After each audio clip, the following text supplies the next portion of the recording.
Well, welcome into the 2025 Witt Duels here at Sholo High School, and my name is Derek Simmons. You're watching the Sports Zone's broadcast right now on the Sports Zone Radio YouTube channel.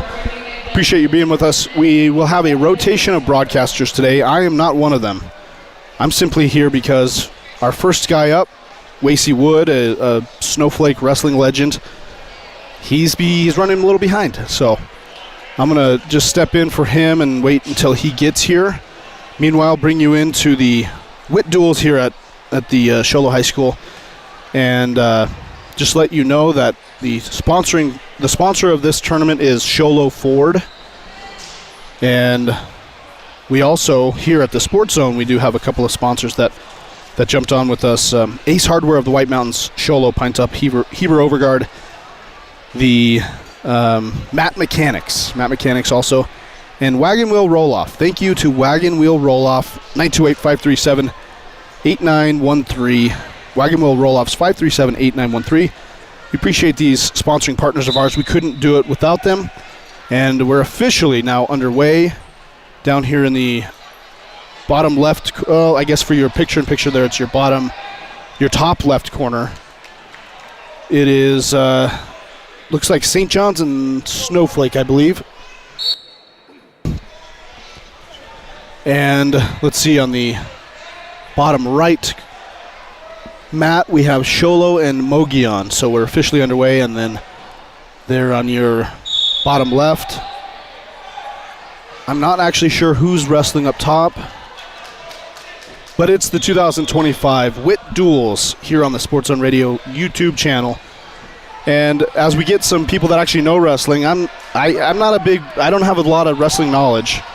Haven't wrestled since junior high, so I don't know a whole lot about wrestling. You're not going to get much commentary out of me, but we are going to have a rotation of coaches and former wrestlers that are going to join us today and take the pressure off of guys like me who know how to shoot a camera and do a setup.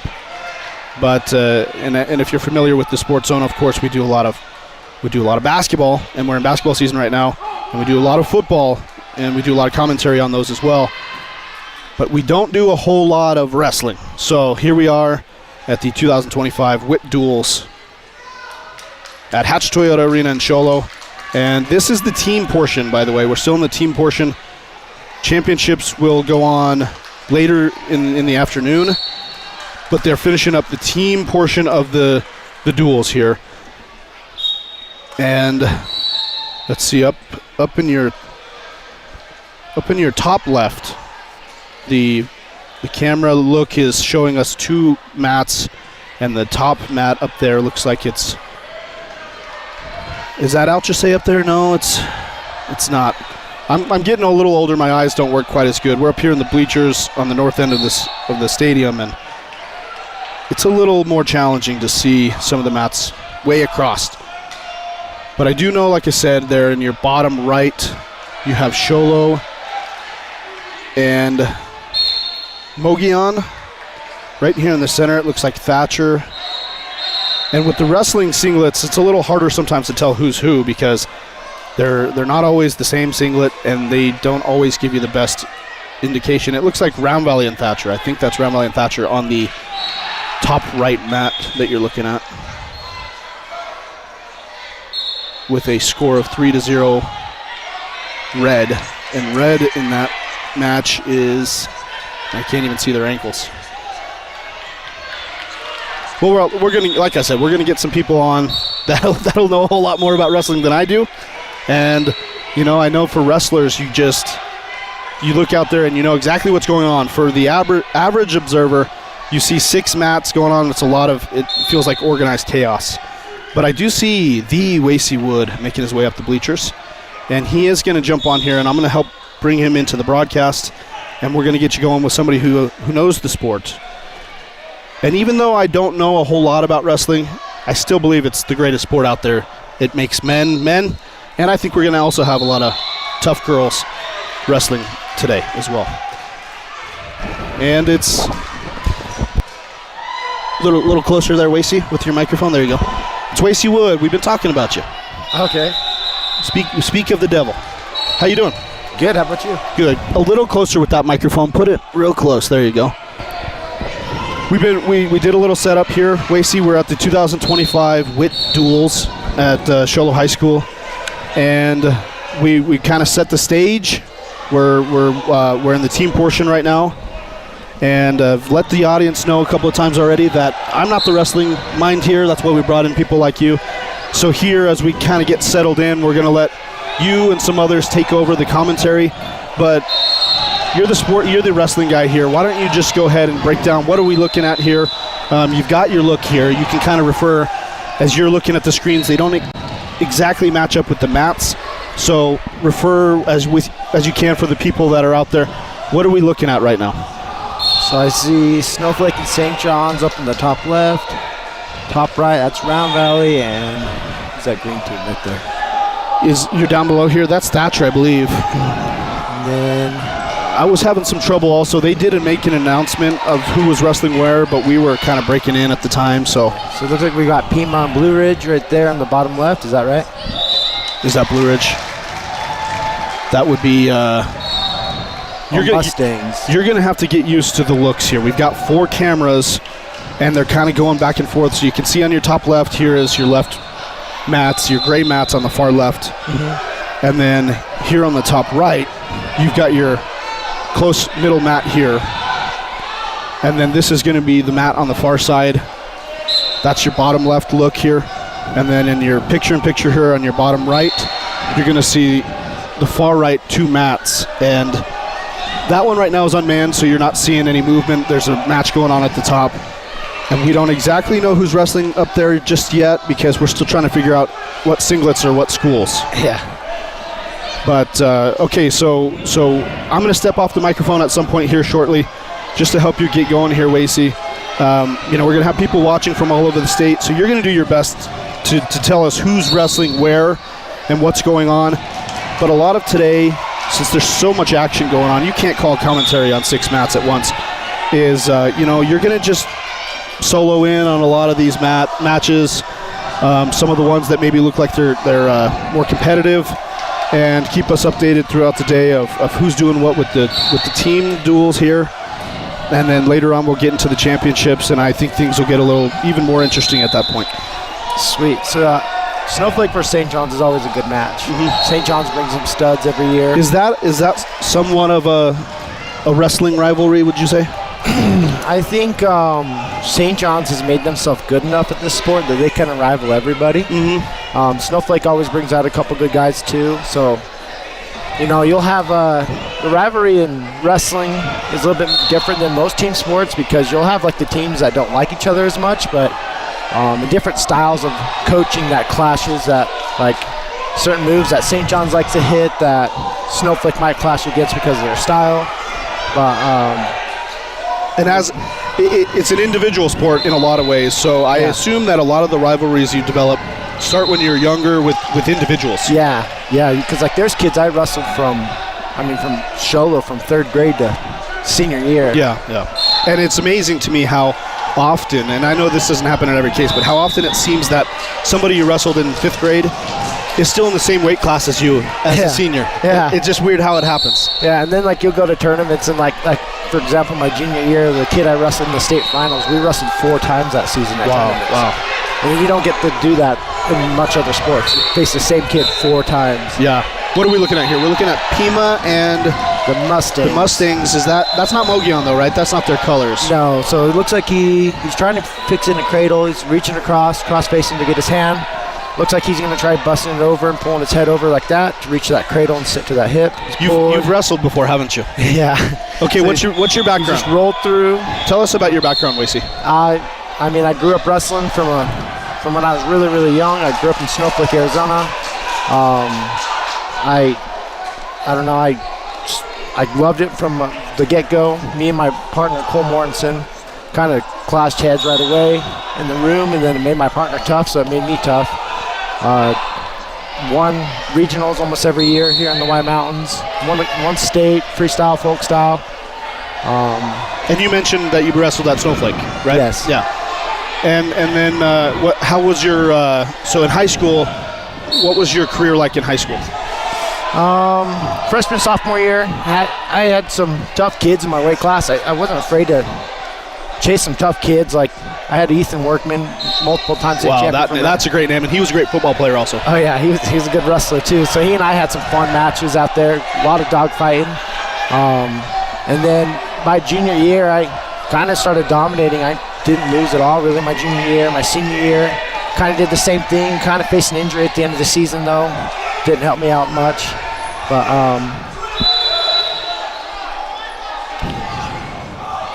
yeah, no, we went to Nationals a few times, had some good success out there a little bit.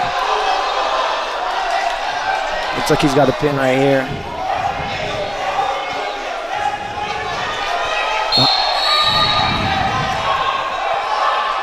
Sorry, Wacy. As you're communicating, just you can keep going. I'm in the background. I'm still communicating with our production crew because we're just kind of getting rolling here. And it's only the second wrestling tournament the Sports Zone's ever done. Yeah, we did the Mogollon tournament last year. But that's a much smaller tournament. I think they only had 4 mats at that tournament. Yeah. So this is a bit more intensive. So we're still working on some things. We're seasoned veterans with football and basketball, and even in the IFL with the Arizona Rattlers and the Tucson Sugar Skulls. Yeah. But wrestling is a new game, and when you got 6 mats out there, it can be a little more confusing for production crew. Yeah, no, this will be fun. We'll figure it out with it here in the next little bit. We'll be killing it. Sure. And once they get the championship rounds going, also we'll only have 3 mats. That'll be nice. So that'll help eliminate some of the confusion especially as you're broadcasting here. And we're gonna, like I said, we're gonna have others. I think the next guy in after you is Seymour. Sean Seymour. He'll come in, and what we'll have you guys do is we'll have you guys pair up together for a few minutes, and then we'll let you go off and do your thing, and then you'll come back later on today. Okay, sweet. Yeah, Sean is. Fun memory of Sean is he had this 100-pound Brit straight thing that you would squeeze. Yeah. And he squeezed it like it's 5 pounds. And you can watch him do that, and I was like, that is one person you do not want to get a hold of your hand. We almost got a pin here on the Snowflake St. John's match. I kind of figure out what move that is. It looks like it would be almost like it would be a chicken wing, but he got a reversal, but it looks like there's going to be a tech fall. That's a tech fall because the tech fall is a mercy rule in wrestling when you score more than 15 points in your opponent.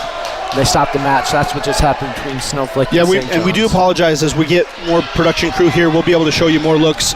But as of right now, we actually didn't have that look for you. So, was that a? Ooh, look. So we got this is Sholo and Heber. Sholo and Mogollon are on the what you're seeing right now on your screen. It's the bottom mat. Yeah, for anyone listening, cool thing about wrestling is you do not have to be from a big valley school to be good at this sport. We would take some of these mountain kids, we'd go up and we'd wrestle in these valley. We'd wrestle in tournaments that were huge in the whole nation, and some of us mountain kids could compete really, really well. We had a few different state champions that we would wrestle, and some of us mountain kids were pretty tough. So this Sholo Heber match over there, that's always a fun one. Heber's this really small school, but they seem to really know how to produce some good wrestlers too. So now we're on Snowflake and St. John's. This is Jeremy Smith's boy, Cannon Smith. He's tough wrestler. I don't know the St. John's kid well, but it looks like we got a good match going on.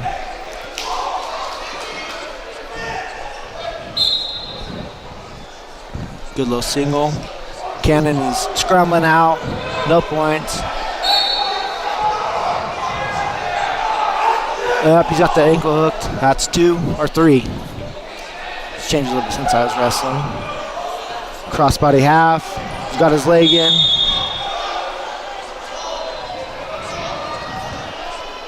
Trying to squash him out, get his body flat to get more leverage when he gets that half in. Pulls him over his knee. Oh, watch the full. Almost getting some near fall. Oh, one. He's getting a count right here. Once he passes that 50%, the ref will start counting and start giving points for it's called near fall when his back is almost to the mat. He just rewarded 3 near fall for that move. Looks like Cannon's trying to get a tilt here. So he's gonna sit there and he's gonna roll to his hip. There's 2 options here. He can either roll to his hip or try getting his back. Looks like he's going to his back now. So he's gonna step up, bring that right knee far to his head, step over, bring that knee over again. And he's getting his count right now, so he's getting points right now because he has passed that 50%, looking for a pin now. Trying to elevate that head. Ooh, good little roll through. See if he can keep control. Now we've got a reversal, 2-point reversal for St. John's, right at the buzzer. So those count there because he beat the buzzer, right? Yep, so it looks like we're at 10-2 right now with the last second reversal.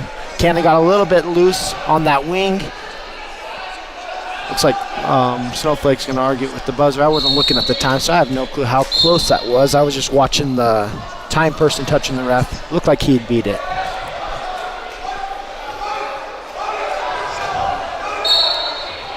So the team portion here, I'm not sure where we're at, but we are in the team portion of the tournament. Do you have any idea here where we're at with the teams? Are we? Is this like championship round with team portion, or how does it work here? See, we never, Snowflake, when I was in high school, we didn't compete at this tournament. We were chasing some big tournaments, so it looks like what we got going on here is that you have your team duels, and what happens is depending on how you do as a team, or not as a team, as a wrestler, so like you'll wrestle each team, and depicting on how you do as a wrestler throughout that team duels will put you into a championship bracket, and then you'll go on from there. I can talk to Alan to confirm exactly how they're doing this one, but that's what it's looking like. Looks like we're about to get a pin from Cannon here. He's got a tight half, elevate that head. That kid is fighting hard on bottom. Some of those kids, you just not fun to even try to pin, and this is one of those kids. And this is still Snowflake, right? Yeah, Snowflake in St. John's? Snowflake in St. John's. That was not one that you wanted to get down. There's some kids, it's just not fun.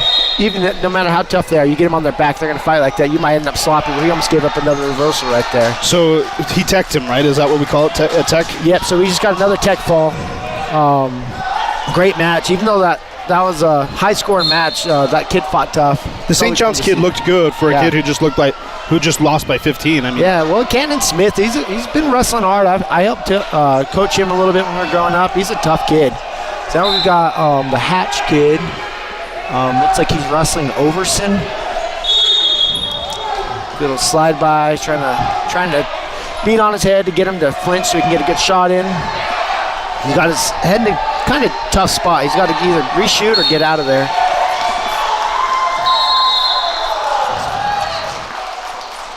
Good little hand fighting going on right now. Try to get your opponent offset. You move him around, get him off balance, get a good shot in there.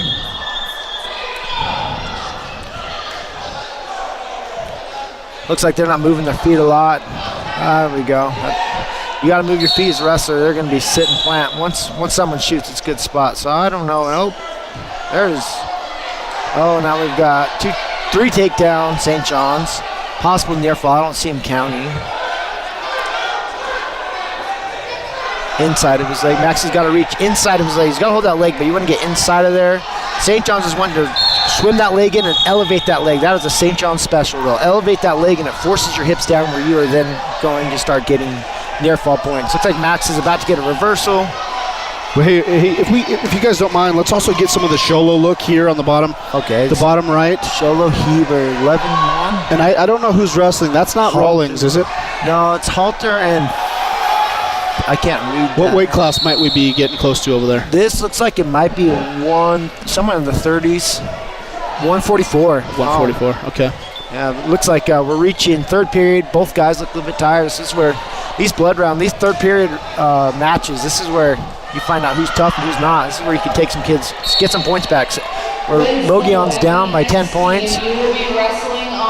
There's a lot of really great wrestlers, of course, here in the mountain. There's a couple of wrestlers coming up for Sholo that I think are of interest. It's Dallin Rawlings is a great wrestling name, and I think right after him in the next weight class, 156 or 157, is Luke Smith. Okay. And Luke Smith, both of those guys were early season favorites to make a run at a state championship. That's going to be some good matches. Those matches, when you're coming up and you're like contending to become a possible state champion and you're kind of making a name now, it makes it fun because well, that was Ben Frund, by the way. Ben Frund. That was a good match. Took him taking his headset off, but Ben Frund also. So I don't know if it's 3 consecutive weight classes then, if this is Rawlings coming up, and it looks like it is.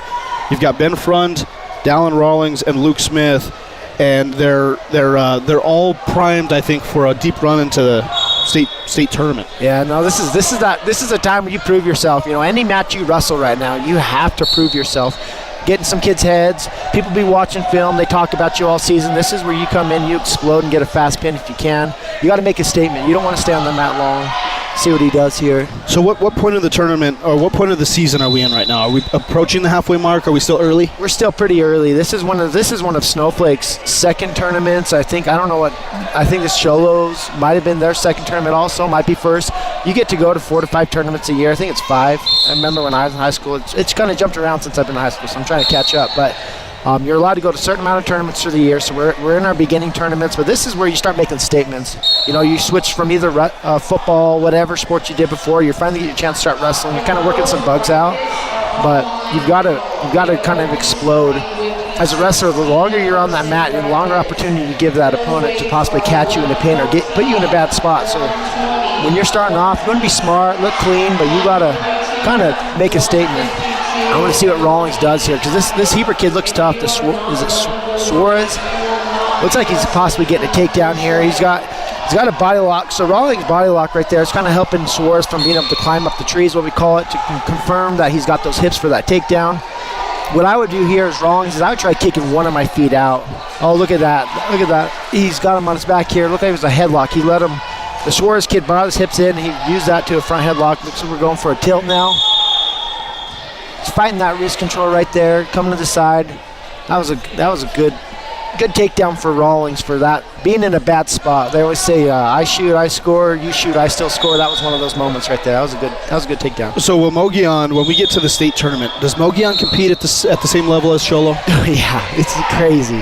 So what are we going to see any 4A schools at that level, or is it 1A through 3A? How do they determine who wrestles at the state tournament? So you still stick in your division. You go down, you wrestle in your division, and some years they'll do what's called a true state champ, and you'll take your state champs and you wrestle afterwards and stuff. But so depicting the division everyone is in, I'm not sure the exact division what St.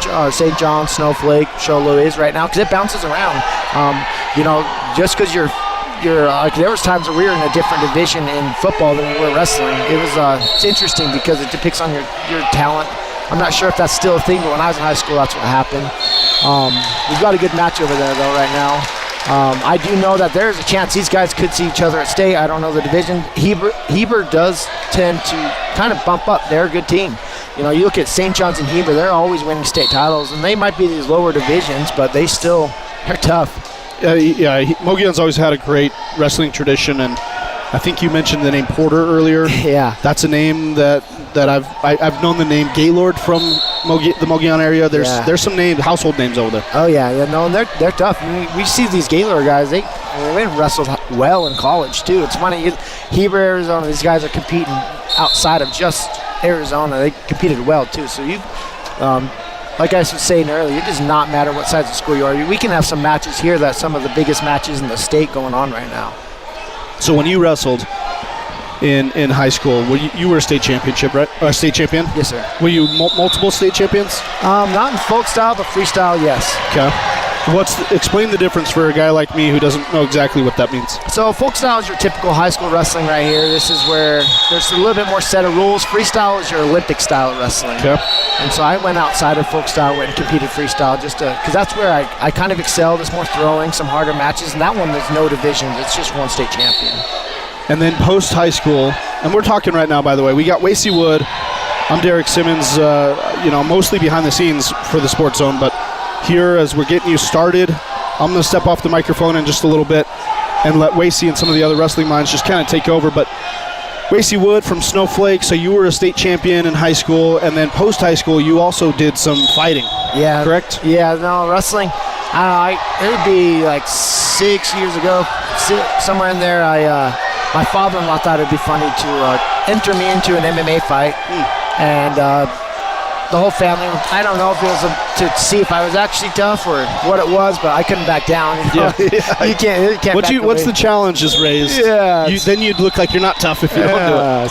So I entered in, did pretty well there. And so did you have to train for a while before the fight? I knew the day before. Oh, wow. They signed me up the day before. So I was puking and puking after that fight. That is not a fun sport, because wrestling, you can get tired and possibly get pinned, but in the sport of MMA, you can get knocked out. So this is not fun to be there.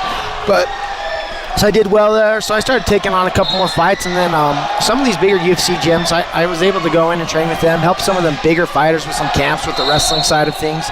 You walk into an MMA gym, some bigger MMA gyms, and you tell them you're a wrestler, they get pretty excited. So you come in, you've got a good ground game. You've got the wrestlers kind of control a lot of the MMA world right now. You look at all the current champions, and most of them are wrestlers. And I got to compete at one of the #1 fight gyms in the world. Wow. And that wrestling, it helps. It makes you tough. I mean, I had a kid that I was fighting. He was a striker, and that means punching, kicking, whatever. And he kicked me in the head right off the bat, and I ended up getting a hold of him and beating him pretty bad, even though he kicked me pretty good. Yeah. This is a sport where it follows you in life too, because it doesn't matter what you can do your feet. If you can't stop someone from taking you to the ground and controlling you, you can't go anywhere. You look at wrestling. The thing about wrestling that I love, because even compared to jiu-jitsu, I love jiu-jitsu, but the thing about wrestling is you're taking someone down and you're controlling someone on the ground. It's a point system, but you get someone down, you're controlling some other human on their back. And so the thing about that is, if you're a wrestler and you're going into a fighting world or any kind of fight, and you can control someone down, that's free opportunity to punch someone. So, you look at jiu-jitsu, they're looking for opportunities to stop momentum with either like breaking your arm or choking you out or whatever that is. What wrestling is they get you into a spot where you are no longer allowed to move. Yeah. Looks like Rawlings trying to get some near fall here. We've got a good little match going on there. He's got his legs in. He's trying to cross body, sit back. Yeah, this is a. What move is this? This is called I called it a guillotine in high school, even though it's not normal for MMA guillotine. They call this a guillotine. His body's wrapped. That's Heber Kid is in an uncomfortable position. This is a move I used to hit. I loved it because I could get near fall, and once you have that tight like he does, you're not getting out. So right now he's got his near fall. He's got his points. Frazier, the ref right there, he's got his points out, so he's got near fall for passing that 50%. Now Ron's trying to kick over and get a pin here.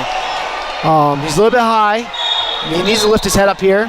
The higher you can get your head in these scramble positions, what they say, if you can get your head higher with an ankle, usually you win those positions.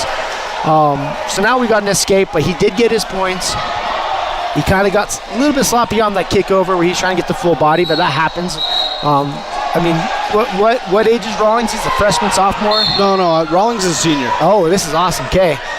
So I think he's getting excited. He's trying to get some big points. We're trying to get a major for Sholo. This was a good match in the end there. Rawlings, trying to dial it in for some good takedowns. I think near the end there, there was just like, you just wanted to throw some points up, so you start throwing some stuff out there. I would way rather see that than someone stalling out a finish. Sometimes you'll have these matches where you'll run the score up, 12-0, 12-2, whatever, and then they just stall and there's no match. But we just saw from Rawlings, even though he gave up some points near the end there, he kept wrestling. That's a big point, because once you get in them bigger matches, if you don't keep wrestling, you're wrestling someone tough, you'll give up points. Oh, looks like we have a Porter up right now. This is, I don't know his first name, but I don't know who's wrestling from. So Smith versus Porter. So this is one of the Porter boys we're talking about. Every one of the Porter boys are usually tough. And this is the kid I was mentioning here, Luke Smith, that I think is highly touted. He's a junior. I think a lot of people think he's going to make a deep run in the. So this is going to be a good match then, because this is a Porter boy. Porter boys do not like, you just got a takedown, but that doesn't mean much, This could be a good match here.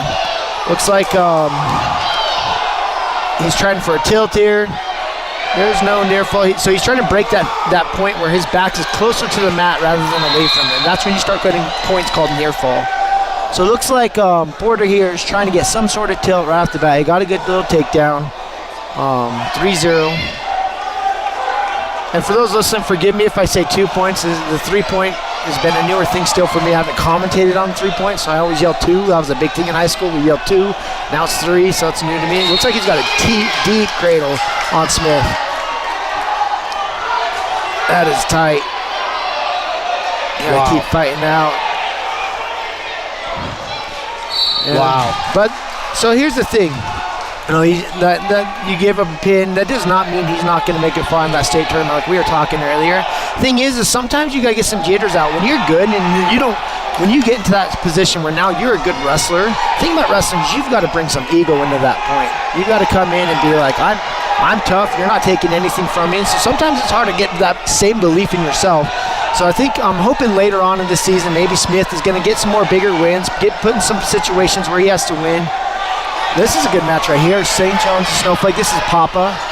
His dad was a good wrestler, Mike Papa. Looks like the St. John's, does that say 17 to 11? Tully or something like that? I can't see it. It's Tully, yeah. So it looks like Papa's trying to get some points back. We're deep into the third period. He's got 15 seconds to try to make up for 6 points. He's got to do something big, either throw, get him on his back, because when you get someone on your back, that's 6 points right there from the takedown position. Hey, before I step off, I just want to remind people that they're watching and listening on the Sports Zone Radio YouTube channel to the 2025 Witt Duels here at Hatch Toyota Arena. And sponsoring we just appreciate our sponsors, want to give them a mention here. We have Wagon Wheel Roll-Offs. Wagon Wheel Roll-Offs is a sponsoring partner here today. Chuck Copeland and the great crew up there, we couldn't appreciate them. So if you're in need of a roll-off, head down, give them a call. They're 928-537-8913, 537-8913. And want to remind people also that the sponsor of the tournament, the main sponsor for the tournament is Sholo Ford, and the tournament director and folks have made sure that we mention Sholo Ford. So their appreciation to Sholo Ford for hosting this tournament. And Sholo Ford is also a sponsor at the Sports Zone during basketball season. So Sholo Ford and the Wagon Wheel Roll-Offs. We do have other sponsors we'll mention in a little while. Let's see if there's any other business, Wacy, that we need to take care of. I think we're caught up for now, and we're going to get back to the wrestling. Want to just let you know, Wacy, if you do need a cough button, okay, that's you right there, number one. Okay. As I step out and I help with some of the behind-the-scenes stuff, we're going to have we'll have some rotation with other people. Sean Seymour, I believe, is the next guy up. I'll have him sit in with you, and then when you've got to leave, Wacy, just go ahead and turn your microphone off, set it down, and go do your business. We will bring you back. We want you to come back and join us again at least once more in an hour or two, and then through the championship rounds, we'd like you to be available as well. And when we do the championship rounds, I've been told there's only going to be 3 mats. Unfortunately for us, they're the far 3 mats, so it's going to be a little harder to see. But we'll have that coverage, and we'll be here all day long. As you're watching out there, we do apologize. We can't give you every single look. We've got 6 mats. There's only so much we can show you at a single time. And here in Sholo, as Sholo is hosting this tournament, we do want to let you know that we love all of our schools, we love all of our wrestlers, but we will have a lot of extra Sholo coverage because Sholo is the one who invited us in to cover the tournament. So we want to make sure we spread the love and show as much as we possibly can. But we do want to let you know that given the nature of what we're doing here today, Sholo is going to have a slight focus for us, but we'll try to give you as much as we can. And we got, of course, down here, we've got Snowflake and St. John's. Of course, that's a team duel of interest. Yeah. And we've got other great matches going on. Sholo and Heber's a big one, too. We've already seen some pretty good matches. Some big names already hit some. We have another Porter on right now, too. There's some good kids. So here's what we're going to do, Wacy, as I step off, and I might come back in just in a little bit and help take some pressure off of you. Every once in a while, go through some of this stuff here. I'm going to give you the paperwork, okay? And we just want to make sure we've got all of our bases covered. Again, the sponsor of today's wrestling tournament, the 2025 Witt Duels here at Sholo, is Sholo Ford. And our title sponsor for today on the Sports Zone Radio YouTube channel, our title sponsor for today is Wagon Wheel Roll-Offs. So thank you to Wagon Wheel Roll-Offs. Wacy, I'm going to step off for a little while. I'm going to let you just kind of do your thing and give the people, let the people know what's going on out there, okay? All right. Thank you, Derek. All right, so we've got, let's see, Heber Sholo match. Looks like we've got Sholo on top. We're second period, 4-9. Look, Sholo's trying to get some points back. Those near fall points, they're pretty big points. You can get up to 4 points pretty quick. So this is an opportunity for Sholo where he's got to he's given an opportunity, and he's got to do his kind of take it. Looks like Porter's tired right now. His head's down, moving back to the center circle. That's something, as a wrestler, when I saw that kind of thing, I got excited.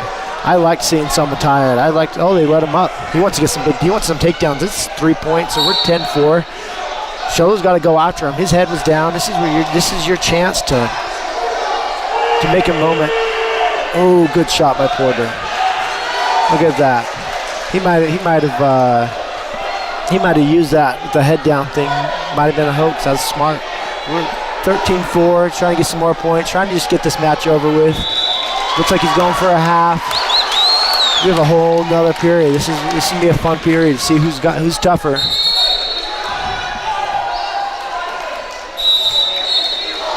Sholo chooses down. The thing about wrestling is if you cannot get off bottom, that is one thing that they say, if you can't win from the bottom, get onto your feet and get out, you're not going to be able to win some of the bigger matches. Some of them bigger matches, that 1 point means everything. He's got a 2 reversal for Sholo. We're looking 6-13. See what Heber does to get out. He kind of sat out right there, trying to get his hips away, separated from Sholo. Tried to do this little roll through. He got it. He got his points. He's got his 2-point reversal. We're at 15-6. He's kind of sitting in there. Sholo's got to do something to explode. We've got a minute and 30 seconds. He's got to get to his feet, make some movement. He's got some points to make up. He's either got to go for that pin or he's got to make some points up. Get to his feet. You got to dig deep right here.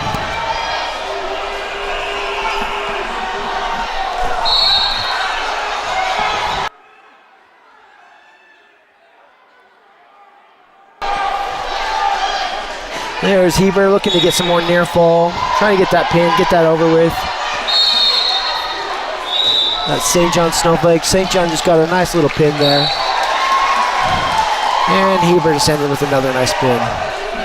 I'm trying to commentate on the Pima and the other school. I don't know exactly who that Mustang school is. I wish I could tell you guys. We'll figure that out soon. A little forfeit there. Here in the St. John Snowflake match, I know this kid, he's tough. He's going to be deep into the state tournament too, this Nelson kid. I believe he either placed second or third last year. He is one tough kid. He's one of the running backs that came off that state title game for St. John's. He's already got his takedown. This kid, he's explosive. This is going to be a good match. He's trying to work that. He got a 2-on-1. We call that ball and chain. Look, he's trying to get a pin off of that. That just shows how tough he is. That is not a normal position to be getting pins from. He's sitting back on that, trying to get some more near fall. I'm not sure if they already rewarded the near fall. He had to let go. He just switched hands, so that was good. So now he can get that near fall again. Just pushing that over. See, once that kid's back gets 50% or closer to the mat, that ref will start counting, and that's called near fall. And depending on how many seconds he holds him there is how many points he gets, up to the maximum of 4 points. He's got a good tight 2-on-1. And he's just bulldogging his way through. He's making a statement. I'm going to get near fall from this position. Now he's got a nice little crossbody. There we go. Tight. That is tight. Call it Iowa. That was good. A good little pin here. We've got a good match with St. John's and Heber and Sholo too. A lot of hand fighting. These guys are fighting head. These guys are both big, strong boys. Another Porter boy. See that Sholo kid, he just took a shot from a little bit far out right there. He's got to do a little bit more of a setup. I know the head coach over there, Alan Foster, he is one awesome coach. He helps out a lot. I've wrestled against him, his boy. That is one tough person right there. So these are some things that, like, you know, you're working out in the beginning of the season. You kind of make a little bit of small mistakes like that. Get another shot here. You know, if we're going to be taking shots, you can't be taking from far out. Move the head, do something right there. He's heavy on that front leg. Right there. So he's got to move his feet a little bit more, get a little bit closer before he takes those shots. They're both just shooting from Grand Canyon away. Both heavy on their heads. These are both big boys trying to make a statement. There's a good shot. So Sholo kind of got heavy on their feet walking in, and Heber finally took that shot. That is into a half too. Biggest thing there is you want to get your shoulder down into his shoulder and elbow that, get that tighter. That half, if he would have sat down and pulled that head a little bit tighter, he would have been able to get him onto his back. like I said, some of the beginning season mistakes that happen, you got to work through.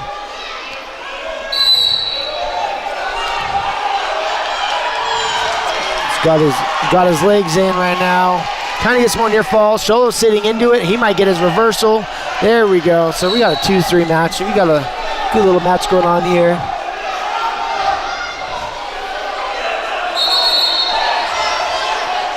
Good first period. So we've got Thomas. This is his brother's a good wrestler too. And this is Brandon Larson's son. Brandon Larson's one of the greatest wrestlers to come out of Snowflake. His kid is tough. He might be fighting on his back right now. That does not make him not tough, but that Thomas kid, he wrestled was good. But Brandon's boy's a tough boy. We're going to see some good stuff this next year. Back to that Sholo Heber match. So we're on second period. Looks like Heber chose bottom. He's trying to get out. We got to see some more explosion here. Usually it's like those first 3 seconds, I always acted like it was like someone put coal on my back. Hot coal, not just my wrestling partner coal, but you got to get up and get out. You know, you stall there, that's not a fun position to be in. If you've got someone tough on top and they're pushing your head in that mat like that and they start working you, those halves, that hurts. Sometimes you kind of think that you're going to get some air back, but man, you're going to take some shots. So here we are, Sholo's trying to make some moment. He's attacking that half. He's got a little bit too high, got to the side of him, and he gave that Porter boy that leg. Hopefully soon I'll know their names, because there's a lot of Porter boys. He's trying to roll through. He's trying to sit back and get a reversal, get that hardling kid on his back. So what he's going to do is he's going to sit to that right hip of his, the Porter boy, or left. He's going to get right there, and he's going to be on his back. So now we've got a 2-point reversal, and now we're getting a count for near fall, possible pin. Now he's got the head and arm, switching over, elevate that head. That is tight. Once you sit on that head and pick that head up off the mat, that is going to be a tight headlock. Nice little head and arm, step over. Where Sholo right now, if he bowls through like that, yep, he can use that. He got a little bit high, and we got another reversal onto another near fall. Yep, he got a little bit high. When Porter stepped over that head and arm, that gave that hardling kid, that was good that he kind of felt that moment and he stepped over. So there we go. We're looking, I think, I'm not sure if all the scores updated. I didn't see, but we're looking at 4-9. This is a good match. This hardling kid, I don't know if it's hardling or harding, but that was a good little roll through. He felt that Porter could get high, even with that tight head and arm, and he used that. Another one of our sponsors. They're talking about wagon wheel roll-offs, 928-537-8913. They're a main sponsor of the tournament. Here we go. So we're finishing off the second period, 20 seconds left, and we've got Porter up 9-4. Sholo got to the side again. He kept doing that earlier, and he gets to the side and he gives that Porter boy an opportunity to just either sit back or step around. So we've got another 2-point reversal, 11-4.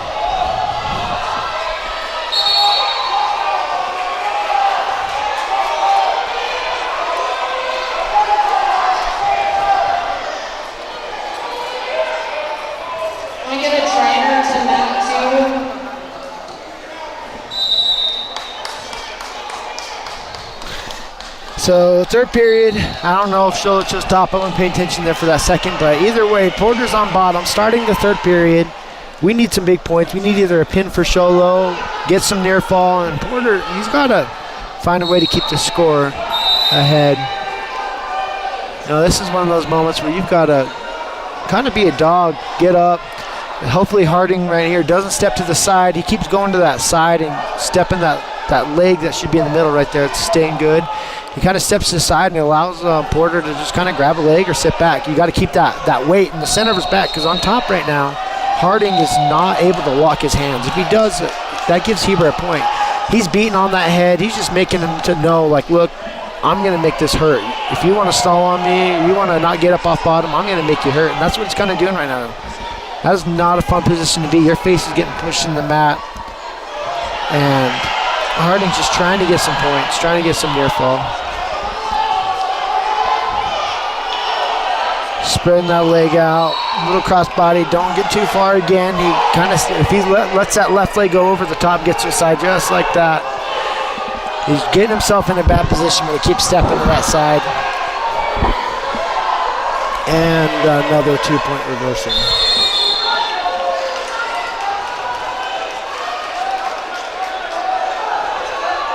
And Harding going back at it. Look, we got another 2-point taken back. 30 seconds. He's got to do something big. He's got to make up on 7 points. Got to do something big. Kind of last chance shot. You do something a little bit risky. But Porter's kind of stalling this one out real quick. He's up enough. Not enough stalling calls to make a moment, but trying the last chance half. Good little dogfight for these two. They'll probably see each other again in the season.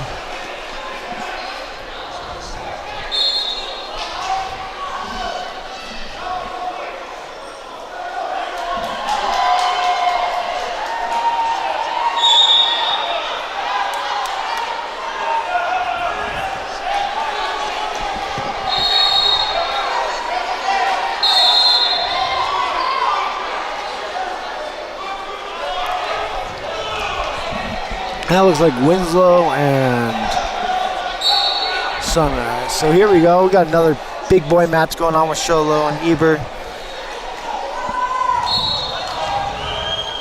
These big boys, some of these moments, this is a lot of bulldog. You got to stay low, power through.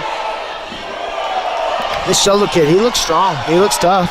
Eber kid's not taking it though. He's giving it back. Nice little outside shot. Step by. I feel like you're just working out some of them jitters. It's probably the first match of the day. Some of those first matches, beginning of the match, you get some jitters and start doing some silly things, but, you know, taking some shot with your head above his head. You got to get your head below him. Looks like Sholo is trying to stay low. Good spot to be. That Heber kid hit that slip by 3 times. Got 3, we're pushing him. Little wheelbarrow game right there. Trying to break him down. Shows trying to get to his base.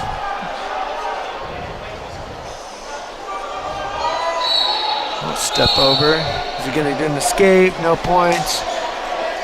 Still down. So they went out of bounds before any points were rewarded.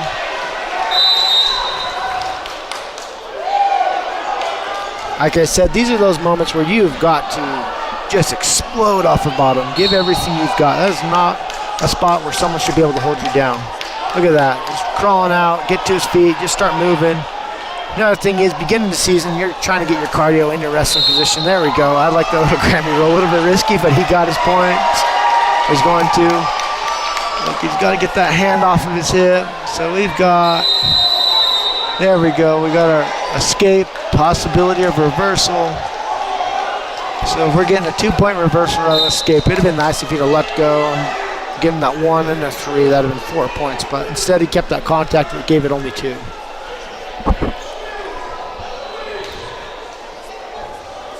It's a good little first period. Working on top. See what Sloan can do here. Look, he's trying to get that cradle. He's just bulldogging him over. Look at that. That is a strong kid. Look at that. They're getting some near fall. His arm's behind his head. That is one tough kid. Yeah, it's good little near fall points.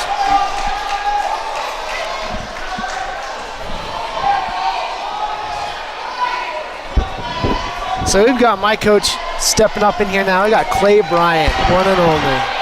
We're commenting on this Sholo Heber match going on right now. What score over there, Wacy? I can't see it. 3-6. 33-36? No, it's team score. Oh, team score. We're looking, Sholo's 24, Heber 33. Those Porter boys, those bigger Porter boys have kind of made a pretty good statement. Beat some good kids from Sholo. Yeah, that's where Sholo's tough, running from about 150 up. There's 44 you got front, 2-time state placer already. 50s Rawlings, 57. I can't remember who they're there. Then 75 or 65 Seth McDowell, 70. Just buzzsaws, right? Yeah. But then you got the Porters that are just as good as wrestlers and just as physical, and so it comes down to technique during those tough matches. Yeah, there were some good matches. This is beginning of the season. You see some third period gasses out. It's pretty fun. But this kid right here, this Sloan kid, he's tough. He's a bulldog. So Sloan was a state champ in 8th grade for Sholo. Okay. Did not wrestle while he was in high school up until this year. And just an absolute kid spends a lot of time in the weight room, you can tell. And so Most of his moves were the same 4 moves, but he just was tough. He's tough at them, right? And that's all you need sometimes, right? About 9 moves total, and as long as you're good at them, you're going to go win the duel or match. Yeah, he forced that cradle from absolutely nowhere. I would have hated to have been Heber in that spot. How tall is that kid? 6'4", you think? He's tall enough, but he's definitely got the muscle behind it. What weight was that, 215? 215, yeah. He's a grown man. And what grade is he in? He's a senior for him. Okay, but that is a grown man for a senior in high school. That is one big boy. Absolutely. One thing that you'll notice with him is he doesn't panic. He gets to the positions he really likes, that he's comfortable in, and sometimes that's what he does best, right? Yeah, he made it happen. That was a tough kid. Heber, Sholo got any heavy boys, or does it look like this is over? That it should be over. If they start at 106, Sholo doesn't have a heavyweight that they roll out there most of the time. That 190 Hardy for Sholo. Yeah. Harding, he's tough. You can tell he lives in the weight room too. Yeah, he's just physical. He was wrestling with the Porter boys. He did pretty good. He kept stepping outside of that Porter boy, and the Porter boy kept grabbing that leg and just rolling through on him. Other than that, it has been a really, really close match. You just got to kind of stay behind the Heber boys. They'll just grab a leg. What's that move called again? Where you grab that leg and you sit back and roll through? Like a Jonesy tilt? Yeah. And he kept doing that. So if he would have stayed centered to his back, I think Harding could have walked away with a closer match or even a win. That was his only move that he gave up to Heber. Well, good. Yeah. I wish I would have finished with St. John's a little sooner so I could have watched more of that duel. But yeah, it's a good match. Well, who do you guys got going next? We cross bracket right now, so we're going to finish 4th in our pool. Your top team is St. John's. Whoever wins this Somerton and Chrisman duel is 2 and 3 right there. Okay. So Somerton's a newer school down there outside of Yuma, and their old coaches were at Kofa down there, and just tough, just blue-collar, hard-nosed kids. They don't take it lightly on you. They're coming to fight you right as soon as out the gate. First year, making a statement, huh? This is their second or third year. They're going into the third year. They're juniors this year. Oh, cool. That's awesome. Same with Chrisman. So Chrisman is a first-year senior school. So 4-year program. Oh, wow. 4-year and third-year programs getting after it. And they are both. Jake Allen, I think you wrestled with him. Oh, yeah. That's Jake Allen for coaching Chrisman. Oh, wow. So they've got some big names over there. Yeah. And Jake's a really good coach. He runs about 81 kids in his program. His girl team, I think he said he had 22 girls. Holy cow. So he's building it year-round. He's on the freestyle club, chasing it hard. So this is that red team over there? Yeah, so red, that's their first-year singlets. The blue's what they've normally been wearing. But, yeah, this is one of their kids. On top, got that cradle. Yeah, he kind of reminded me of that last kid we just saw from Sholo. He's just tough. Look at that.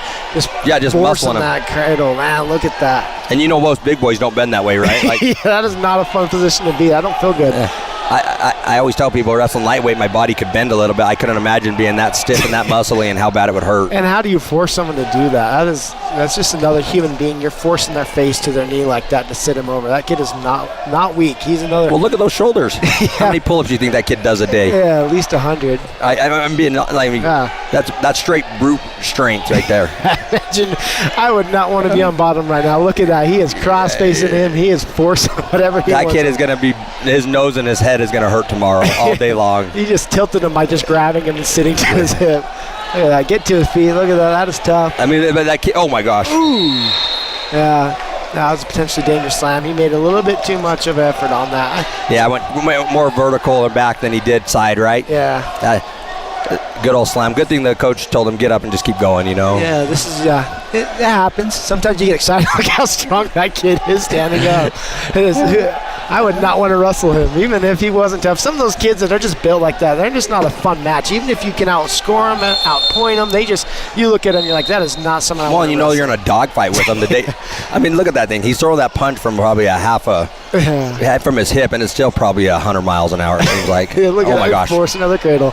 Just sitting. That reminds me, I wrestled a kid from Prescott, and he was just impossible to pin, and he was not fun to get in those positions. So we would just try taking him down, letting him up. Look at that. That was tight. It's crazy watching Somerton wrestle, right? They're kind of at sea level, right? A little above sea level. Yeah. Dude, those kids are in great shape. They're wrestling at 6,500 feet. They don't gas. Isn't that crazy? Because I've seen some of our mountain schools. Some of these kids are hitting these third periods, and they're just gassing. Yeah. No, and like I said, their program's doing it right over there. They're year-round wrestlers, and they're chasing it. And D4 this year is absolutely tough, adding these schools in. Yeah. So So is Heber in D4 with you guys? They were No. asking me that earlier. No, Heber's D4, we're D3. So us and Sholo Okay. are the only, and Chrisman are the only D3 schools here. Everyone else is D4. So when we were in school, I remember we were not always in the same division as all the other sports. Is that still a thing with wrestling? So all your individual sports, wrestling is very different because we have a wrestling committee that's associated with I think there's 8 coaches, 8 athletic directors, administration, and then 4 officials. Okay. And so the placement right now for your divisions just took place this August and this summer, but they're moving forward pretty good. Like, the good thing is it's all wrestling-minded people on it, if that makes sense. We've got control. We have control of it. Yeah, that's good. So when they first started this, Casey Woodall, Jeff Welsing, those guys, they were a big part of it. Then you got Sarita's coach, Paul Vasquez. He's on it. Reed Porter was on it for a while. I don't know that he still is, but just people that really care about the sport. Well, that's good because, it's easy to get bumped up if we're seeing in other sports, even with Snowflake. They bump you up pretty quick, and there's just not a lot of comments. There's just jokes now that Round Valley, after winning state football, that they're going to be up in Snowflake's division, which still is crazy that we're playing these schools that are so big. Where wrestling, that's not as applicable, where you can have a couple tough kids that, like we said, Heber, they can put a pounding, but it's good that we've got some like-minded people up there kind of making those decisions. 2630, what weight is this? I can't see the weight over there. That is, looks like it's one. Okay, I think they're going to zoom in for us.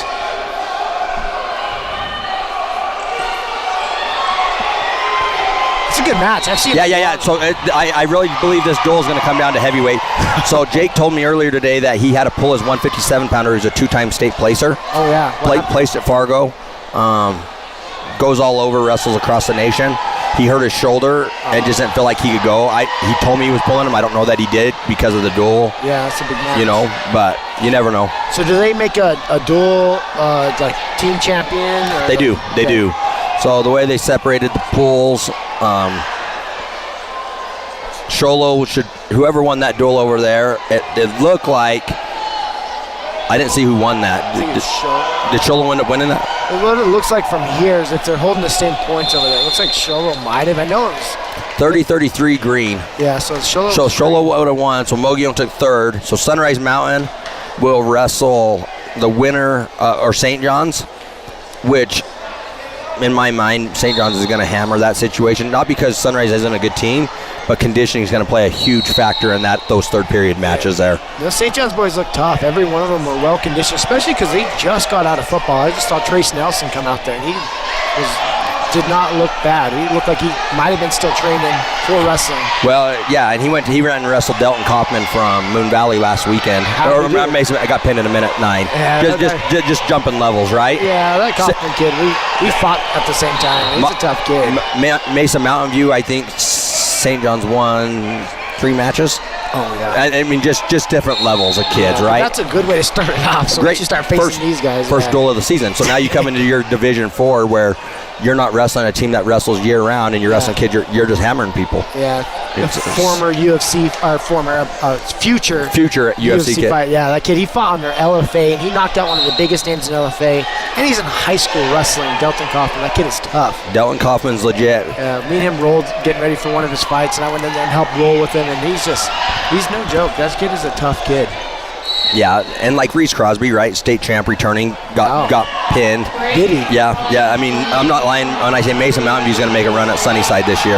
They're that good. And Sunnyside is nationally ranked in the top 25, right? Or something like that. Yeah, and so wrestling's in a really good spot. It's growing in Arizona. Valiant, is just taking some of the best kids and making them get on the college scene very soon. Yeah. But there's still a lot of good wrestling going on. Yeah, look at those Larkin boys at ASU, man. They are and they don't even look like these crazy built kids. They are pounding people. They're tough. And but it's one of those things, they grew up wrestling, they grew up going to national tournaments every weekend, and their dad, that's all he wants to do is wrestle, and which is fine. That he created a school that pays his way now to do it, so good for him. Yeah, some of the Valiant kids would come over, because a lot of these kids, they go from wrestling to MMA, and you'd see some of the Valiant kids come in the room where I was at a couple times, and You'd be rolling with a freshman or a sophomore, and you're like, these kids are just no joke.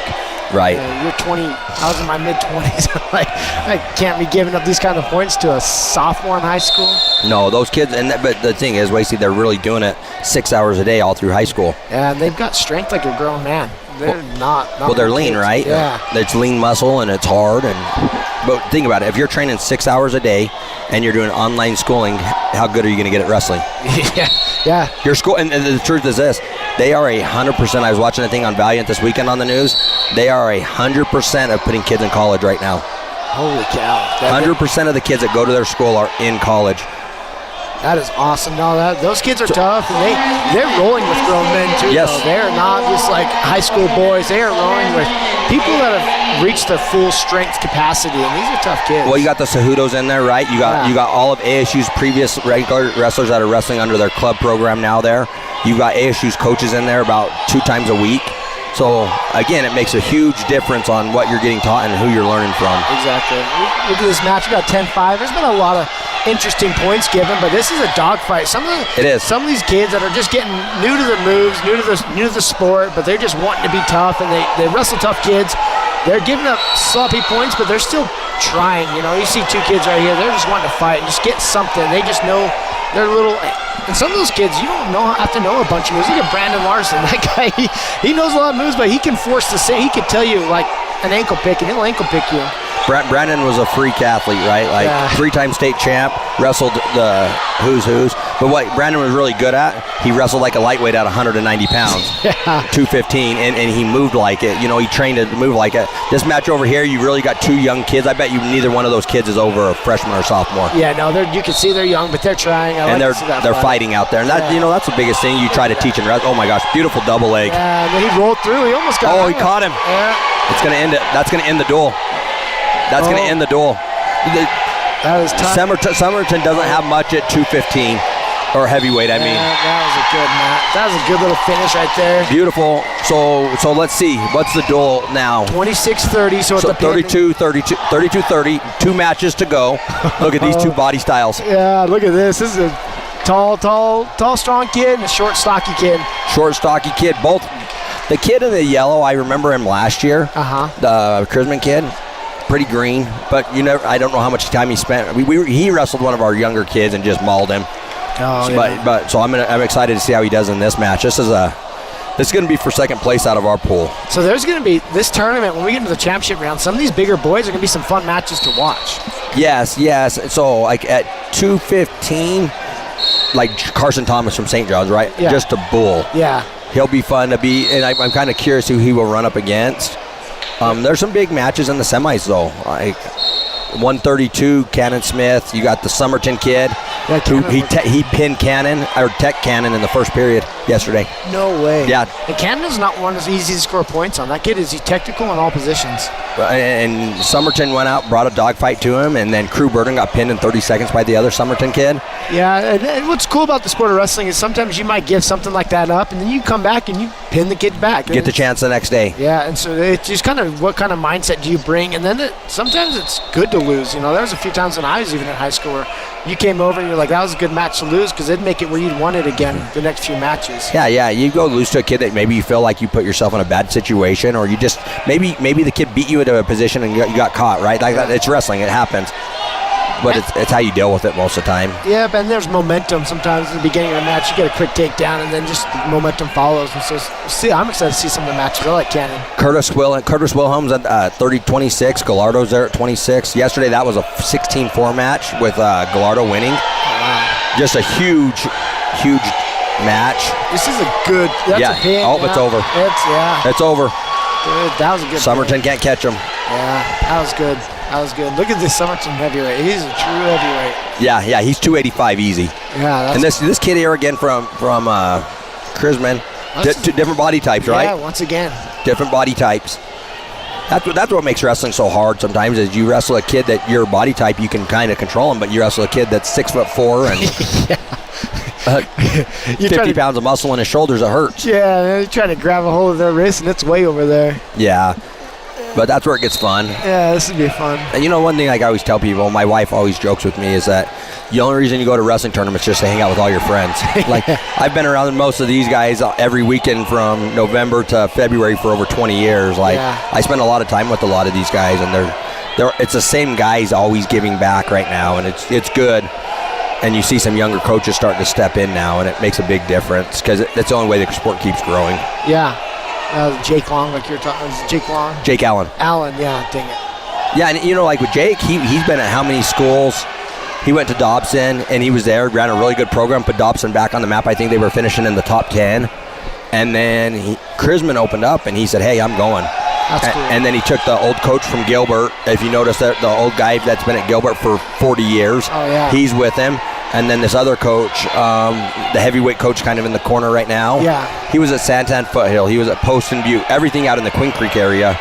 And now he's over there helping Jake. Yeah. And so they're doing it right. And his big boys look pretty good. They do. I mean, he might be getting cradled right now from this big heavyweight. Oh, that arm. You got to move that arm. Yeah. Go blow my shoulder out. Yeah. That's 285 pounds laying on his shoulder right now, Wacy. Yeah. He stopped it. I wouldn't move my.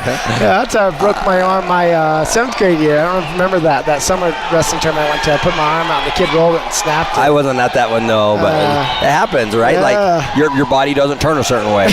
Yeah, and yourself at 285 pounds. Plus your body weight rolling that way. That's a lot. He's got a screwdriver right now, or barbed wire, whatever you want to call that thing. Yeah, it's a little bit loose, but he's trying to roll. And some of the bigger boys, you can get away with some looser moves like that. Yeah. Momentum. A lot of weight falling. But this duel could come down to 2 points if that Somerton kid goes and picks up a pin here. Which that is cool because, I mean, that's still a good match, especially after hearing from you about how Somerton's been doing this entire tournament. They've looked tough. They're tough, and they're just another hammer in D4. That's what. So right now, your top schools in D4 are going to be Eloy, Santa Cruz, right? Yeah. Payson has a loaded team. Payson is absolutely loaded. Really? Yeah. I'm kind of curious how they do because they're good wrestlers. Didn't they have new coaches come in too? They did. So Chris Harold's his name, and then he's got just some like Perch. You know, Dennis Perch, his son that wrestled. He was a couple-time state champ. He's in the room helping him. But then what they did is they went out and they recruited a bunch of kids that had quit wrestling that were decent to fill their lineup. So like last year they had about 5 tough kids and then a bunch of holes. Now they've got about 8 tough kids and 5 holes, but they're scrappy. Oh yeah. Because they took 2 to 3 years off, just like Sloan. Sloan runs into a kid that's wrestled for 4 years, it gets tough for him again. Yeah. But you can't take it away how good he really is right now after taking 4 years off. Yeah. Just think where he would be if he didn't take any time off. He'd be killing people today. What grade is he in? He's a senior. Okay. But that's kind of where. So Payson's there. Yuma Catholic, they're always going to be at the top 5.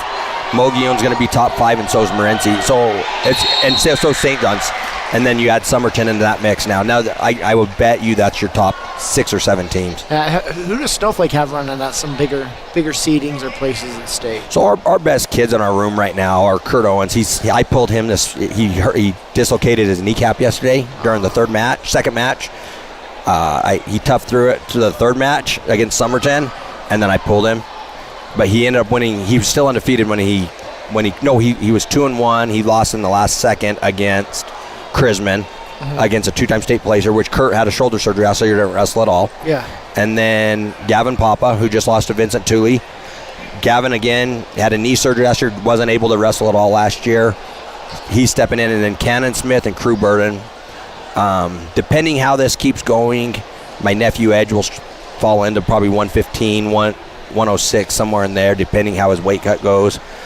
He's just coming off of football, and it wasn't worth trying to cut him down for this weekend for these type of duels just to force it. So once you weigh in that first time, it's kind of locked in. It's locked in, and so he got certified. He's certified at 15s. Okay. But so we just got It's 15s now, huh? Well, so when you get the 2-pound weight allowance after Christmas, that's what it goes to, right? Yeah. So that's where he'll start. Here's the truth. I got Maddox Wood at 120. Maddox Wood has not missed an off-season practice, does everything right. Yeah. And could Edge come wrestle him off for a spot right now? More than likely. But the reality of it is you take a kid that has busted his butt, done everything right, and then you allow somebody to just go take his spot. That's kind of hard. Yeah. You got to set a precedence of somebody that commits to themselves too. So That's where I'm at with Maddox. Maddox is a great kid, one of the best kids there is. Yeah, no, he keeps coming to the room. He's going to get tough. You know, that's how this sport works. Well, he's surrounded by hammers, right? Like, so Cannon, Crew Burden, Edge, like that's your group of 4 going after it. Like, go get better. Yeah, no, that's we were talking earlier about my wrestling, and as my partner, we didn't get along all the time growing up, but it's what made us both tough. It was every day you were wrestling a state champion wrestler. Well, I always told you guys, there's one day you guys would learn to respect each other. Your first freshman, sophomore year, you guys wouldn't even want to talk to each other. And I kept making you guys, I can't tell you how many times I would leave practice and be like, I can't wait till you 2 graduate. And now we talk. Now you guys talk all the time, and you guys are still best friends. And when you learn to respect each other, that's one of the hardest things about this sport is you're trying to take something that I'm working just as hard for, right? Yeah, and it's every day. The thing about Cole, you know, like, there was so much pride between us in a practice, and like I think the town didn't help with the who's tougher, and every single time we had to wrestle in practice, it was like, I'm not going to let you take me down 10 times a day. That's not going to happen, because you could have an off day at practice, but then once you start rolling, it was like, if you were going to keep taking me down, then we're just going to break out in a fight real quick. And you know that, and how many times did that happen too? And I'm being honest, like, it happens. It's just part of it, and then the next day you guys come back and get after it again. Like, that's one of the best things about this sport. Is you literally almost you're fighting for 2 hours just to breathe some days, right? Yeah. Like, our practices are no joke, and so you run for 2 hours. Your emotions are high. You live in those dark moments. Yeah. And then all of a sudden now it's like, oh wait, I can care about you. You're still my buddy. Like, yeah. Well, then like the thing is, like, every time, even though Cole and I, we could even be getting warmed up for a finals match and getting a fight, and then the other one would be wrestling in the match and be okay. Yeah. Well, I remember I would be screaming on the corner of the mat for something for Cole, or and vice versa. I remember looking over one time and he's telling me what to do. And so, you know, it was the same kid that me and him just were about to punch each other in the face. 100% right, and that's where it's fun, is because I always tell people it really is a brotherhood that you can't find anywhere else because of those reasons, right? Yeah. Like, we got girls wrestling getting ready to kick off over on Mat 1. Okay. Girls wrestling right now is the #1 growing sport in the state or nation. That's awesome. And this is good. This is because I wrestled like quite a bit of girls in high school, and it's just not exactly fair. So it's good that they're getting the chance to face each other. Yeah, and I always tell people, like, so Joe Larson took 2nd in state last year, our Snowflake Girls program. Yeah. But they did it right. I always tell people, Hollis Merrill and Kevin Sandifer, our school administrations, did it right, because the second that they decided they want to do it, they started a girls coaching stipend, got them they actually have their own wrestling room now. Oh, really? They're in the old wrestling room upstairs where we used to be. Oh, no way. Yeah, they have their own. I mean, everything is set up to where for them to succeed, right? Yeah. Like, you're not coming in, you're not an extra to a boy. Yeah. You have your own program to go get better at for you. Yeah, you're the same as volleyball. Like, it's just the same thing. You are your own entity. That's cool. That's good that they did that too. And, you know, and a lot of coaches right now are having a hard time giving it away because it's how many girl coaches are there in Arizona that want to coach girls wrestling, right? Yeah. Like, it's just not out there. Yeah. But and I've seen Joe. He's been committed since day one. Dude, he runs off season stuff. He's in the room a couple times a week, year round. He's trying his butt off. And like I said, he took 2nd in state last year. It's hard to reload. Yeah. This Sholo girl, I think this is a Decker girl. Oh. She's tough. Yeah, she don't look like she's not. She's tough. She definitely looks so good tough. thing, like, here's what's going on with Sholo right now. You have the Rawlings daughter. Yeah. You have her brother's tough too. Wilhelm girl, right? You have this Decker girl. They're all putting their kids out there, and they're trying to help build something around it. Yeah, Rawlings' dad's right there. That's the coach, huh? Yeah. So Decker's the girls' coach. Oh, okay. This guy in the corner. Yeah. And I think he's a firefighter by trade. Yeah. I was at his house the other day. I forget his last name's Decker. For some reason, yeah, really good guy. Yeah. And isn't Round Valley team state champs last year? 2 years ago. Yeah. 2 years ago. So they took state. Snowflake and Micah Mountain took runner-up. Snowflake was top 5. And look at that. This is a real match. This is real wrestling. Yeah. You'll see real wrestling here. This is awesome. It's growing quick, and that's what I love about, like, the girls wrestling. It's hard in the aspect of, like, you still have to. It's still girl, right? Like, you have to be careful about how you show things and do things. Yeah. But with the adults in the room, I mean, they've done everything they can to protect the boys and the girls and the coaches. Yeah. A lot of schools are taking those extra steps because if it's going to happen, you might as well. put them out there and put them in the best situation to succeed, right? But no, these girls are tough. This Round Valley program, Garrett Finch, he was a state champ. He actually served in our military for like 20 years, and he's a retired military guy. And being your coach, Mike Papa wrestled him in high school. Mike Papa was our state champ, wrestled Garrett and Dustin Clough, who coaches at Blue Ridge. Dustin I don't think ever got a state championship. Garrett Finch did. Garrett Finch now runs this program and runs it just like a guy's program, and he's hard-nosed. He actually is a school resource officer there, so retired from the military. Said, hey, you guys need a gun on campus? I'm your man. I'll sign up for it. I did it across seas for 20 years. So this guy right here? Yep, Garrett Finch. Heck yeah. And then that's Kalisha Hatch. Oh, yeah. From Snowflake, Snowflake Taylor. Yeah. And she's married to Hamblin over there, Willie Hamblin. But little Hunter.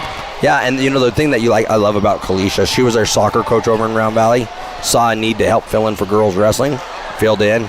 Now they're running a full-on program. They 2 years ago, they had about 20 girls, and they were brutal. Yeah. They were mean. A lot of good partners there. So what's going on? Why are we seeing so many different schools wrestling right here? So what's going to happen right now, okay, Wacy, you got the girls tournament, which is an individual tournament going on. Oh, so it's not team. It's not team because they can't fill full teams yet. Yeah, okay. It's still a third year growing. You're starting to see more and more, like look at Morency's girls. Morency sent their girls up over here in the pink. Yeah. So they've got 8 girls up here. So they're an individual tournament over here. And then, actually, it looks like we're assigned a mat right now. Snowflake's wrestling somebody right below us, so I got to get going here in a second. Yeah. But it looks to me like... So now you're cross-bracketing. You got St. John's versus Sunrise over on the far mat 2. You got Chrisman. Let me see. I'm trying to think of who it is. Looks like Chrisman's on 3 and Sholo. So this would be for second place or third place right here, 3rd and 4th. Okay. And then us. Who are we wrestling? We just wrestled. Oh, we're wrestling the X team. We're wrestling the X team. So the X team. So this is what's crazy about the X team. The X team is all the extra programs that we're able to get their kids in. Yeah. And you notice a lot of St. John's, Round Valley, and Somerton. So what they did is they created a team. Before, when you had open holes, you could fill kids in. But what happened, because of track wrestling got bought out by Flow, it's very hard for them to separate these things. So the X team actually took 3rd place in the pool that they were in. No way. Because all the other teams have buys and stuff, and so they were able to get a lot of points. So. Oh, that makes sense, yeah. That's still cool, though. I remember that at Peaks. You go wrestle some of your own kids from your team, and yeah, that's cool. That's and then it looks like Round Valley and probably Mogione, I bet, will be over there. Who does Round Valley got that might be going? They got an Arona kid that's really good. Their 106 is a lunker. He's pretty tough. And they got a McCall kid at like 119, 120. Oh, those McCall boys are not. They've wrestled forever, right? Yeah, those are strong boys. They're not like, I remember. And then the Ray kid at 190s. Yeah, I wonder if it's the same McCall, but those are some tough kids. Yes, same family. Okay. Same family. Yeah. So it's fun. But, Wacy, I got to run. I got those kids up. Thank you. Good to see you, my friend.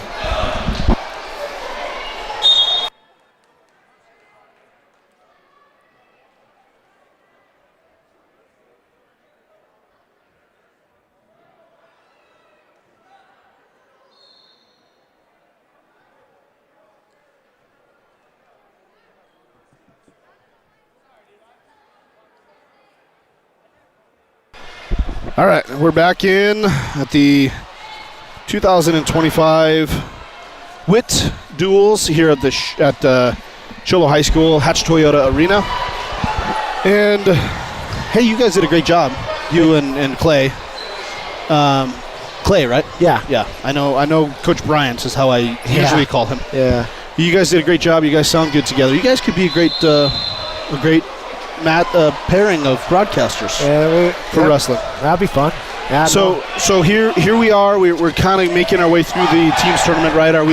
Do I have it right? Are we in the championship round of the teams tournament? Yeah, that's what he was just kind of breaking down of who's wrestling who. So the way this works is you've got every team wrestles, and then they have their own little pool. And that pool, you wrestle each team in that pool. And so now they've already got their seedings. Everyone's done good. So right now we've got all the teams on who's trying to become the team champion. And they're wrestling in now their own team bracket to become the team champion. Is this for first place for the team championship? I think he said this one was third. So Sholo and Chrisman are wrestling for third. Yes. And then you've got, I think... is this Chino Valley and Round Valley? This is Snowflake and the X team. Snowflake. And the X team. The X team is like whoever second string guys came, but they were able to fill out an entire roster. So they got a lot of points with all the teams that had buys. So they placed third in their pool. So could that X team could be kids from any school here? Yeah, so you got like Round Valley, St. John's mixed in. So that's who Snowflake Wrestling is. They wrestled the kids that were like second string, but that doesn't mean much. Some of these kids, like I remember even some of our high school matches, you'd have kids wrestling for first string and it switched every week. So I mean, some of these kids are tough.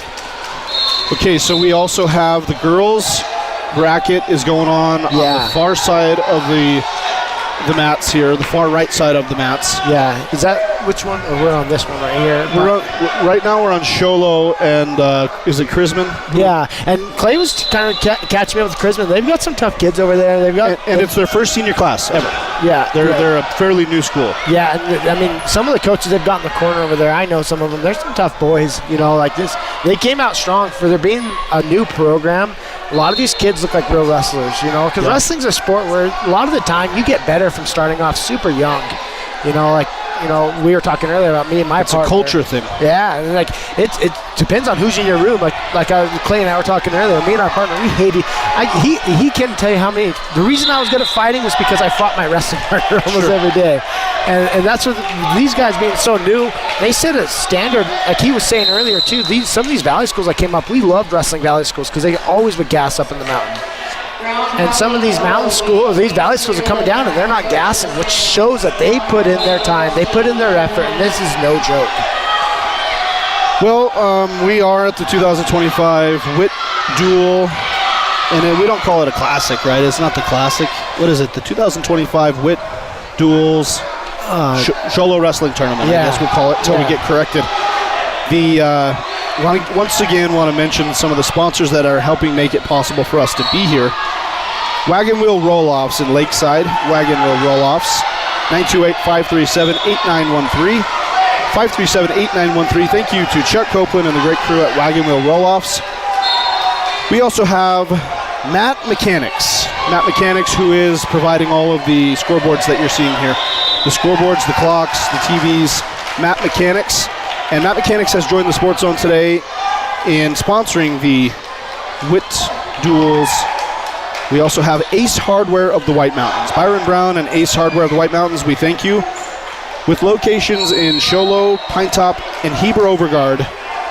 And again, I know there's people watching that want to see more of the action, and we're going to give you some more picture-in-picture looks. We're going to let you see more of what's going on. But as one of our sponsoring partners today is the Sholo Wrestling Program. So we're going to give you a lot of Sholo looks, and I know there's people from other parts of the state who couldn't make it up, and we're going to give you, we're going to do our best for you. We're going to give you the as many looks and matches as we can. We're with limited crew and limited cameras. We only have 4 cameras and there's 6 mats, and there's only so much you can show at one time. So we will do our best to give you as many looks as possible, just with the understanding, and we appreciate your understanding on that, that we're here with the Sholo Wrestling Program. So though the Sports Zone is never a biased entity, we love all of our programs, we love all of the teams, particularly here in the White Mountains as we cover Sholo and Snowflake and Blue Ridge, Round Valley, St. John's, Mogollon, even Alchese is here. So we do, obviously, at the Sports Zone, we focus a lot on the White Mountains, but today there will be a slight focus on Sholo because as we went through the list of sponsors here, Wacy, Wagon Wheel Roll-Offs, Matt Mechanics, Ace Hardware of the White Mountains, and the Sholo Wrestling Team is also a sponsoring partner today. So we appreciate them, and they invited us in to do the tournament, and we were happy that they asked us to be here, and they are a sponsoring partner today. Yeah. So with the slight focus on Sholo, but we will give you, again, out there, as many looks as we can. Yeah, no, this is good. Thank you for the sponsors. Me and Derek had a good conversation a while ago about how we're trying to grow the sport of wrestling to be viewed a little bit more on the mountain, because some of these mountain schools, we produce some tough kids, like we're talking some pretty tough kids that go places in this sport. So these sponsors being able to help make that kind of keep growing. We appreciate you for doing that. And you, Wacy, you're going to do some sponsorship at some point here in the future. Can you tell us what business, you're a business owner? Yes, sir. What's your business? Landscaping, right? Wood, lands, and dirt work. So dirt work. So I own my own dirt company, and then I do landscaping too. I do house pads, driveways, kind of everything in that aspect when it comes to dirt. If it's grading a yard, putting in turf, anything like that, that's what I like to do. And what's your company name? It's called WW Dirtworks for WW Dirtworks. Yeah, Wacy Wood. You're based out of Snowflake, but you will do, I assume, anywhere in the White Mountains. Yes, sir. Yes, sir. How could if somebody wanted to find you online, how could they find you online? There's a lot of posts online of my page. There's WW Dirtworks. You can look me up on Facebook. I have my own page there. You can look at some of my work. And then I'm always posting out there trying to share ads and stuff like that just to kind of keep growing it. WW Dirtworks on Facebook. And what if somebody wanted to text you or call you? What phone number could they do that at? At 928-245-7543. 245-7543. So 928-245-7543. Your company is WW Dirtworks. And you're not a particular sponsor here, but because you're helping us put the broadcast together, we wanted to give you a mention there. And I know that in the future, as we maybe grow the wrestling broadcasts that we will produce here on the Sports Zone, that WW Dirtworks is likely to be a sponsoring partner. But again, Wacy, we thank you for sitting in. We're waiting for Sean Seymour. We believe it's Sean Seymour, who will be our next fill-in guest host here on the broadcast today. And he's not here yet. Apparently left the Valley area at 7:30 or 8 o'clock this morning. So we expect him at any moment. When he gets here, we're going to let you take a break for a little while, and we'll get Sean going. We'll get him up to speed, and then we'll pull you back in later on today. In the meantime, we appreciate Wacy for stepping in. Wacy, thank you for that. Thank you. And just hang around until Sean gets here, and I'll step off the mic again here, and you'll get back to business with. We've got a lot of these team duels are finishing. I think this is the last round of the team duel part of this tournament, and then we move into. I believe the next thing we move into is the individual championship tournament. That's from what I understand. Here's Sean coming up right here, but this Wilhelm kid is tough. Look at this kid. This has been a good match. 3-0 with the takedown in the first period. We're coming to the third period. This is a good match coming on. Could you do me a favor if you would, Wacy? Hand me that water. You bet. Okay, so Sean just did walk up. We're going to get Sean. We're going to get him going here in just a minute. And in a couple of minutes here, Wacy, you're going to have the opportunity to step away, stretch your legs, and get some fresh air and get to watch some of the up-close and personal matches here. Yeah. In the meantime, we'll do another quick mention to our sponsors. Thank you to Wagon Wheel Roll-Offs. And I think I've been saying Wagon Wheel Roll-Off, but it's Wagon Wheel Roll-Offs with an S. Okay. 537-8193. Matt Mechanics, who had provided all the technology here that you're seeing with the scoreboards and things like that. And Ace Hardware of the White Mountains, Sholo Pine Top Hebrew Overguard, and big thanks to the Sholo Wrestling Program, who is a sponsoring partner of today's tournament. And let's see, I think we've covered our bases here for a little while. We're going to get back to the action. And this is a good match going on between Sholo, Wilhelm, and McDonald. So we're going to have you finish.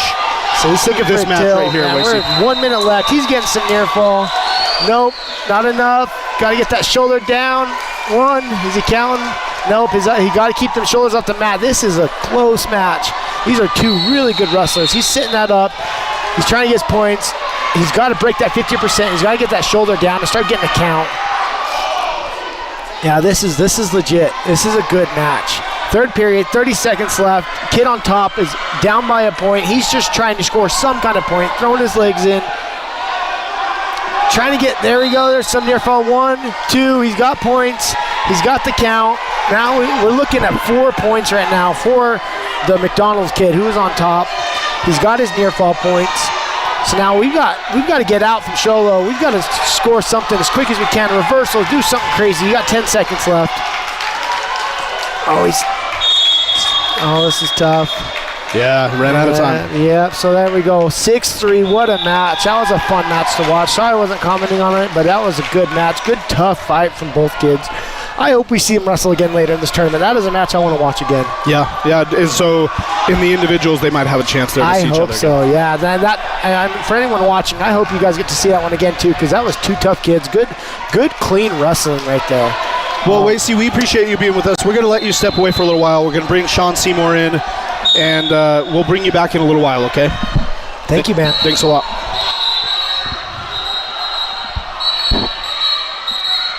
All right, as we get ready to bring Sean in, we're going to bring you some more looks here of some different matches.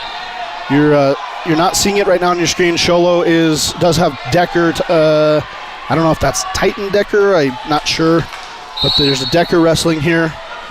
And we still do have the girls matchups going on the right side of our gym here. Sean, go ahead and put that microphone down and get it real close to your mouth there. And Sean Seymour, thanks for coming in. Yeah, pleasure to be here. Okay, so we're going to bring you into what we're doing here, Sean. I know you just got in from the Valley, correct? Correct, yeah. So you're familiar with the tournament going on. And is this Titan Decker? Is that who we're seeing down here? This is, yes. And he's a freshman, right? Yeah. Okay, so tough kid, man. A lot of heart. We'll set the stage here. We are at the 2025 Witt Duels, and do we call it a classic? Yeah, we can call it that if you want. The Witt Duels Classic, the Witt Duels Wrestling Tournament here at the Sholo High School, and the title sponsor for the tournament, in-house tournament, is Sholo Ford, and so we wanted to give Sholo Ford to mention that Sholo Ford is sponsoring the tournament, and we did mention our sponsors earlier: Wagon Wheel Roll-Offs, Matt Mechanics, Ace Hardware, the White Mountains, and the Sholo Wrestling Program are all sponsors today for the Sports Zone. You're watching the 2025 Witt Duels on the Sports Zone Radio YouTube channel. And Sean, I'll just kind of bring you into what we're doing here. You're seeing here, this is what the world is seeing, whatever's on your monitor there. And we will show some picture-in-picture. So as you're breaking down, you're going to see different matches. You can refer to those matches. We just, I'm not a wrestling guy, okay? Correct, yeah. I wrestled for about 4 or 5 years in my younger days, but I think my last time wrestling officially was 8th grade. I don't come from a wrestling family like you and Wacy, some of the household wrestling names around here. So we're going to get your wrestling mind, to give us some breakdowns of what's going on here. And as you can, I know it's going to be hard. You're not a broadcaster, but we do appreciate you sitting in as much as you can. Help the listeners to know kind of what's going on as they're listening at home, as they're watching at home, because here on the mat we can see everything that's going on. Beautiful. But you're going to give us some breakdowns. So first and foremost, you're Sean Seymour, as mentioned. We just need a little background about who you are. Give us a little background about your wrestling career. All right, yeah, thank you. Appreciate you having me here. And keep that microphone real close, okay?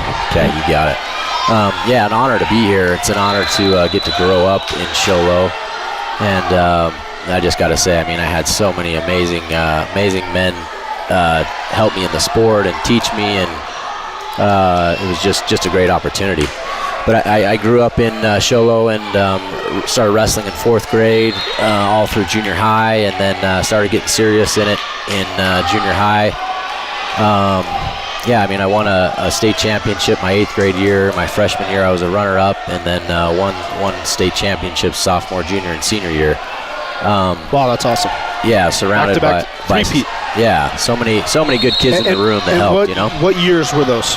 That was 2000 to 2004 in high school. Okay. So yeah. So 01 to 03, you were 01 to 04, you were a wrestling state champion. Yeah. Okay. But here, Titan. If we come in here, I'll focus in on the Cougars a little bit. Titans up 11-10. This is the 132 weight class here. Let's have a break here right now. But wow, this is a great match. It is. So I don't know what the grade is of the other young guy there, Sanders, and this is Chrisman still, correct? Is that Chrisman? Decker. Chrisman is the school that they're wrestling, I believe. Sorry. Titan is his first name, right? Yes, Titan. And he's, as far as I know, he's a great football player as well. He's a tough kid, man. So opponent's in on a shot. Yeah, Titan's got to get his legs back, trying to sprawl here. what we'll call. He's coming in for a basket here. Gave up a takedown there. Still scrambling short time. Opponent on top just going to want to ride this out. At this point of the tournament, Sean, you've wrestled, who knows, you've wrestled 6, 7, 8 times. What is your body telling you right now? What is your mind telling you about your body? I mean, I think it's that's an individual question, but I mean, some of these guys, it's getting tired, and I'd be like, that's the mind always in life. It's like, man, I'm tired, I can't go in, and we got some good coaches in the corner, and all this room is the sport teaches you to stay clear on and focused on your goals, and you can push through that. And I have to assume that there are tournaments that some kids don't win because maybe they're not as well conditioned or their stamina doesn't go on, whereas if they wrestled in a different tournament that had fewer matches, they might run the table. Is that something that happens? Could be, yeah, totally. That some kids can go the distance of several matches, and some guys, got the tank of one, so that is truth in that. What's going through the head right here of these two wrestlers? What's going through your head? I'm thinking it's get focused. We lost the clock here. I think it's a close match, so it's like, hey, I got one more period to go. Put it all out there, and let's make something happen. Titans down, I believe, maybe by a couple points. I think he's up 11-10 right now. Oh, okay. So the screen goes down, and by the way, Matt Mechanics, they're a partner here with the Sholo Wrestling Tournament, and also with the Sports Zone today. Yeah. The mat goes, the screen goes down. Whatever, probably got unplugged or something like that. You get a little breather. Is that helpful? My apologies, by the way. He is down 13-12. Yeah, it gives you a little breather. Both guys get it, so it's a time just to reset, I believe, and here we go, grinding it out. Now this Crisman kid, Sanders, he looks like he's a very offensive wrestler. Yeah, he's coming out. He's wanting it right here. You can see him, some hard hands, moving, circling. And now Titans coming back, trying to move with the reshot. Just scrambling here for position, up in on a shot there. Holding on, Titans trying to get his legs back.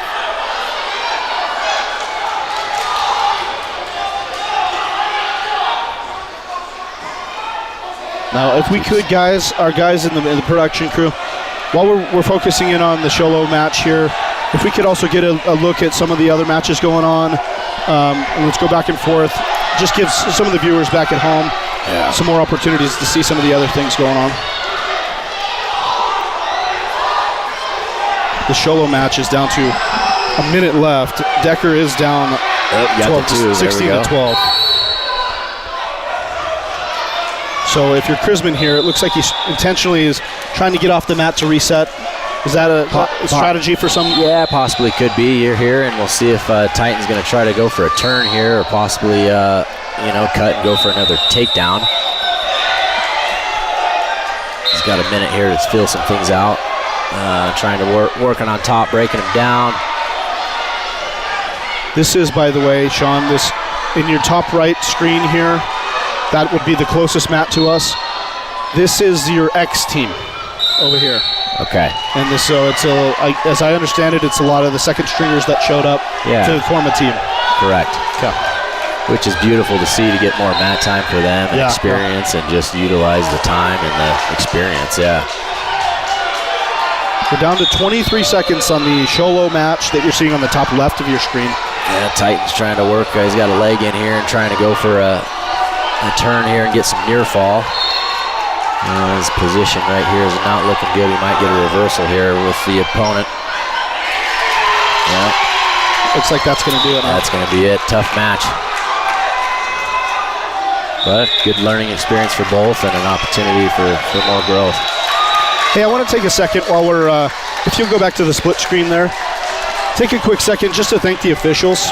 I think officials, widely in most sports, I don't know exactly how it is in wrestling, but in most sports, the officials, they get a hard time. But at the Sports Zone, we really want to lift up the officials. We appreciate them. We don't have enough officials in any sport. It seems like every sport there's reschedules, and as fans, we can be very hard on officials. Chance Sneed, which would be the official on your top right, he, I believe, is the head official at this tournament. And I think a lot of tournaments, he's the guy who leads the charge. He is a personal friend of mine, so I don't know if I know any of the other officials personally, but just want to say thank you to the officials. And we couldn't put these tournaments on or have the football games, the basketball games that we're able to play if not for the officials. So thank you guys, and specifically to Chance, because he's the one that I do know, and I believe he's the head official here. Yeah, and I'm glad you brought that up. Chance was reffing even when I was way back, and Darren, and I see a few other faces, and just great, man. And it's neat to go up and shake their hand and see they just love the sport and love kids. Okay, who do we have down here for Sholo? Campos and Hawkins of Chrisman. And again, as people will be bouncing in and out all day, it's a wrestling tournament, right? So we're going to have a lot of people in and out of the stream all day long. We've mentioned this a couple of times, that we're going to give you as many looks as we can all day long and try to show you as many of the matches as we can. There will be a focus on Sholo, because Sholo is the host of the tournament, and they're also one of the sponsoring partners for the Sports Zone today. So if not for Sholo's wrestling program, we wouldn't be here. So we just wanted to throw that back out there. But we will give you as many looks as we can throughout the day. Perfect. Yeah, Campos is coming out, getting caught here a little bit on his back. Hopefully we can fight out of that.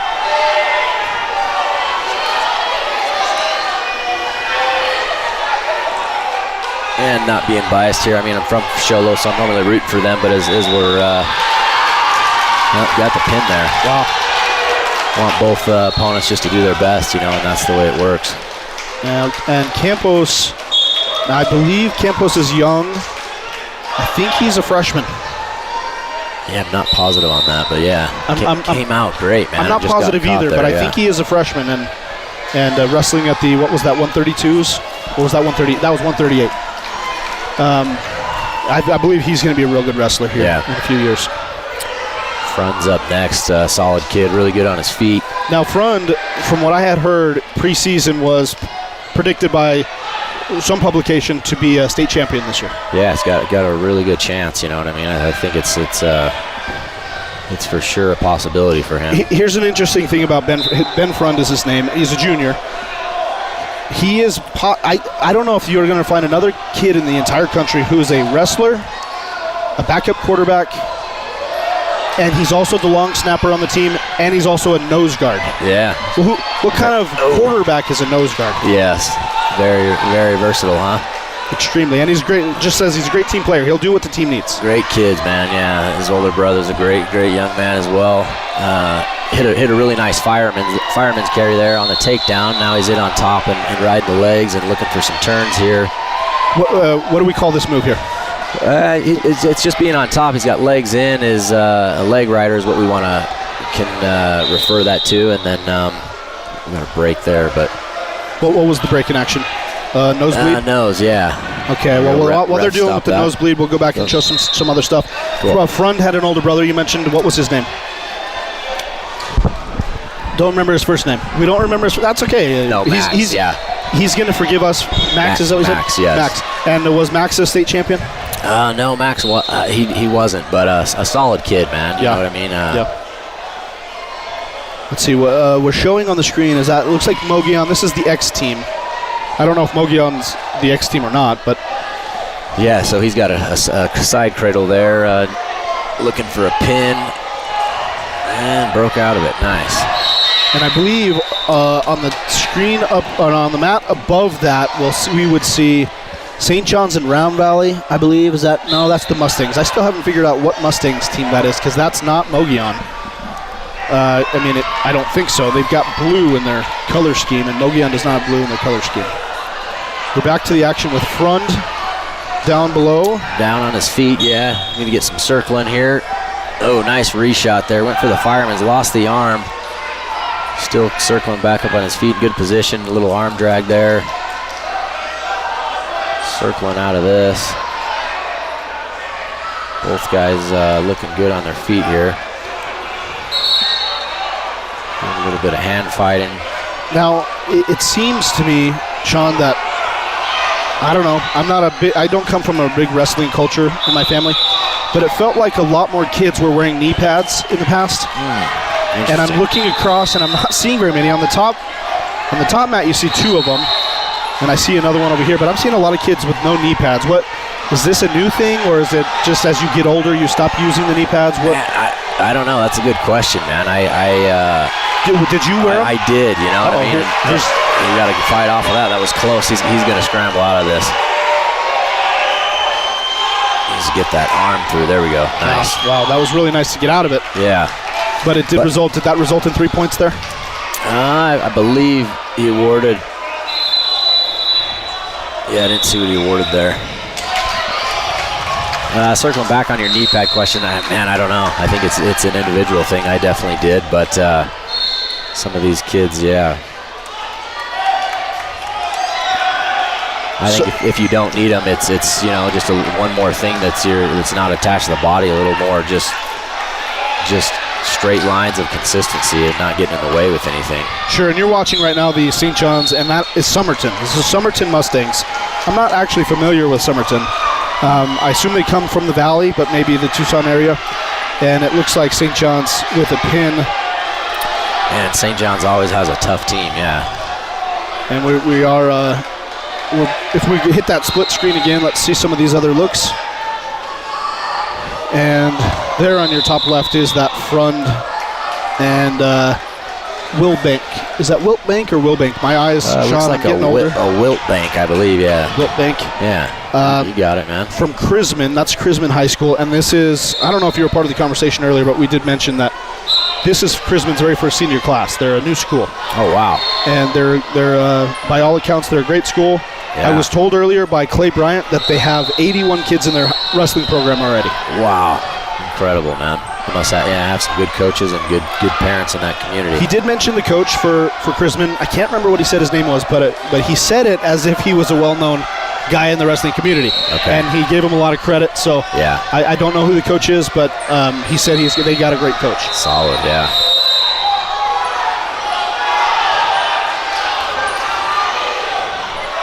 Well, Frund is still on top over here for the Cougars. Circle over there with the Redskins. Just got a takedown.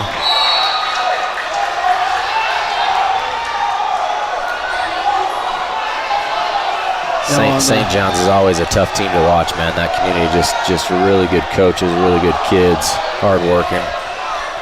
Yeah, I'm always impressed by St. John's and Mogollon, these small communities that produce incredible wrestlers, it seems, every year. Yeah. Frund flipped the script a little bit, didn't he? Yep. Got a headlock there and got the. And you didn't see it on your screen there, but the coaches did not appreciate or approve of something. The coaches were on the mat. I don't know if you saw them on the edge of your screen there, but you had the Chrisman coaches on the mat pointing at something out. I think were they calling for an illegal headlock? Or I don't know if they were thinking the arm didn't have an arm or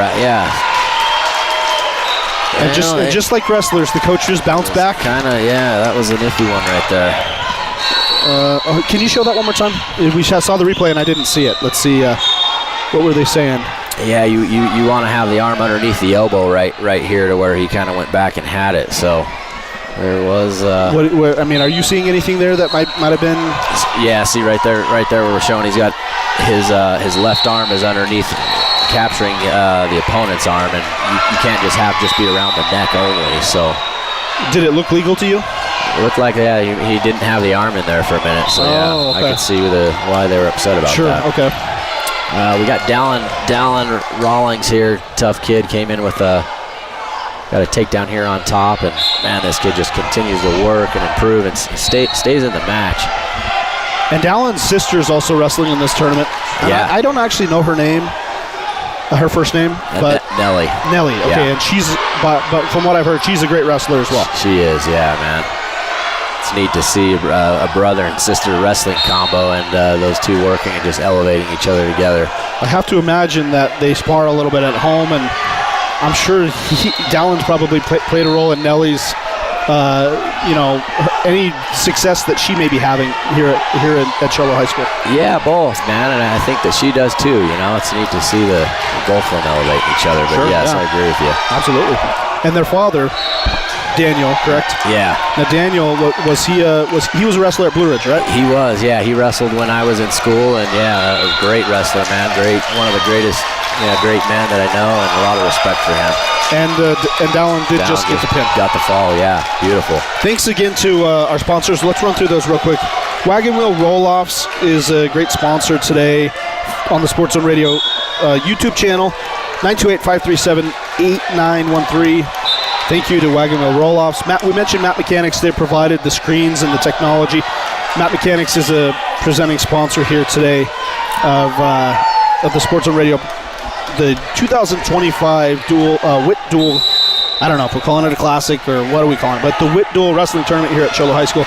Ace Hardware of the White Mountains with locations in Show Low, Pine Top, and Heber Overyard, and the Show Low Wrestling program as well. And wanted to mention that the sponsor for the actual tournament, they're not a sponsor of ours today, but the sponsor for the tournament is Show Low Ford. And, so without all these sponsoring partners, you don't get what you get here today. What did we just see down here at the Show Low? Luke Smith is wrestling. Yeah, quick one, man. He got taken down and then put in a headlock and a pin. So, yeah, a tough kid that he was wrestling, good experience, but yeah. Luke Smith, who is a great wrestler, he was pinned in his earlier match and surprised in both. This one you're saying was quick. The first one, I think he got pinned later in the second round. Or second period, and so that was a bit surprising to see. Yeah, they're tough kids, man, all the time. It's just, you never know. You got to come out ready and see, and sometimes if you're not completely warmed up, I mean, anybody can get pinned. Well, Sean, I'm going to let you kind of take over while I go back to the behind the scenes and do some things. Okay. And, if possible, we're going to send a coach or two up here to join you. Perfect. Just to have you guys kind of bounce some things off of each other. In the meantime, just keep our audience updated on what's going on down here. We'll have the great split screen look for you and show as much as we can. We will focus in a little bit here and there on some other matches. Love it. Appreciate you being here, Sean. And the stage is yours. Appreciate you. Thank you.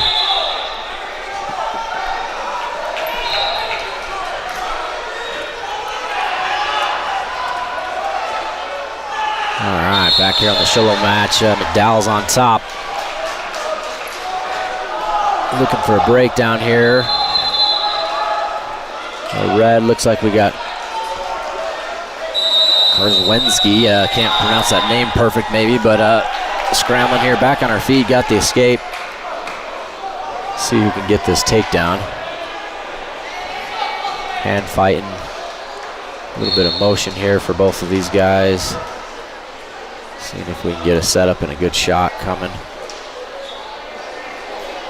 Oh, nice sprawl. Sholo's going for the up. Got the takedown there on a fireman's.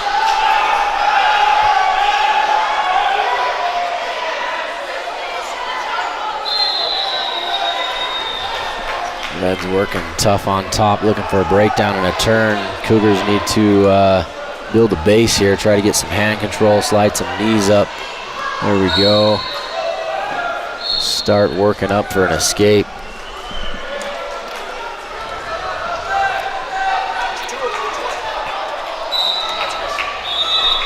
All right. Into the first period here.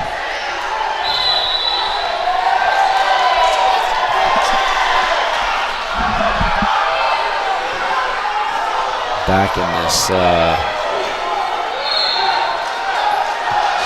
starting the second period here. Sholo's down, whistle blowing, moving, going for a switch. Keeps scrambling up to his feet, got the escape. Nice shot there, circling back and got it. Wow, that was a great explosion.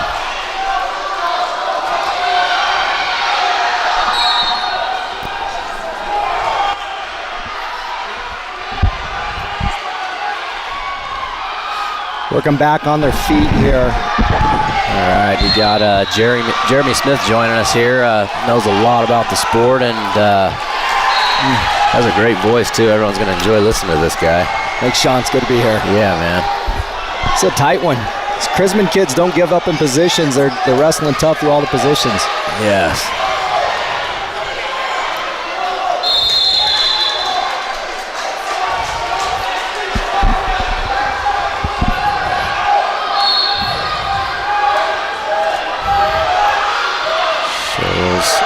to get that base and see if we can get some movement. Chrisman is, like you said, man, he is tight on the positions. You're correct on that one.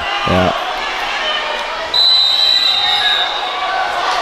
He's keeping just that constant pressure, keeping his weight forward, making it really hard for him to get any elevation, get that head up. Yeah.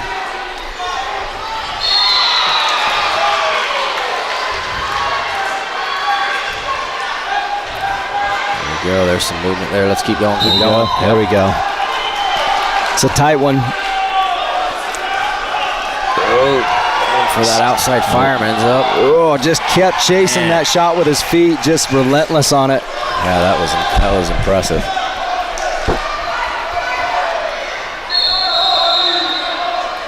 Just need to see both of these guys just keep grinding and the persistence and constant effort. You know, in these tight ones, when you can finish a period on top here, it really gives you that advantage, not giving up an escape here. He's up 3 going into the third. So true, yeah. Interesting. Up 3, choosing neutral. Much feel like he's got something on his feet here that he likes. Yeah. It's a door for Sholo with that neutral position. Yep. Almost same takedown as last time, huh? I think he just felt it. Felt like he had that ability to get him open and get to the legs, and it didn't take him. I mean, that's 8 seconds and he's down. Yeah. Clean outside, and then switched over into that double, man. That's a nice change of direction.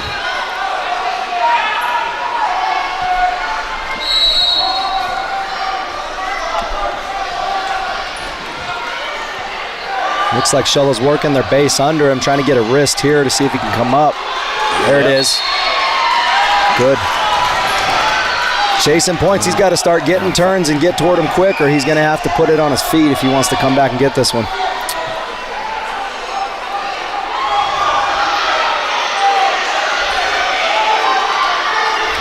right, here we go. See what can happen here. And he went for that same shot again. Yeah, McDowell did a better job getting his hips back early, not letting him get in. But he's down 6. He's chasing a couple takedowns. He's got to get to work here pretty quick. Yeah, we're gonna need a takedown to the back here. He's looking for a throw, maybe. Yeah, got to go big here soon. Man, those guys, he just keeps grinding. That kid is tough. Good awareness, too, to keep that one toe in. Yeah.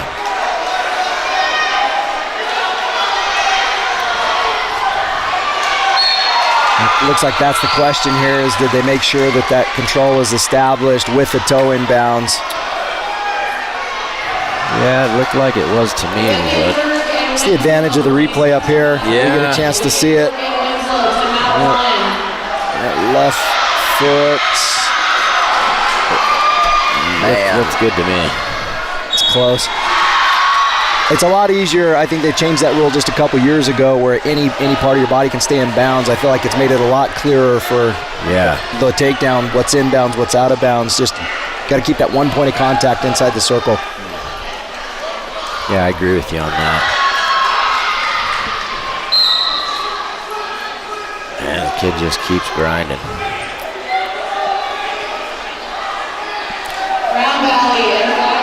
This is good coaching, too. You have to, at this stage in the match, another 3 points to chase is big. You got to at least try to see if you can make sure they saw it clear, that it didn't leave. If the toe left the mat, even if it's above the ceiling, if it leaves the mat, something like that, that could get that overturned. I agree.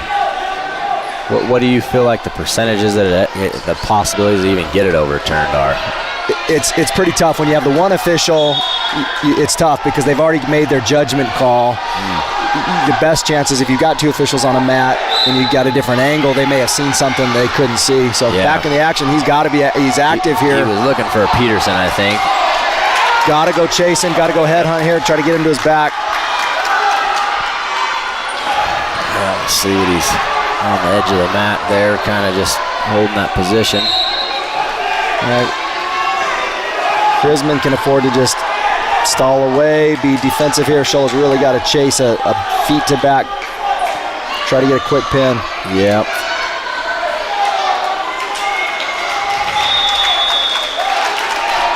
Tough match, though. Both guys wrestled well. At great pace.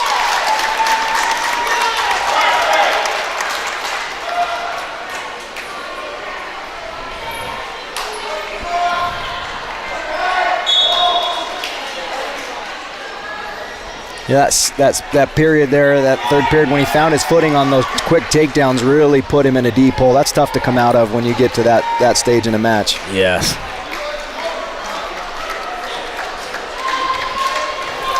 All right, who we got over here on this? So we at 190 here.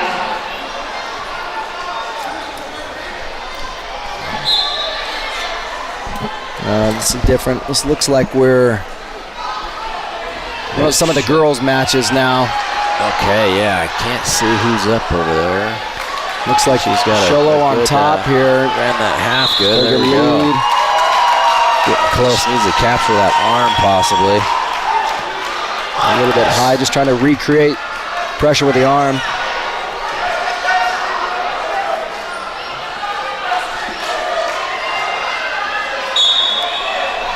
Working that half tough.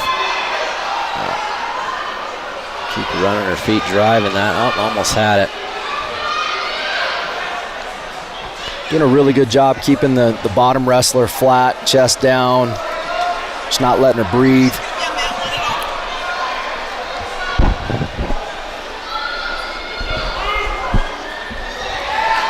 Yeah, looks like dominating that match, 11-0 over there. Yeah, second period, she's got a couple turns.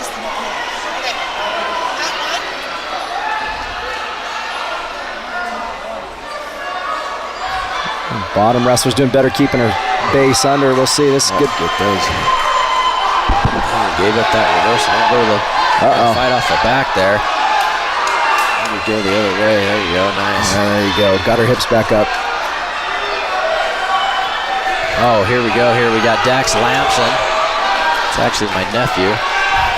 Good kid. Some big bodies here. Yeah. Dax had the takedown there, and then got a reversal.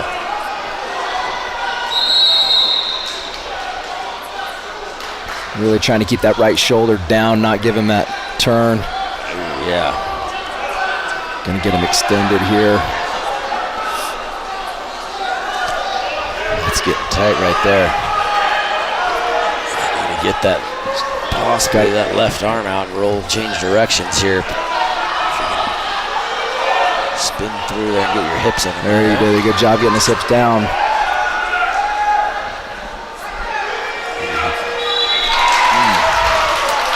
Tough one there. Both guys pretty fresh first period. That's a tough one to get deep there. All right, looks like we got Salone with Cholo.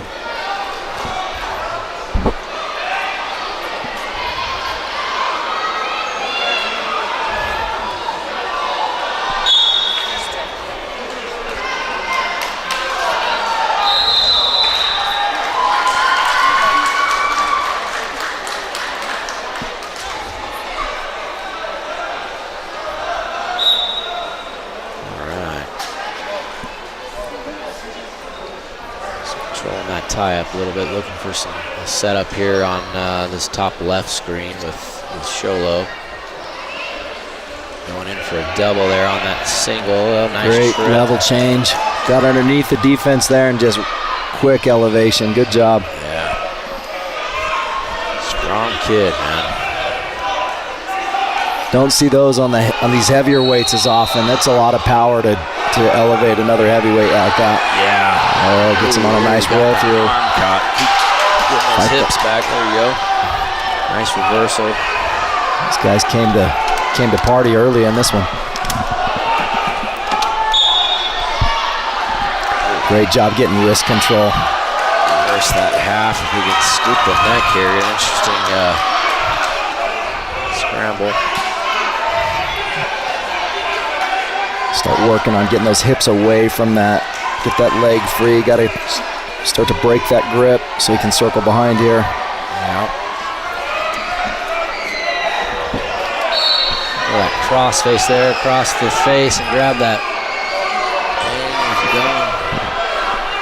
Looks like he's running a far side jump, threatening the far side cradle there. Got Chrisman to flatten out here. Now we just got to break that grip on the leg, and he can circle behind and get to work on top. There it is. He can get that leg back extended. Regathered. There you go.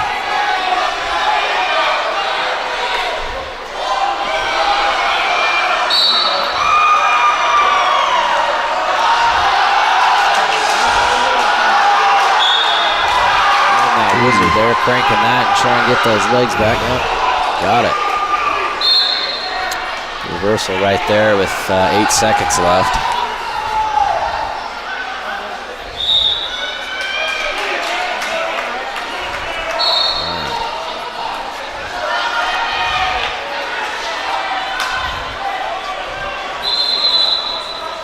Looks like choice going to Chrisman. They want to choose the top, huh? All right. So, yeah, we've have some good take our turn. Top work there.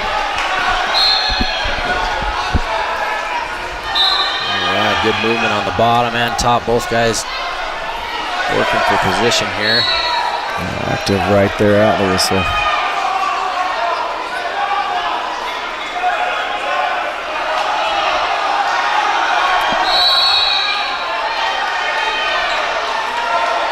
And it's tough when they get both legs in like that. Just get your hips isolated and down. That's a lot of work. They've got to try to clear one.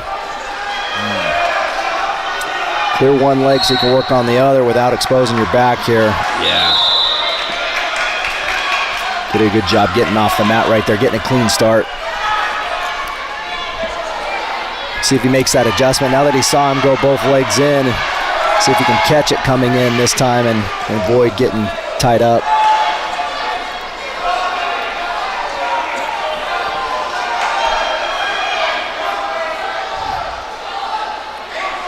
Yeah, use a lot of energy trying to get out of the bottom when you're in that position with the legs in. Yeah. Settling there.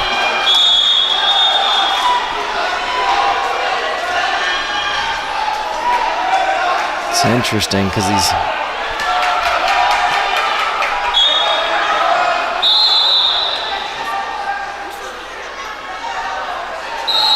full Nelson there. Bottom left screen looks like we got Decker in the women's match.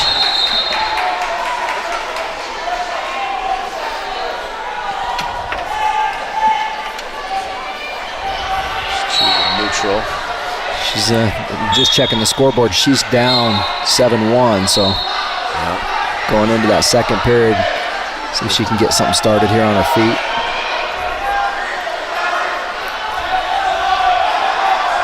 Up on our top left. I mean, when you're up. You can avoid. You can buy time on this, but you got to avoid getting turned. And now it's tight, 9-8. Yeah, man. And just constantly doing a good job getting those hooks in and those legs in and controlling his hips. Makes it real tough to be able to get free when the hips are controlled like that. Sure.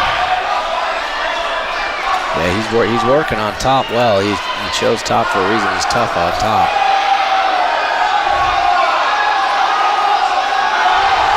It's a little bit high there. Yeah, a little high. See if Sloan.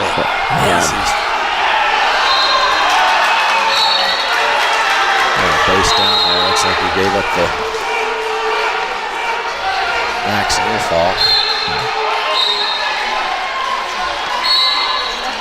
It looked like he's in a position to get a pin here, but he's going to be going up 3 points going into this third period. We'll see what Sloan chooses. Normally you want to go down, try to get your escape point, but I don't think you can go down. You just got a long time under there. Probably going to have to go either if you think you can get a turn, you go top here and try to say, hey, we've done our turn under there. We'll put you under there, see how we can do, or put it on the feet. Correct, yeah. I'll be surprised if they go down here, though. Back over here on this bottom left, Decker's trying to get stacked there a little bit.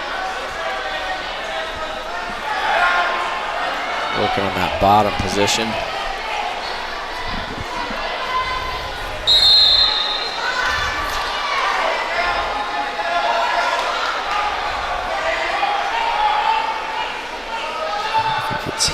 working that half on top well, and doing a good job transitioning both sides. Yeah. Every time she feels like she's getting a hip out and getting free, she just stays after it.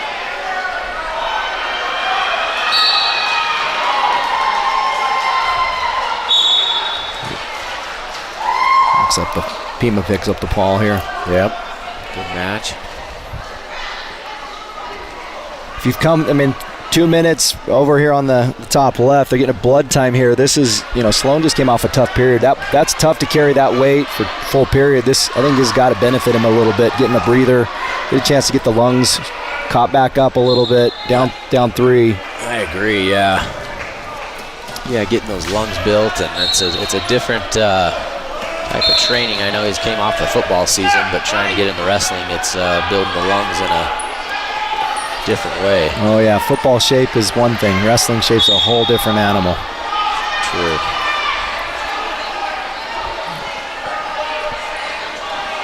Well, he went with the top, like you said here. Hopefully he's work on some. Good job isolating that leg, not letting him get up to his base.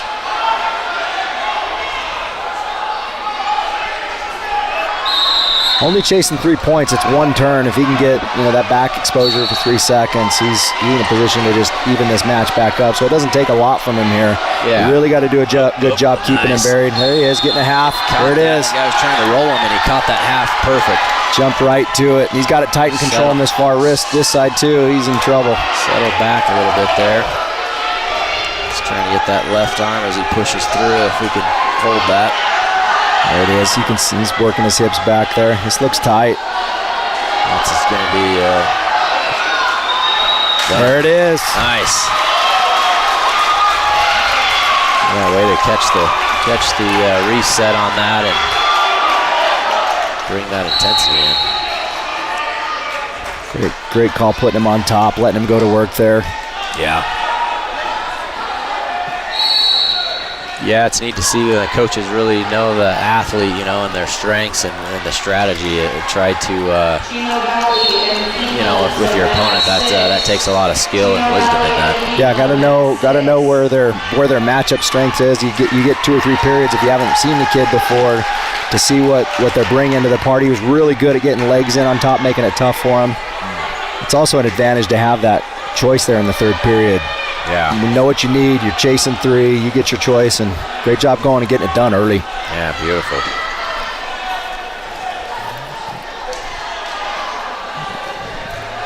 Looks like we got another match here, another girls' match on the bottom left. Can't see what. Oh, we got Morency. Looks like the bottom right, we've got Winslow and Wickenburg. Right. Soaking there a little bit. Wickenburg's in on a double leg. Gonna really control that far leg up. Stopped his feet there.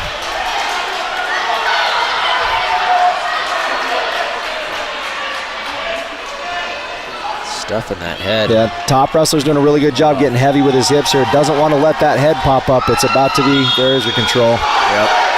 Good job settling back, getting another elevation, would get his head up and out. Wickenburg here to get the score.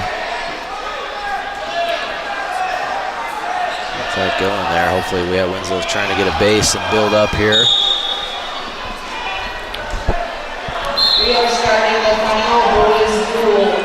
At the conclusion of these duels, we will open up all 6 mats to the girls' tournament.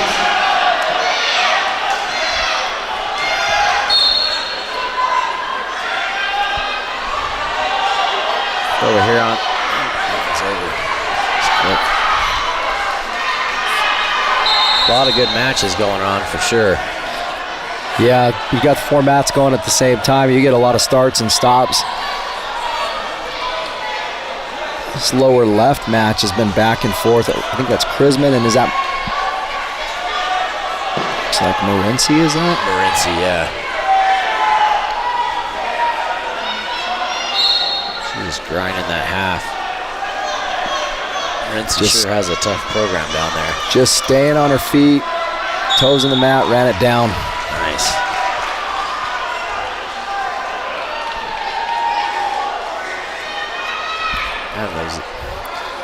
Wickenburg's going to finish on top here, finish the ride for the period, unless Winslow makes it happen quick. There you go.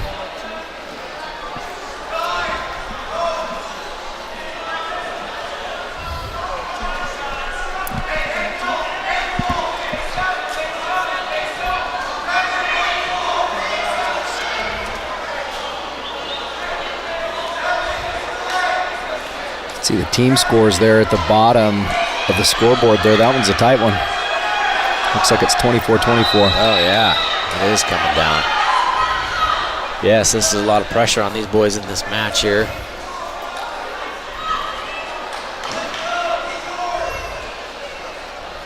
Interesting.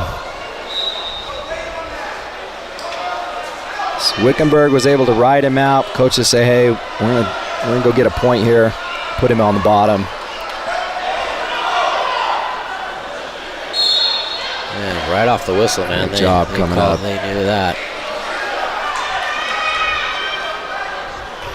You really got to try to stay to your feet there. You did all that initial work getting up. Try to. Yeah, it's got the leg, arm under the leg there instead of over. Oh, Winslow locked up a cradle. He's still got it locked up. He's committed to it. Right. Yeah, if he swims over the top, he's in some trouble here. Yeah, give that up there.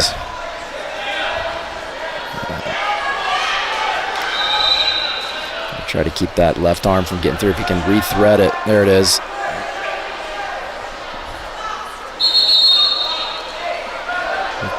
They're a little high. He needs to get to his shoulder. There we go. Chest. As soon as he got that reposition, it went flat pretty quick. Looks like we've got a top right. We've got Sholo, and I don't know who the camo singlet is. I don't know either, yeah.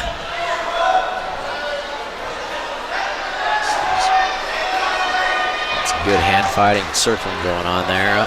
Looking for that single. To get that head up and keep moving, not trapped on her bottom there.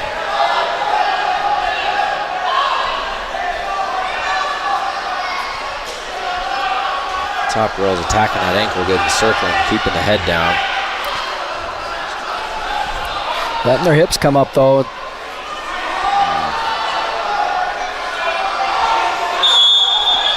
Pick up a stalemate, start it fresh again. Good call by the referee. Keep these matches going. This one's got 16 seconds left in the first period, 0-0. See if either one of them tries to make something happen on short time. If they're content just taking a draw the first period, going to the second. Yeah.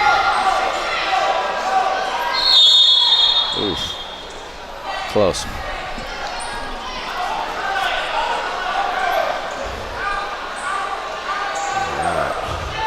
Sholo deferred.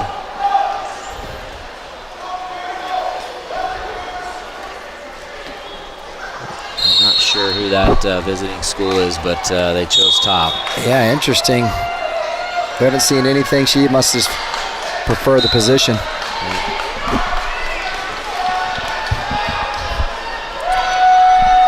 Got the escape. Ooh.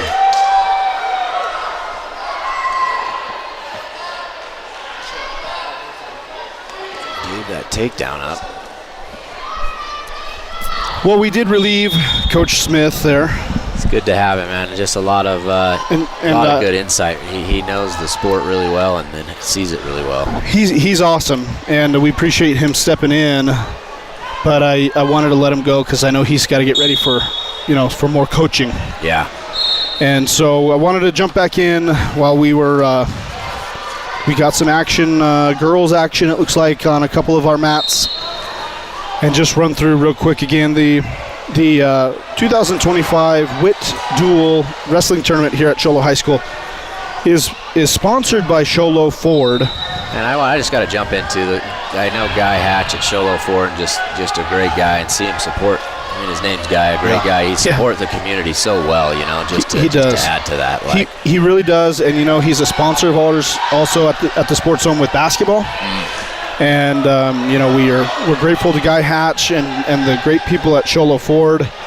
We just shot some video over there the other day, some great drone footage that we're going to produce here and run for our basketball broadcast.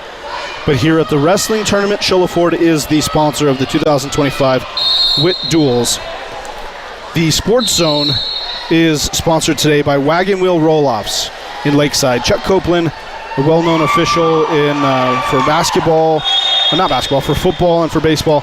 Chuck Copeland and the great people at Wagon Wheel Roll-Offs are sponsoring the Sports Zone today. It's 928-537-8913. So if you need a roll-off for your property, you're trying to get rid of some stuff, or you're moving, or whatever it is, Wagon Wheel Roll-Offs in Wagon Wheel, it goes without saying, 928-537-8193. And we appreciate them joining us today.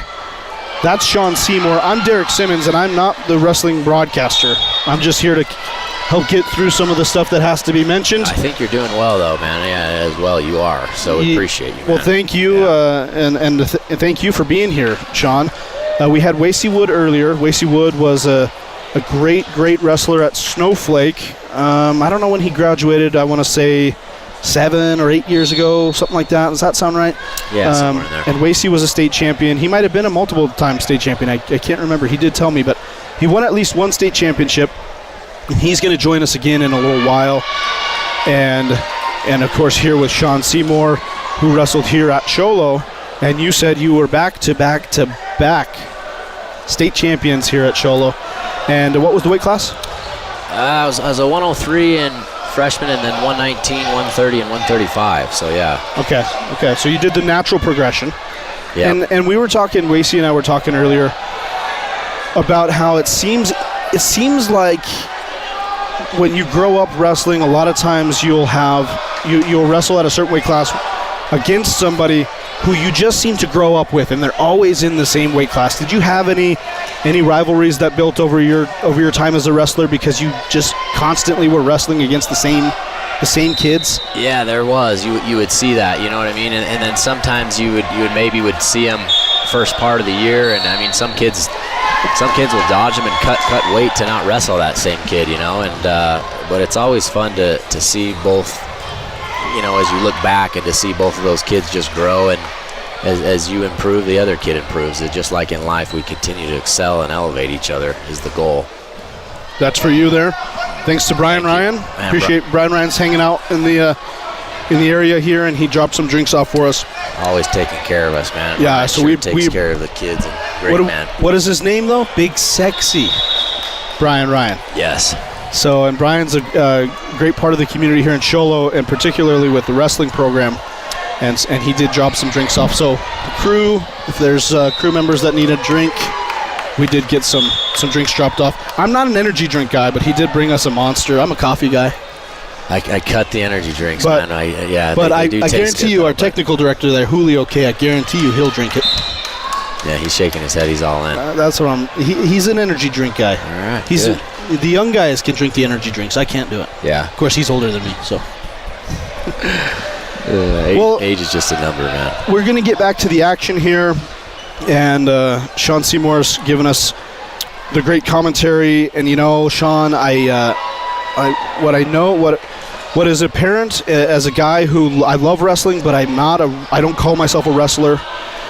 I just believe it's a great sport. I believe that it creates hardworking young men and women that can persevere over, challenge. You have to come through the challenge of being tired and the physical part of it and the mental drain, and then you have a tournament like this where you have to wrestle 6, 8, 10 times. I believe that wrestling is just a tremendous sport for young people. And what I notice about the wrestling community is it's different than any other. It's much different to me than football and baseball and basketball. Everybody knows everybody. You're from Sholo, but you know all the Mogollon dudes, and you're from Blue Ridge, and you know all the St. John's guys. And the community, when you're on the mat, man, you hate the kid next to you for that 3 minutes, 6 minutes, 9 minutes, whatever it might be. And then you're done, and you respect him, and you like him, and your buddies and your friends. Does that sound about right? Does that kind of explain the wrestling community pretty well? Yeah, I feel like it is. I mean, you can have you can have all the different aspects that can be there, but But in the end, when we see it from that higher view, like you are, I mean, that's the way that life should be designed. Is it's all you. It's a team sport, but also you're putting it on the line as an individual, and you go out there and do that. And when the coaches, can inspire these kids to see it that way, as they naturally do, is just, man, your opponent is a gift to help you excel in life. And it's not really win or lose, it's win or learn. And so I like that. I like that a lot. These kids learn from it, and hopefully you're like, man, I hope my opponent brings his best game, because it's going to elevate me. Let's do this. I hadn't heard that phrase. It's not win or lose, it's win or learn. But that might be one I have to steal from you. Yeah, man, and honestly, in my life, wrestling was amazing, but I didn't have quite that mindset when I was younger, and that's the one thing I'd like to bring back and shift. I had to take a few years off just personally to, I spent a lot of time and money with some mentors, and a great mentor that I met down in Costa Rica shared that with me, and to just instill that into ourselves and all of the parents. We just all want to see each other excel in this life, and there doesn't need to be anything negative on it. I love it. Well, I'm going to step away here in just a second there, Sean. Before I do, we'll run through the sponsors one more time. Again, the 2025 Witt Dual Wrestling Tournament is presented by Sholo Ford. Sholo Ford is sponsoring the tournament.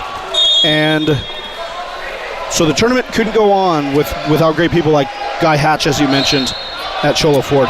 And our broadcast couldn't happen without great people like Wagon Wheel Roll-Offs in Lakeside, or Wagon Wheel 928-537-8193. Chuck's amazing guy, amazing company. Those guys, I've used them even in my own business, and just, I know you're going down the line with Ace Hardware. I love the owner there. And Byron Brown is a great dude. One of the greatest, just amazing people that. Yes, Byron. They're successful and then give it back, Absolutely, and Byron does such a great job. You mentioned the being a part of the community with like Sholo Ford is Wagon Wheel Roll-Offs. Chuck Copeland is such a great part of the community here. Byron Brown at Ace Hardware with locations in Sholo, Pine Top, and Heber Overgaard. Byron is such a pivotal part of this community and just helps allow so much of what we have going on with youth sports and high school sports. So thank you to Ace Hardware of the White Mountains. And then again, the technology you're seeing here with the screens, the monitors, the clocks, that is thanks to Matt Mechanics, who is also a sponsor here today of the Sports Zone's wrestling broadcast here on the Sports Zone Radio YouTube channel. I think we got all the business taken care of. I'm going to let you, Sean, get back. I'm going to see if Big Sexy Brian Ryan will join you for a little bit. Man, that'd be great. I don't know if he will, but we'll see if he'll sit in with you. And you guys can yuck it up and talk wrestling and let us know what's going on. Hey, I did this with Wacy Wood earlier. Wacy Wood, who he's not a sponsor today, but because of his willingness to sit in, we did allow him to mention his business. And so, you're a business owner, correct? Yes, I am. Why don't you tell us about your business? Yeah, so I have two. I own Committed Construction. We're a concrete contracting company. I've been serving the White Mountains for over 20 years. If foundations, driveways, garages, masonry, stonework, committed to quality and just doing a good job for you. We're grateful for that. The other one that I started, it's a space called Remember You, and I offer breath work and meditation, and have some people that do yoga.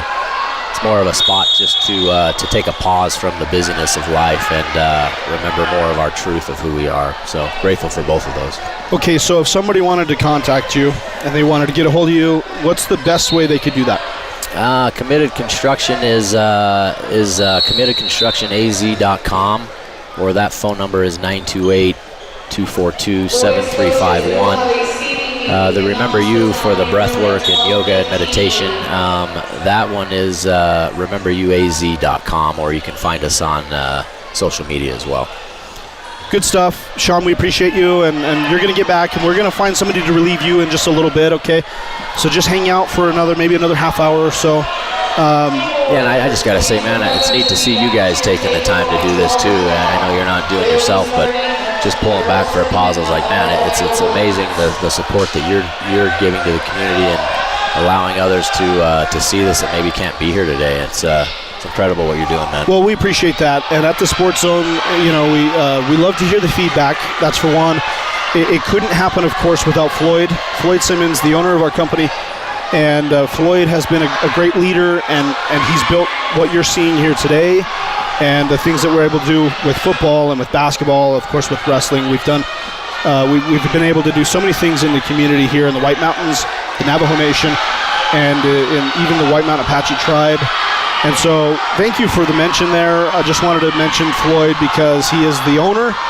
He's the guy, he's the voice of the company, so you'll almost always hear his voice when we go out and do a game. But he's not a wrestler. He doesn't know wrestling. So we've got great guys like Wacy Wood, and we've got great guys like you. And you, yeah, all of it, man. So we appreciate you, Sean. Brian Ryan is going to step in with you for a little bit, and I'll go back to some of the behind-the-scenes stuff that we're doing, and then here in a little bit we'll try to find your replacement, and I don't know, maybe before the night's over, we might get you back one more time. Yeah, whatever you need. Thank you. We are at Show High School at Hatch Toyota Arena, and where they would normally be playing basketball, you're seeing the great wrestling on the floor.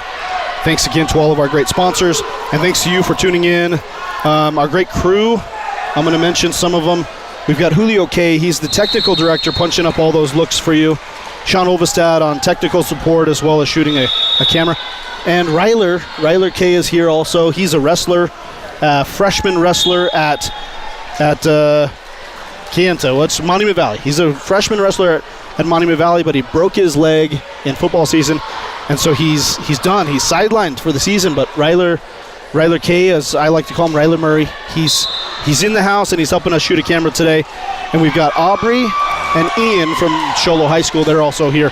So I wanted to give mention to our great students, and Sean, and then Julio, Julio drove up from Monument Valley last night and got here at, what'd you get here at 11:30 or something like that, and he's going to drive back home tonight. So he's doing the thing that the Sports Zone usually does up there, where we drive and we're gone all day long. Thank you to Julio, our technical director, who's a wrestler. They're a wrestling family and they love wrestling, so when I gave him the opportunity, he normally does basketball, he jumped at it, and we appreciate them being here. So that's our crew. We mentioned our sponsors. We're going to get back to business here, back to the wrestling, and Sean, let Brian Ryan step on the mic and you guys take it away. All right, thank you. Well, on this, Brian Ryan stepping in here in just a minute.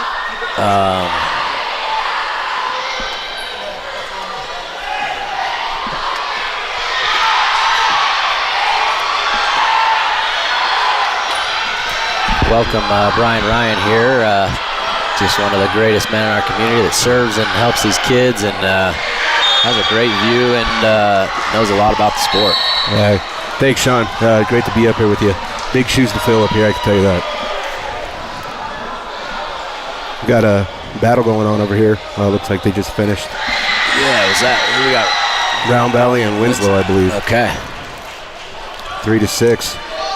Ended with a takedown. Tight team score too. Maybe we're not doing teams over there actually. Looks like maybe having these two girls on the same team. Yeah, I think we're in individuals right now, if I'm not mistaken, for the girls. Okay. The boys will be going to individual after the coaches' meeting.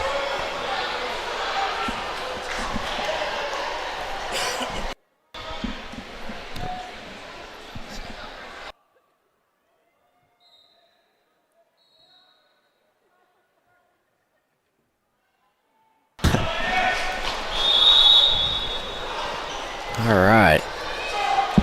Something you usually don't see, two individuals on the same team going at it, but hey, we'll roll, right? Yeah. Probably wrestling each other every day in practice too. So. Right.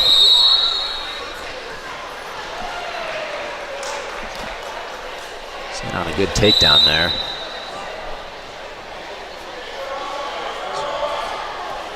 Good hand fighting on that. That girl's pretty aggressive there with the yellow shoes. Yep. Nice shot. Good shot, deep, circling to the hips. Got it. There you go, there's three. taken me a bit. I still always think 2, takedown 2, and they change the points. I still gets me every time. Those rules just barely change, yeah. It's you adapt to it quick, though. Yeah. Oh, man, nice turn there on the top. Got Ava Harden from Sholo here on the bottom left of the screen. Looks like she's going against the girl from Winslow.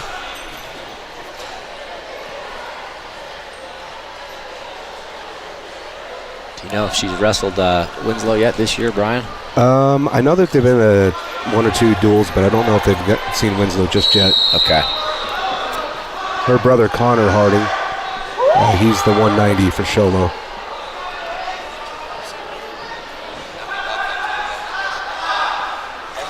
Man, nice snap down, huh? Yep. She's been in the junior high program for a while and did youth as well, so. Yeah, you've seen her for a long time then, haven't you? Yep, great family. Yes. Great family. Tough girls, and the boys are just as tough as well. Yeah, every time I watched her, she just keeps going. A lot of hustle, a lot of heart. Always seems like has a smile on her face too. Oh, yeah. Good girl, knows the sport really well. Yep. Just running that wing on the side there. Winslow's fighting it tough. She's got to step over that. She's got to get that shoulder to the ear and then step over that. Just taking that wrist there, that might help.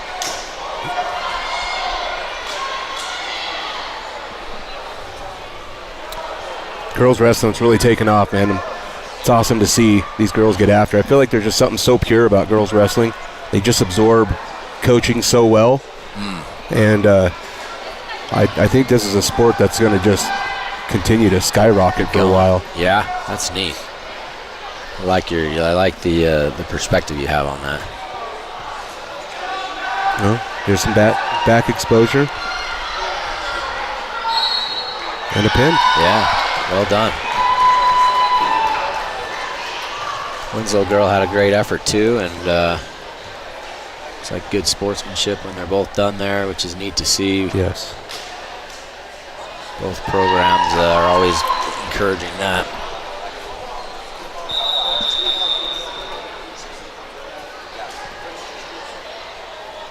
Yeah, you got to have great sportsmanship when you're being a wrestler. You got to know got to be able to respect the loss so you can win. Powerful. Yeah, and that's the neat thing about the sport, because it's your heart's on the line. Everything's on it, and a lot of emotions for a kid to hold and handle, and what a great thing to learn for life. Absolutely. I'm grateful for wrestling. I feel like it brought some toughness, and you learn how to deal with hard things, especially in that wrestling room. Yeah. Yeah, it's neat to see you learn that and then give back to the kids, and we just keep doing that as a community, And what a gift these kids just have it in them. Right. Got Morency, bottom left of the screen. She's in the pink. Not 100% sure the other school. In the purple. Might be Wickenburg, I believe.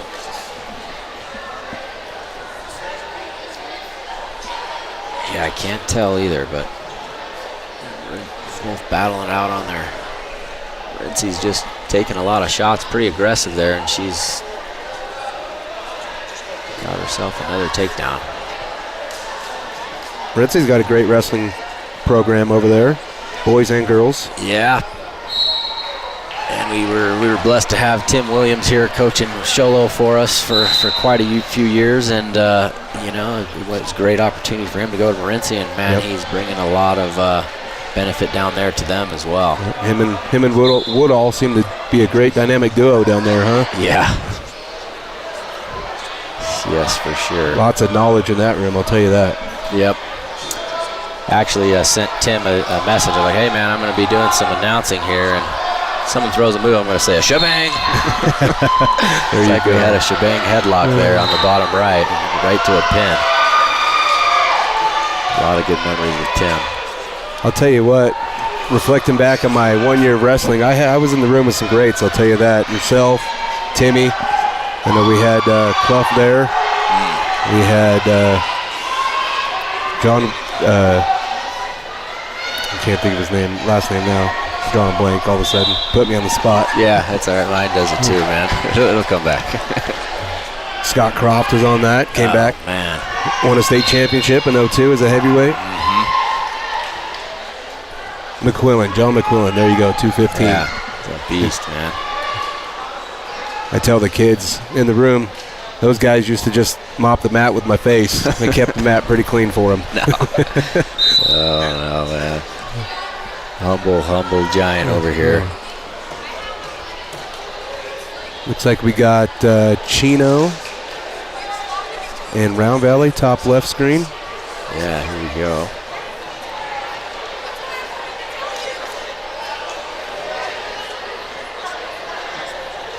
Trying to get some, maybe working a setup from this tie-up, bringing that inside hand in there for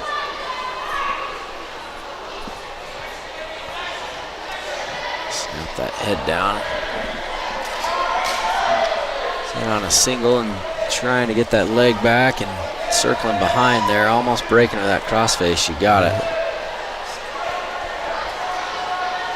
I feel like angles are so important, setting up your shots. Sean, how do you feel about that?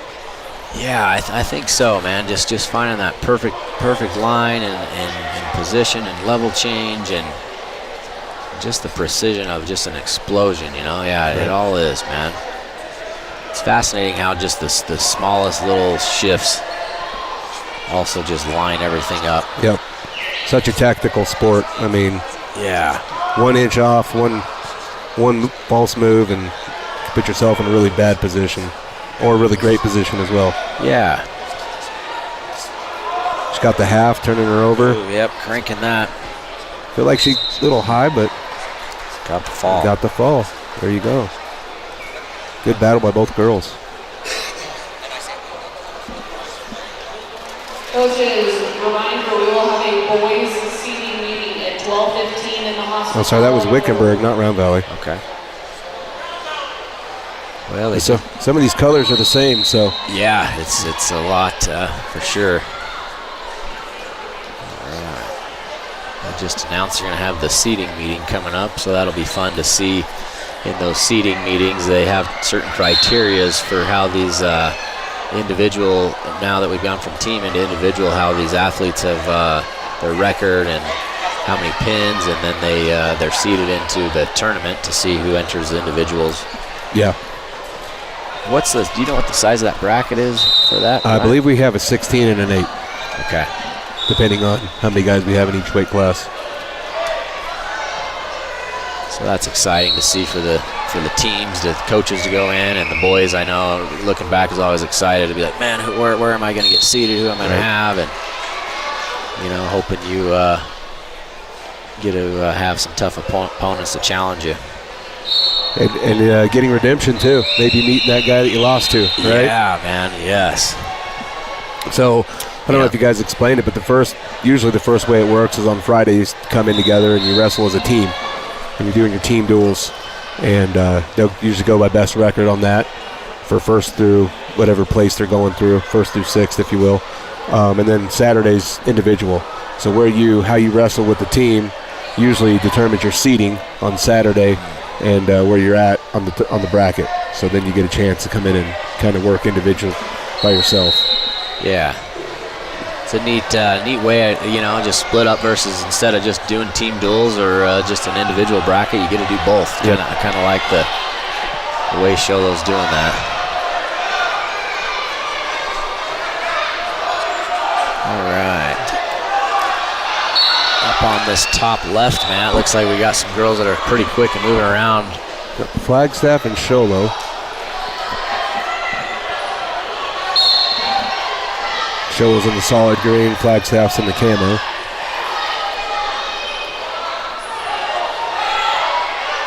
That's on your top right.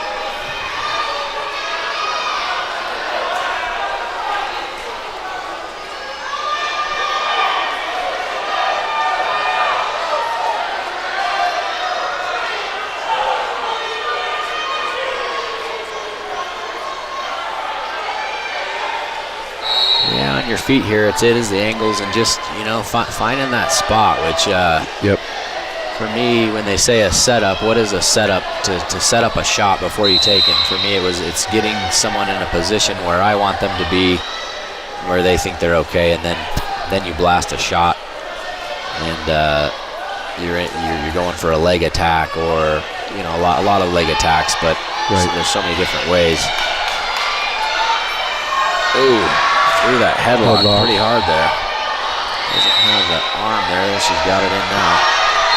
It's a bad position for Lily to be in. Yeah, that's tight, turn man. toward and get off the back. Yep, she's got to fall. Yeah, once they get that head and that arm, your back gets exposed like that, it's really tough. Yeah, those headlocks. If you're really good with a headlock, you can be dangerous, but if you're not great with it, it can be dangerous for yourself to throw. Correct, yeah.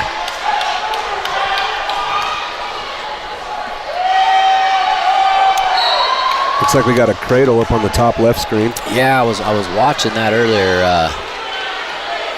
Green, I'm not sure what school that is. She's definitely aggressive, got some quick feet. Both those girls are really quick up there on that top left mat. I believe that's Thatcher. Yeah.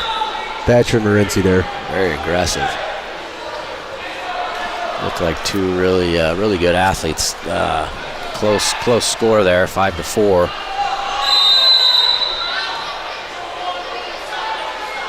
Red deferred and gave the choice to Green, and she's choosing down, so she must be pretty confident she's going to get out on the bottom. She's down 1 point. Both these girls, man, look like in great shape, just moving. It's a good roll, good spin. And Granby up to her feet, man. Looking for the reversal, got the escape. Wow. She faced her. Oh. Dang. Just powerhouse right into her. Yeah, just non-stop. Nice flow, knows the position where she's at. Got the pin. Got the pin. Great scramble to a pin right there. Yeah. I could see them maybe wrestling again and that going into the third period next time. Oh, yeah.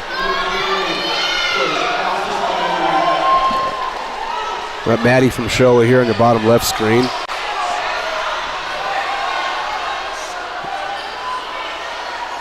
He's trying to get that ankle out.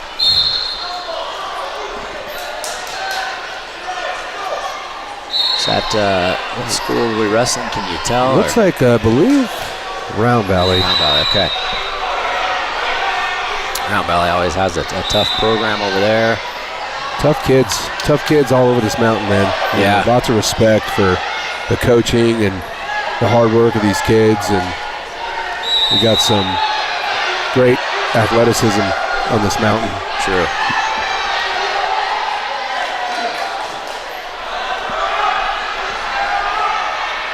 Looks like Round Valley reverse it to a single.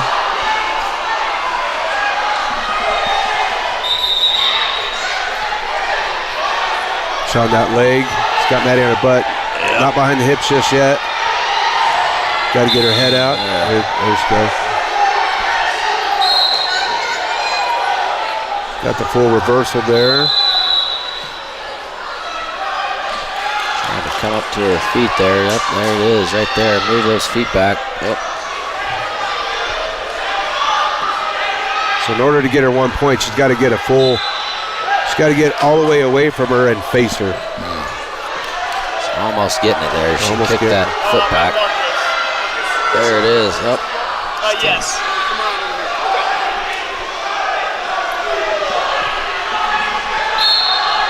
Got the reversal. Got the reversal. Just in time, man. 2 seconds left. Ooh.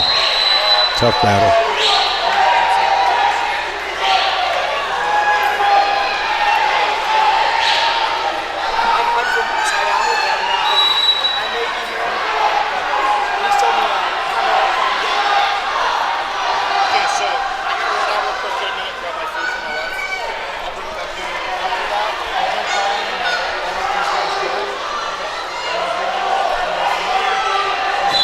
Yeah. 40 seconds left on the bottom right. Got Alchese and Wickenburg, I believe.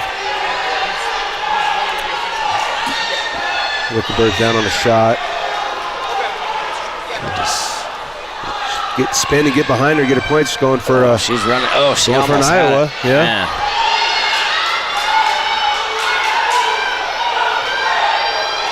Got to sag the hips and try to bring her back there. There you go. Back to neutral. I'll just say, girl looks like she's trying to make a comeback here with short time, but might be running out. Yeah. Great effort, though. Great match. Great learning from that. Yep.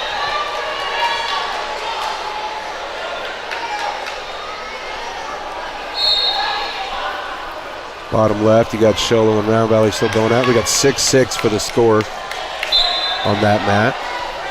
Second period with a minute left. Girls are working hard up there.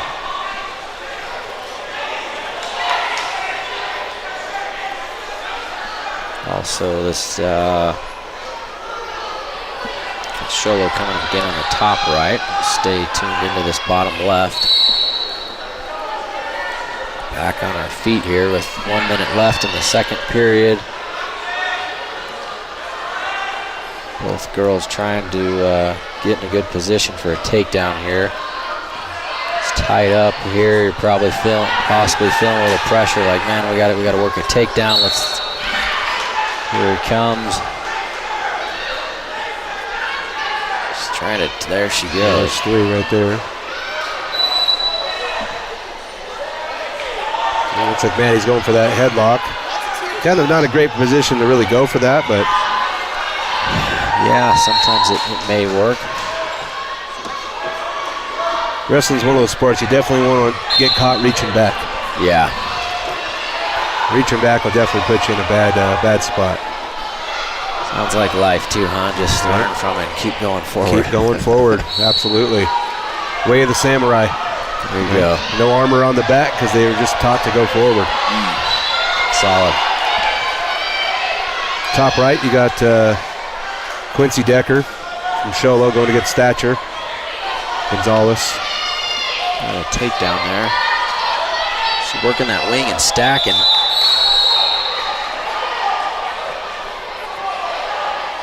She's got that arm bar. Just driving on her feet. Really good forward pressure. Working that half. He's cranking it now. There you go. Keep running. Ooh, look at that. Drag her across, and that's what I'm talking about. Get some exposure there.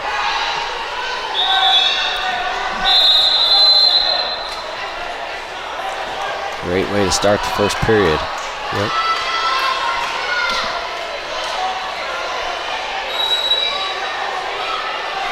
Bottom right, we got Addie Harding. That's Ava's little sister. Okay. She's been through the program for a while. She's a pretty tough wrestler.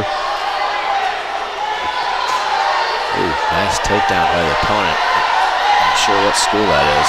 I'm not sure of that one either. Toros. I think that's Cortez. Okay. Cortez, yep. Really good pressure on top on Cortez on that bottom right screen. Sholo's got to get a base and maybe try to bring a knee up here and get a base. Get that foundation strong and get some hand control. Get the legs in. Got a scramble going on here with Thatcher and Sholo. Top right.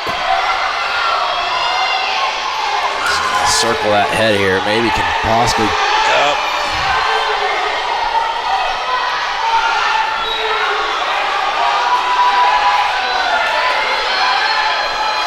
Gotta say the camera crew sure is doing a good job. They're doing Sports Zone, man. Hats off to Sports Zone. They do so much for this community and these kids in the sport. It's awesome to be able to go back and watch yourself on YouTube. And these kids, they may not say it out loud, but it really excites them, man. It's awesome. I love it. That's amazing.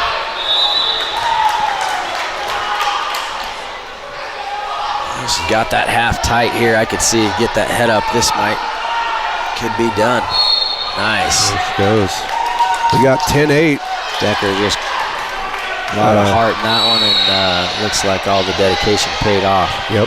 10-8, bottom left screen. Round Valley and Sholo. Right around 35 seconds left. Maybe get a turn here, huh? Or maybe go for either got to get a turn or cut them and let them up and go for a tie. Yep. Just running that half. Let her Short go time, here yeah. quick. Be a good time to cut and shoot right away. Possibly, yeah. Ooh. Battle the hips right there. Round Valley trying to float her hips over, and Sholo trying to keep her hips up top on that so that she doesn't get those hips floated over her body. Top left, we got Alchese. And going for getting the pin there. And Sunrise. Alchese on top. Oh, nice. She gets the stick. There she goes. Close match, 3-6.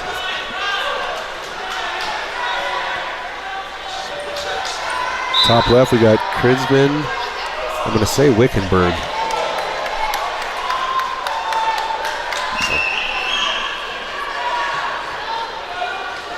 Yep, Wickenberg.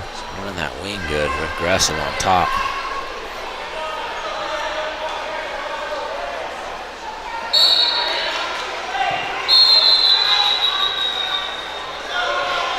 Nice.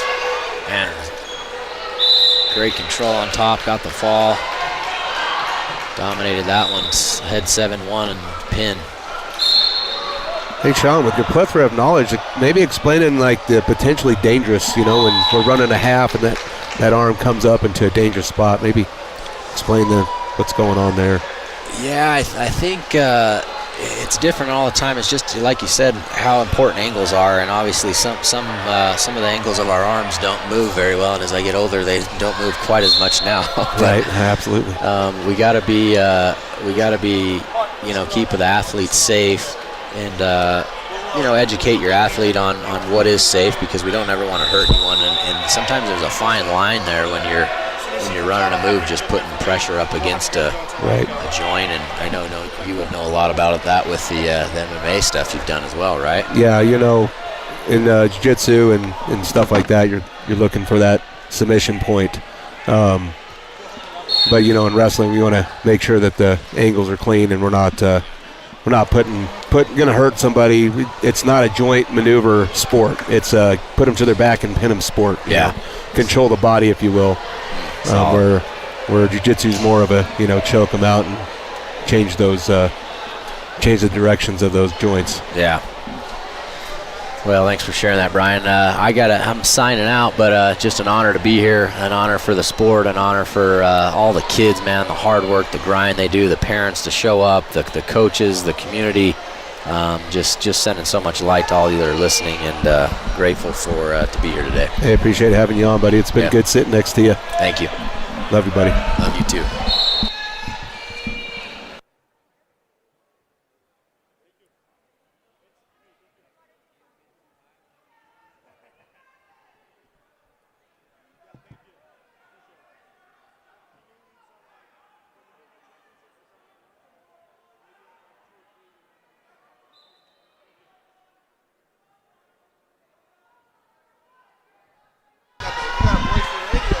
Okay, we're transitioning, and let's just bring you back into what's going on here at the Sholo High School. This is Hatch Toyota Arena, and we are at the 2025 Witt Duels, and we've been bringing you some live coverage. Hopefully, hopefully your viewing experience out there is going well.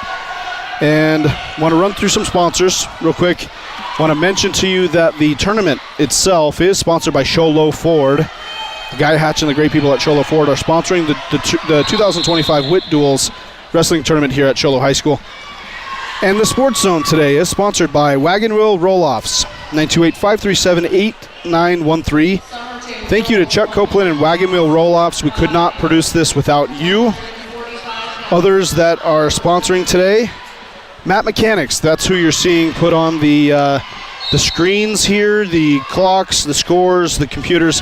Matt Mechanics has partnered with many of these tournaments, as I understand, and they have jumped in to sponsor our broadcast here today of the Sports Zone on the Sports Zone Radio YouTube channel. Ace Hardware of the White Mountains as well, Sholo, Pine Top, Heber, Overguard, Byron Brown, who's a great friend of the Sports Zone, and Floyd Simmons and myself.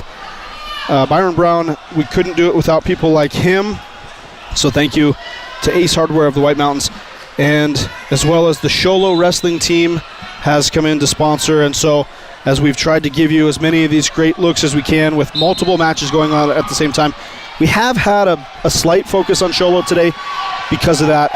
And as we're moving on, we had Wacy Wood and we've had Sean. It's been a long day. I've said his last name about 20 times. Sean Seymour, and then Brian Ryan joined him as well. And now we're joined by Marcus. Marcus, what's your last name? Orona. Keep that real close, that microphone. There you go. Marcus, right? I got it right? Marcus Orona? Yes, sir. Marcus Orona. Marcus Orona, and you're with the Round Valley program. Is that right? Yes, correct. I am a first-year coach for Round Valley. I came over here from Pima. I was coaching for Pima the last couple years. Okay. We helped, when I got to Pima, they were kind of a middle of the state kind of team. And last year we, just came in, changed the culture, really helped the boys and girls to get to the best of their potential, and we finished 6th in the state. And now I'm back in my hometown with Round Valley, and hoping to just help them do the same thing this year. Okay, so you're from Round Valley. I assume that means you went to school at Round Valley High School. Did you wrestle for Round Valley? Yes, sir. What was your high school career like at Round Valley? At Round Valley, I qualified for state 3 times. My junior year, I took 3rd at the state tournament. I wrestled at a lot of the local tournaments. I wrestled at Witt duels 4 years. Had a lot of great battles with some of the best kids that come out of the mountain. So it's good to be home. Okay, so you're on the coaching staff. Are you the head coach at Round Valley this year? Not this year. You're an assistant coach. Yes, okay. sir, just an assistant. And who is the head coach? What's his name? Our head coach is Sean Salazar. Sean Salazar. Okay, I've heard the name. Round Valley's always had a respected wrestling program. So you joined the staff this year. What's it been like to come back home and tell us a little bit about Round Valley wrestling this year?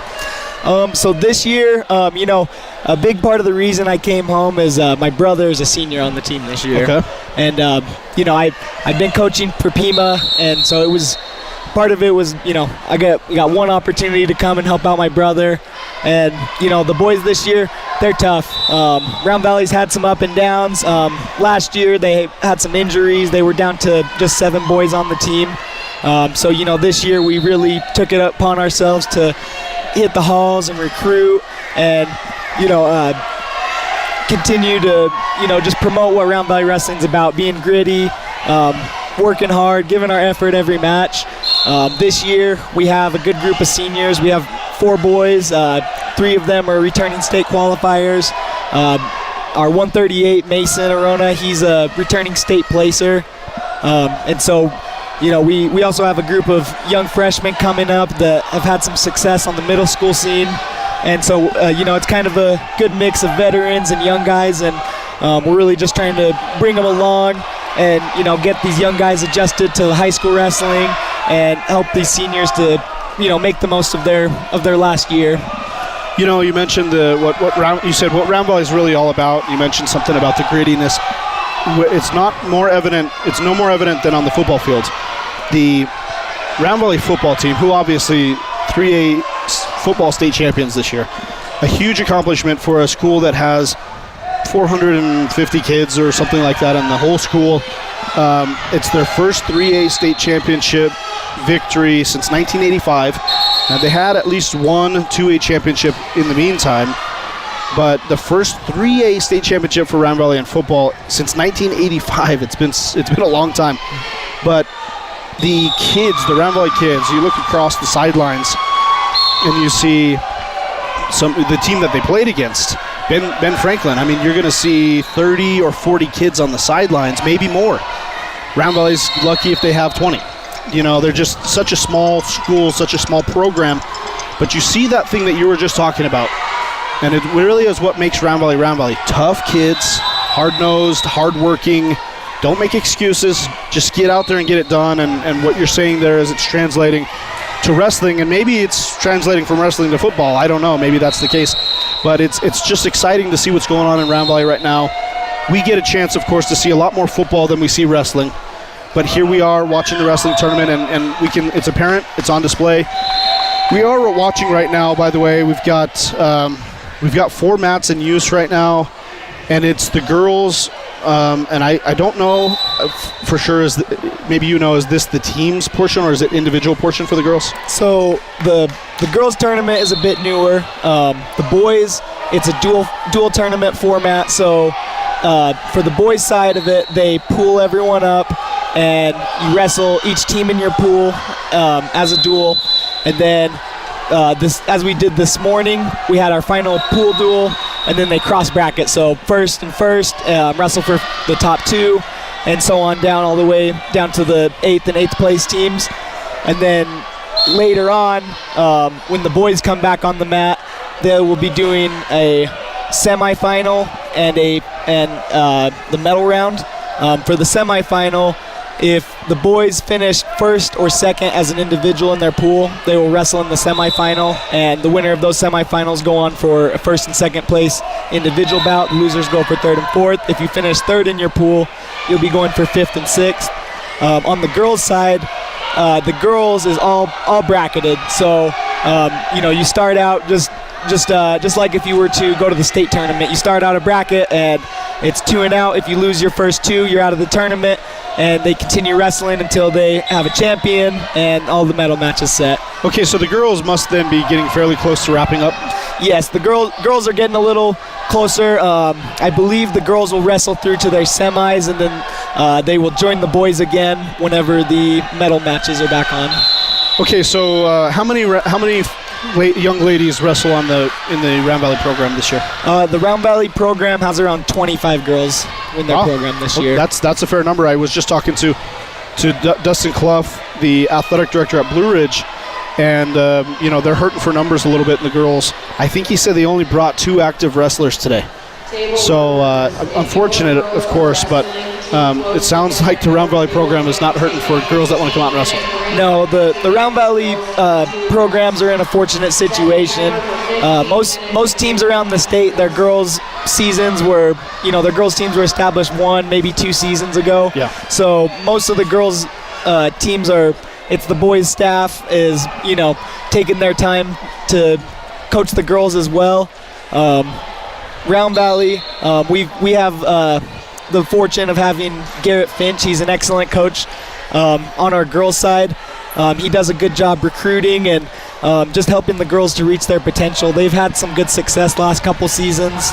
2 seasons ago, I believe they won the first Division II girls title, and they finished 4th last year.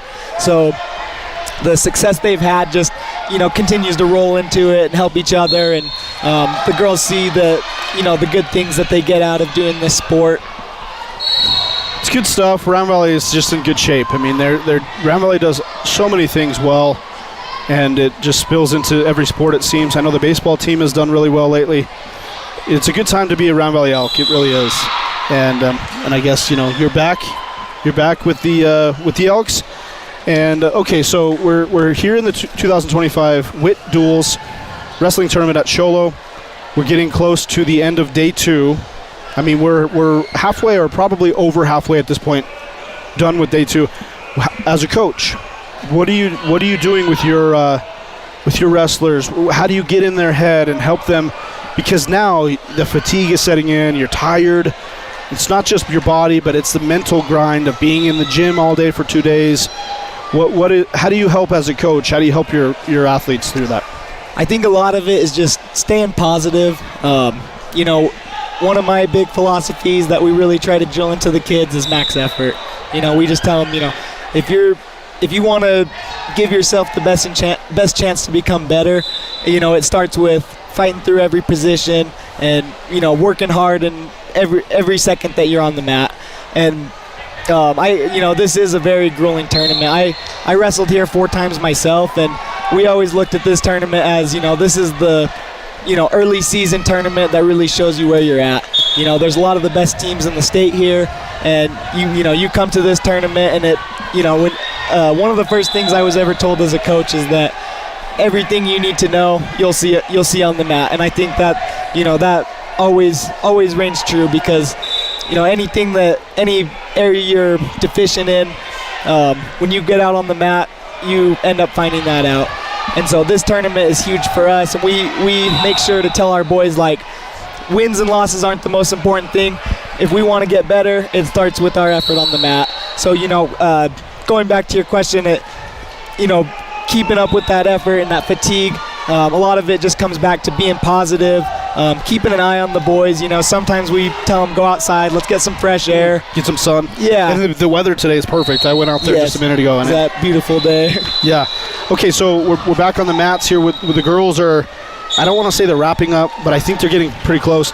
Now, up there on your top right screen, you have, I believe that's Sholo and Krisman, and that is Nellie Rawlings. She's the younger sister of what's our guy's name? Rawlings. Dallin Rawlings, who's just a beast, right? He's a beast. Yes. And also the daughter. She's the daughter of Daniel Rawlings and Lacey Rawlings, great athletes in their day at Blue Ridge. And this is my first time actually seeing her wrestle. So we have 4 matches going on right now, but that one's kind of the one I'm spotlighting here. And in the green is your Sholo Cougars, Nellie Rawlings. So the girls program at Sholo, I don't know how old it is, but I've heard that they've been very successful. And then I think you just mentioned there that Round Valley, did they win the first, is that what you said? They won the first Division 2 girls championship as a team? Yeah, so the first 2 years that they added the girls division, there was 1 division for the whole state. And then 2 years ago, they split up into a small school, big school division. Round Valley found some success early on. 2 other programs I have to shout out on the mountain, Snowflake and Sholo's girls. They've really taken those programs, recruited well, and just taught good wrestling. When we cover here at the Sports Zone, we cover football, we cover basketball, girls and boys basketball. We do some baseball. Snowflake's programs, when you count all of their programs, not just the football team or not just the basketball team, boys and girls across the board, I don't know if anybody does it better than Snowflake. Snowflake has just the Sholo girls have great athletes, but across the board, boys and girls, I don't know if anybody's doing more than Snowflake is, and that's why you see their football team gets bumped up to 4A, and they're highly competitive at the 4A level. In fact, the Snowflake Lobos football program ran into a buzzsaw. They lost to Micah Mountain in the quarterfinals, but Micah Mountain had 5 transfers at the halfway point of the season, and they never lost again. So they won the 4A state championship. Micah Mountain did. They back-to-back. Snowflake ran into that buzzsaw. Had they been been on a different side of the bracket, maybe it's a different story. But you're saying there that the Snowflake girls wrestling program has seen success. Now they're here, right? The Snowflake girls. I believe so. There's been so much activity, and for me, I've been behind the scenes a lot, just technical work and stuff like that. I haven't seen a lot of the Blue Ridge boys either, but I felt like I saw some Snowflake girls were here, and I know the Sholo programs have been doing really well. We spotlighted the Sholo and the Krisman boys earlier. They kind of got beat up a little bit actually in that what do you call it, duel? The duel, yeah, the duel. It's a long day here at a wrestling tournament, and we mentioned the fatigue that might set in, but right now the boys are taking a break. They're getting ready to come back out. Now you explained it there, and we did see a pin there, I believe, with Nellie Rawlings. I think she did pin, and that was a tight one, huh? With 8 seconds left in is that the third period? I can't see that far. I believe that was the third period. My eyes don't look that well. It was the second period, okay. Oh, second. Our technical director, Julio K., is saying that was the second period, but there were 8 seconds left. It was 2-2, and Nellie Rawlings, and I didn't see the move. I just saw the call, and so she's as good as they say she is, I guess. The boys are getting a rest now. Do one more, explain for us one more time. So we started the day yesterday. It sounded like a lot of seeding, wrestling to get seedings for teams. Yeah. So the teams. So there's 16 boys teams. They split them into 2 pools of 8. Every team in each pool will wrestle each other, and then from there, based on the team finishes, the teams for the team trophies, they will wrestle one more time. So the the number 1 team from the green pool will wrestle the number 1 team for the gold pool for first and second. The 2s wrestle for third and fourth, and so on down. As individuals, the boys, if you beat everyone at your weight class as an individual, you will then move on to the semifinals, So if you finish first, you're going to wrestle the number 2 guy from the other pool. Once they conclude those semifinals, then the winners of those semifinals will face off for first and second as individuals, with the losers going for third and fourth as individuals, and then the third place finisher in each pool is going to then go for fifth and sixth. So, even if you're not from the best team, if you do well as an individual, you still have a chance to take home a medal and, show what your hard work is, bringing you. Well, it's a great tournament. This is the first time the Sports Zone has been here, and I got to believe it's not going to be the last. It's a great tournament, wall-to-wall action, and, we didn't have any Friday coverage, but we've been here since the beginning today, and just great action all over the place. Marcus, we're going to get ready to wrap up with you. We appreciate you sitting in with us. Before you go, I don't know, give us a couple of thoughts just on how the season's going so far for the Round Valley Elks. You're on the Round Valley Elks coaching staff and a former Round Valley Elks wrestler. Give us your thoughts this year. It's still a young 2025 season, but how would you say it's going so far, and maybe highlight 2 or 3 of your standouts so far? I would say so far we've had a good season. It's been a long time since there's been a buzz around wrestling the way there is in Round Valley right now. Last weekend we went down to the Peaks tournament in Flagstaff, and I'll highlight 3 of my boys. Our 106, he's a freshman, Cameron Luker. Up until this weekend, he hadn't taken a loss. He won his tournament, had a huge win in the finals. And then 2 of our seniors, Gavin McCall and Mason Arona. Last weekend, they pinned and teched their ways to the finals and had big final wins over previous state placers. They're both going to be in the runnings for medals tonight. And, I'm excited to get to come to tournaments and face stiff competition like this, because I believe that's what makes you better. What was the first name of the Arona kid? Mason. And that's your brother? Yes, sir. And then what weight class is he? He'll be wrestling 138. 138. That's a good class. Smaller guys, you get a lot of the speed and explosion, but big enough where you still get some of the strength. So that's got to be an exciting class. Now, is he in the same weight class as Frund?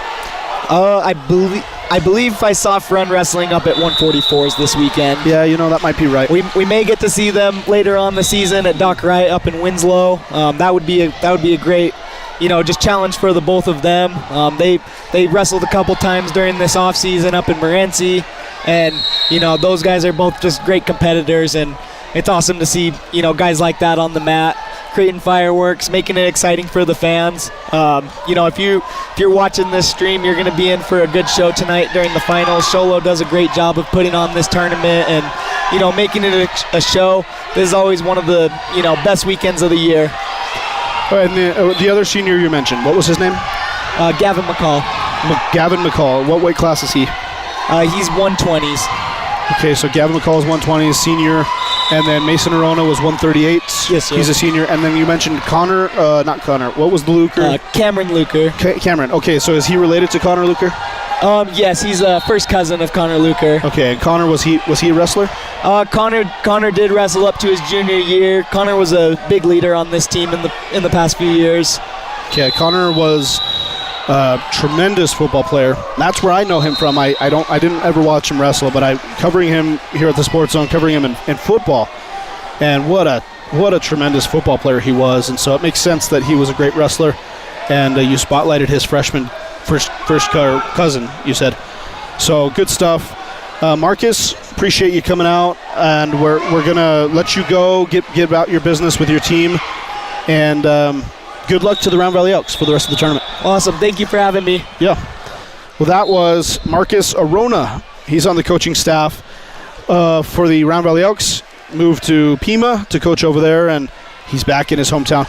We're going to run through the list of sponsors again, and then we're actually going to give you just some Nat sound for a little while. You're just going to hear the background sound as we shift and get ready for the championship, the boys' championships, and they'll be wrapping up the girls as well. And so as we just wanted to remind you that the 2025 Witt Duels Wrestling Tournament at Sholo is sponsored by Sholo Ford Guy Hatch and Sholo Ford, are sponsoring this tournament, and we were instructed to let the good people know out there that Sholo Ford is the sponsor of the tournament here in-house. And as far as the Sports Zone goes, Wagon Wheel Roll-Offs is sponsoring today's wrestling tournament here at Sholo. Chuck Copeland, Wagon Wheel Roll-Offs, thank you so much for being a part of today's broadcast. Others who have jumped on board to help us this Saturday, December 13th.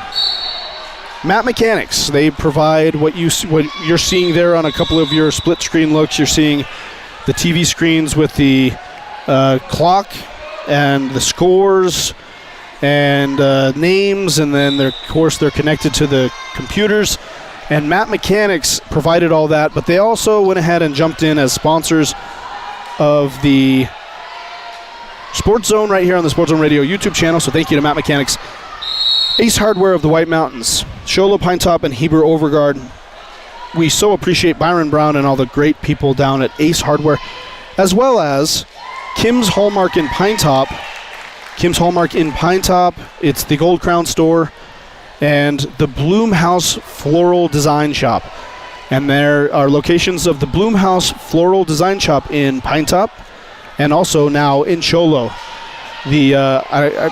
It was called the Morning Rose, and the Bloomhouse took over, and now you have locations for that incredible flower shop that Byron and Kim, it's called Kim's Hallmark in Pinetop, and Byron and Kim also are the proud owners of the floral shop, the Bloomhouse Floral Design Shop in Pinetop and in Sholo. And the last sponsor of the day is the Sholo Wrestling team, the Sholo Wrestling program. They went ahead and they decided they wanted to jump in and sponsor, and so we have given them some good. We've highlighted some of their matches and given them some good love. So we appreciate all of our sponsors, and we want to just thank you for tuning in all day long. We're just about 1 o'clock, and at 1 o'clock is when we're going to start seeing the championship rounds begin, 1 o'clock or shortly thereafter. The boys will come back out, and they'll be on the 3 mats on the far side, and the girls will be on the 3 mats on the near side, and we're going to highlight as many of the great matches as we can. And as you're out there, you can continue to watch the moving pictures on your screen. We will not have any commentary for a little while, maybe 10 or 15 minutes. We'll have Wacy Wood, I believe, is our next guy to jump back in. Wacy started the day with us, and he's going to be with us throughout the afternoon. Wacy, from great wrestler from Snowflake, who also has fought in the MMA, and I wouldn't mess with him if I were you, and I certainly don't plan to mess with Wacy Wood because he'll take you down. I'm Derek Simmons, and you've been listening to the 2025 Witt Duels. It's been a long day. My words are twisting together. It's the 2025 Witt Duels Wrestling Tournament here at Sholo. Enjoy the pictures on your screen, and you can hear some background noise, and we'll be back with you real shortly.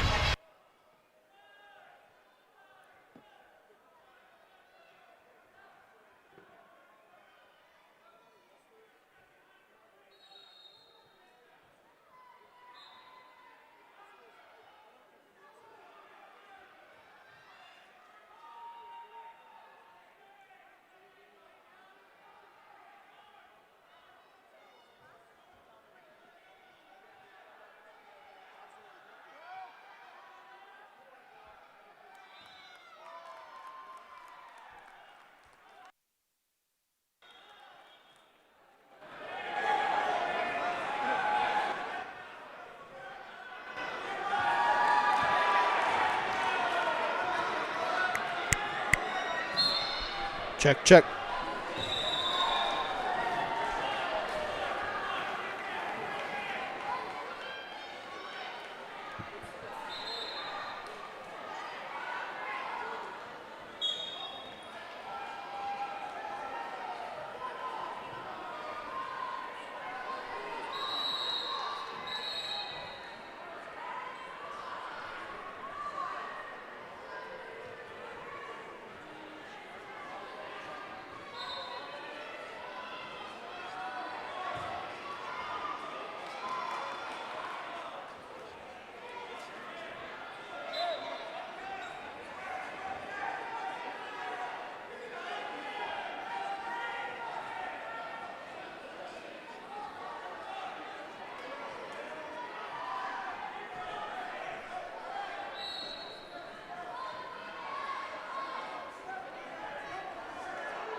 Can we get a trainer to mat 5, please? Trainer to mat 5.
Boys semifinals will start in 10 minutes on all 6 matches. Make sure you're wrestling to let me go.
Wrestlers going into the semifinals, boys semifinals, you can use mats 1 and 6 to warm up.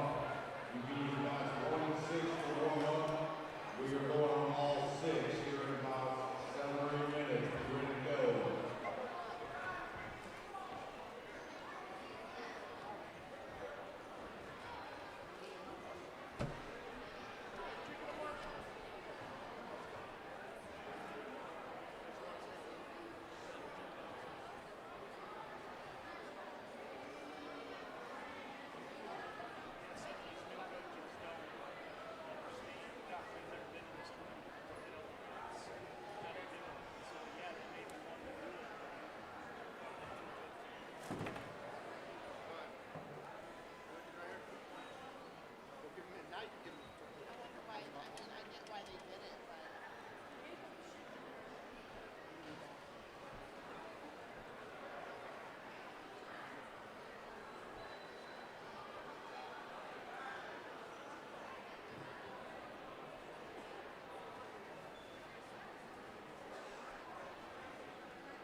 Well, we're going to break back in here, and as we get ready for basically what I think amounts to the second half of the 2025 Witt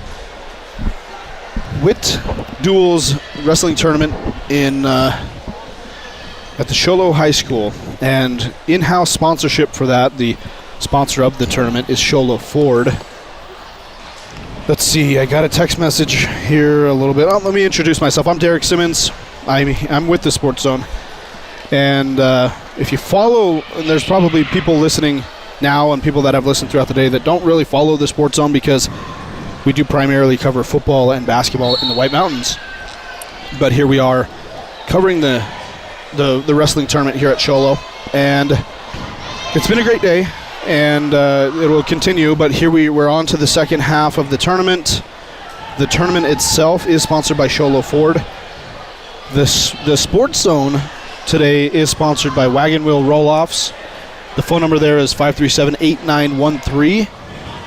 And the other sponsors today that are sponsoring here on the Sports Zone Radio YouTube channel of this tournament, Matt Mechanics, the sponsor that is bringing you the technology with the clocks and the scores and the screens and all that. Matt Mechanics is sponsoring. They're here with the tournament, and they're also sponsoring the Sports Zone today. So thank you to Matt Mechanics. Ace Hardware of the White Mountains is also another sponsor today with locations in Sholo, Pine Top, Heber, Overguard, and also, as mentioned just a little while ago, Byron Brown and Kim Brown, the owners at Ace Hardware, are also the proud owners of Kim's Hallmark Gold Crown Store in Pine Top and the Bloomhouse Floral Design Shop in Pine Top and Sholo. And last but not least, the Sholo Wrestling Program has come in to sponsor today's event on the Sports Zone. I'm Derek Simmons. I'm joined right now by Wacy Wood, who's going to sit in for much of the afternoon here. And we're getting really close. We're finishing up the girls' portion. I don't know if the girls are going to be completely done after this. I'm not sure how the format works exactly, but I do know that they're wrapping up, and maybe there'll be more championships later on the girls' side. I don't know for sure. I do know this, that Wacy, you just told me that they're about to use all 6 mats to start championship round for the individuals, correct? Yeah. Okay, so walk us through a little bit about what we need to know about the format of the tournament and what we're about to see for the next 3-ish hours. So yesterday, these guys, you had all these teams, St. John's, Grand Valley, Snowflake, all the teams that are here, they got split up into 2 pools. And within those pools, each team wrestled, and depending on how they competed and how they scored as a team is how they placed throughout the tournament. They had a championship duel, and I'm not sure who won. I didn't see who won that. I think it was, if I'm right, it wasn't Somerton, was it? Yeah, I think it was Somerton. Somerton, yeah. Okay. And so they win that, but depending on how you do it individually in those team duels is how you came out seeded for now coming up the championship rounds. And so what happens in these championship rounds is you'll have your seed, you go in, you wrestle, and it determines whether or not you're going to make it into the championships tonight. So this is a good chance. You'll see some rematches coming on right now, some good matches, though. This is kind of the part of the tournament where you're sore, you're tired, but you've worked through a lot, worked through some of your kinks, and some of the matches this morning kind of got through some stuff, so we're going to see some good wrestling this part of the day. Everyone's kind of dialed in. There's no more excuses of why you're not making good movements or whatever. Your blood's flowing, everything's good, so we're going to see some good matches coming up here soon. Yeah, this kind of it's got to be a point of the day or the tournament that it tests your stamina. It tests how are you in shape, and you mentioned some rematches and stuff. I've mentioned a couple of times Luke Smith. I just really like Luke Smith a lot. He's the Sholo 150 something, I think. He's in the 150 range. I believe he wrestles just after Ben Frund, who is wrestling 144. Yeah. We put him in the 150 range. By the way, a great football player who played defensive line, and he's under 160 pounds. Yeah, I went over and talked to his dad. He's 141 pounds. That's what he's wrestling right now. And well, you're talking about Ben Frund, right? Yeah. Yeah. I'm talking about Luke Smith. Ben Frund. No, not now that you're on Ben Frund, who is another great kid. He played nose guard for a part of the season this year. Yeah. You mentioned earlier, when is the last time you heard of a state championship caliber wrestler who was your backup quarterback and played nose guard, and he was a long snapper as well. So I mean, just what an odd combination. I will guarantee you, there's not a single kid in the country right now that wrestles that's a long snapper, a backup quarterback, and a nose guard. I don't think it may have existed sometime in the past. Right now, today, I have my doubts. We did see a pin down here, by the way. I'm guessing Chrisman. I think that's a Chrisman and Round Valley. So we're finishing up the girls' portion. And I was just on Luke Smith, because you were mentioning, you're going to see some of these rematches. Yeah. And I really like Luke Smith a lot, so I highlighted him a couple of times earlier. But he got pinned twice. After going 6-0 yesterday, he won his first match of the day today. Went from 7-0 to 7-2 really quick, and he got pinned. And one of them was very quickly, so hope to see a bounce back from Luke Smith. And just further your point there that, we're going to see some of these rematches. And it's a totally different match late into day 2 of a wrestling tournament than maybe early in day 2 or even on day 1.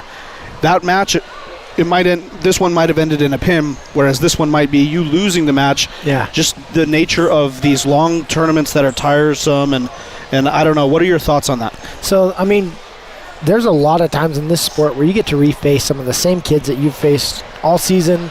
Like I said earlier, the kid I wrestled in the state finals, we wrestled 4 times that year. And every single time we wrestled, he learned a little bit more of what I did. I learned a little bit more of what he did. And the match just got closer and closer and closer. So we're seeing some of these rematches. You'll see a kid go into a tournament like this, because this is what's cool with these pool tournaments. You get to see some of the same matches twice. A lot of tournaments you don't get that. It's a big bracket. You don't get that. But this one, we get that. You'll see a kid come in and get pinned in 30 seconds, and the next time they wrestle, they're going into triple overtime. Yeah. And so, this is a sport, too, that's not always the most forgiving, where you can make a minor mistake, and next thing you know, you're on your back. Yeah. And then you're higher caliber wrestlers. It doesn't happen as much. You have to get out of position. I saw a few matches where one kid, he was killing the other kid, and every time he'd go to hit a move up top, he would go for a half or go for a wing, and he'd kind of get off to the side, and the Moyon kid would roll through and put him on his back. And so it's like, maybe his coaches after that match said, hey, when you're running these moves, keep center to be on his back, keep your pressure centered on his back, be in a good position, so then maybe this next time they wrestle, he doesn't do it. The Heber kid's expecting him to step out, and he don't, or whoever it is, so that stuff like that. Coaches have the opportunity now to say, look, this is where we messed up, this is where you messed up, this is what happened here, here's a new game plan. Well, like when we talked earlier, I did MMA fighting, and MMA, between rounds, you get to go back and talk to your coaches. And what your coaches do in MMA is there's a lot going on. You're breaking down what's going up, where is he stepping, where is he kicking, how is he punching here, what's he doing on this combo, where can you hit him here. So when you go to your corner, they break down like, look, when he's going, he's dropping his hands when you lower your level, so drop down and come up. And so, we, in wrestling, you don't get that. It's 3 fast rounds. You go, you don't talk to your coaches unless you're bleeding. And so now these guys have been able to go back to the coaches like, look, this is what we saw. There's only so much you can yell to your wrestler on the mat, too. You're like, I just got corrected, by the way. The champion was St. John's beat Sunrise Mountain in the championship duel 51-21. Wow, St. John's, okay. Yeah, so there's a lot of really great schools here at this tournament. And for St. John's to come out on top, that just says so much about that program. And wanted to mention one of the, I can't mention them all. I don't know all the names of the St. John's wrestlers, but one name I wanted to mention, Trace Nielsen. Yeah. And, I'd never seen him wrestle, but I had watched him play football. And he was a terrific football player this year for the St. John's Redskins, who just narrowly came up short in the 2A state championship football game against Scottsdale Christian. I don't recall the score, but I think they lost by 4 points. Trace Nielsen was an all-state running back. He was the first-team all-state, all-region running back as well. Both sides of the ball. The way he moved on the football field was something special, and watched him wrestle in one of his matches earlier, and it wasn't pretty because he is so good. Yeah. But for St. John's, with all of maybe 400 kids in their school, half of which are boys, and you're not going to get a lot of girls to come out and wrestle. Not as many boys as the boys, and so you're picking from a small pool of young men, and for that group right there, St. John's, to come out on top of the team 2025 Witt Classic Wrestling Tournament is impressive. And so congratulations to St. John's. And we are shifting. We're shifting into the individual portion.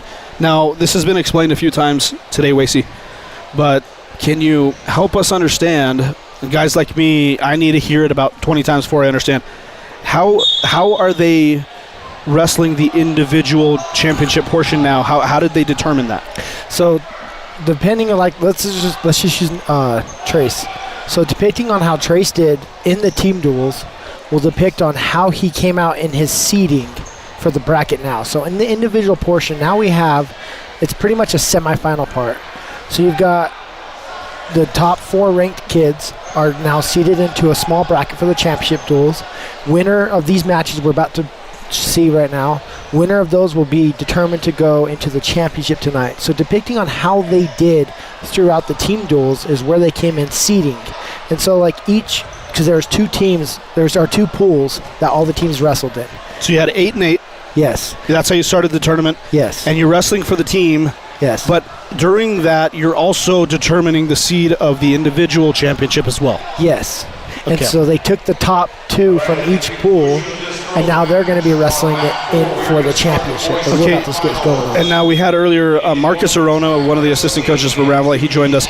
And I believe what he said was, I think he said that number 1 from this pool will wrestle number 2 from the opposite pool. Yeah. And vice versa. Yeah. So you're going to see somebody in the semifinals you are guaranteed to not have seen in this tournament. Yes. Okay. Right now. So these are not some rematches, but what we're going to see in the final, I see some rematches. I mean, yeah, look, we have a couple, Ben Frund. Frund. I always mess up that name. Frund. Well, Yeah. it's spelled like Fruend. Yeah, but he's ranked number 1 in the state for Division 3, and then you've got Reese Crosby, who's ranked number 1 in the state for Division 4. I'm pretty sure Reese is a returning state champion too. And what school is Reese? He's from St. John's. Okay. So you've got these 2 kids. They're about to meet up probably in the final. So you've got 2 different divisions. How often do you get that where you have 2 different divisions? The number 1 ranked guy, they get to go wrestle at a tournament. That's what we get to go see. And then you've got like... Is this like Division 3, Division 4? Yeah, so Division 3 ranked number 1 and Division 4 ranked number 1 are about to wrestle. Yeah. Possibly tonight, hopefully. That is awesome. Yeah, and then you've got Rocky Porter. He was a runner-up last year. He won the state title before that. Yo-Yo Suarez, he's a tough kid. You got, how many returning state champs that we've got? Or maybe Rocky won it last year. Caleb Porter was a state champ. We've got Parker Reedhead from Heber. You got a lot of these kids from Heber that are tough. You got St. John's. They've got a few returning state champions. And, some of these newer schools, they have some kids they want to make a statement. Nothing's cooler. For me, when I would go wrestle someone who was a previous state champion, you would come out and you'd give everything you got. I'm going to go beat a state champ. Yeah. But then I learned once you became the state champ, and that target was on your back, it was not as fun.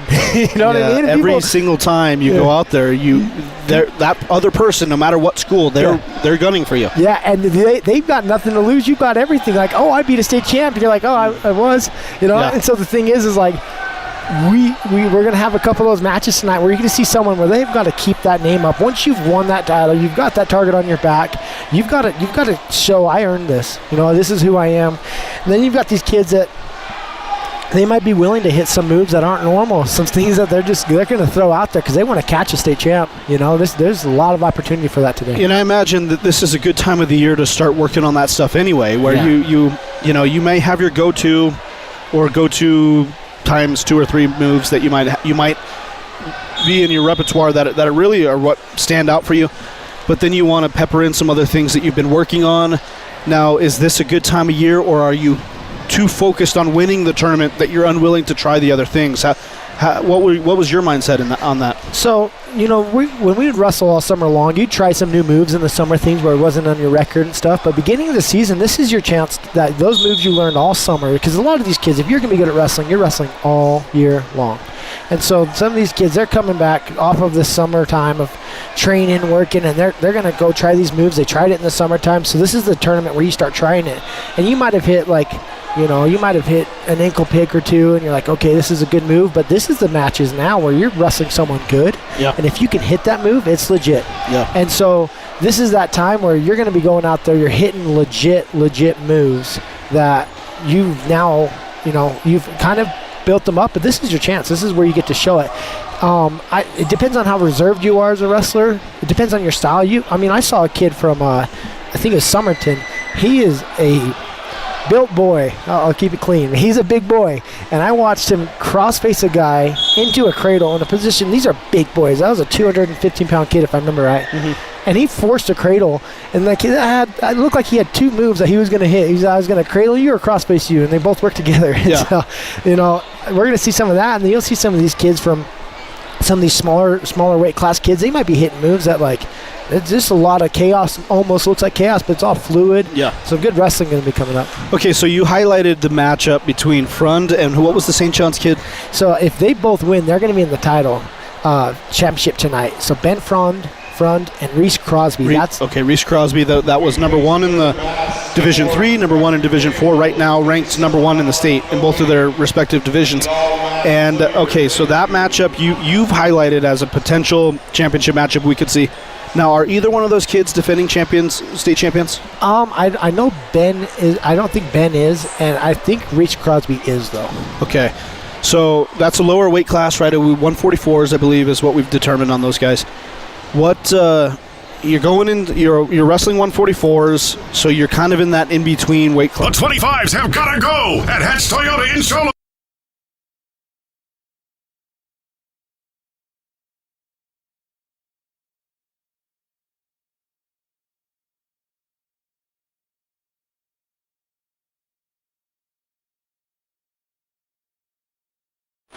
Are we back? Okay, we're back.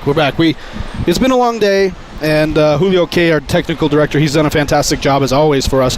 But it's a long day, and Julio had a late night, and he dialed up a commercial that he wasn't supposed to. So it happens. Yeah. But we are back, and we were talking about Ben Frund. We were talking about Reese. Crosby. Crosby's like the name down in St. John's.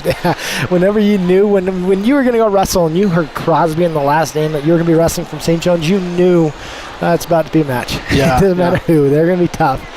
So we'll have a potential there. And at this point of the season, it's early. You're still working on stuff. How important is it? Now, you want to win the ultimate goal. The ultimate goal is the state championship. Yeah. How important is a match like that to win today? Is it moderately important because you want to work on things, or is it very important for the confidence in the rest of their season, bragging rights, all that? Yeah. What? How do you place the emphasis and the importance on a match like that? So when you look back at before I won my state title, you'd come in, you'd wrestle, and it was like, okay, I got to be the state champion. I want to get a higher seeding at state. You want to get those things. And then you come in as a state champion, and it's like, dude, you have to maul everyone that wants to step on that mat. Like, one thing, if you want to get on that mat with me, I'm going to make sure this is my mat. Yeah. You run them off, whatever you got to do. This is my mat. Welcome. This is mine. Yeah. And so when you're looking at the season going on forward, trying moves, whatever, this is that time where you make a statement. You might see one of these kids again later in the tournament, or coming off with the tournament win is a good thing for seedings later on. You want to get some big matches going. Your record is a big deal. You got to think, like my junior year, I had 71 matches. Wow. So, and you go in and you wrestle 71 matches. You don't lose any. That's a big deal coming to state ranking, because what if the number 2 opponent, which I had, he only had the 4 losses from me and him, and you come in and you look at those seedings, and they might have 1 loss or no losses too, and it comes down to how many tournaments, how do you do a state last year, stuff like that.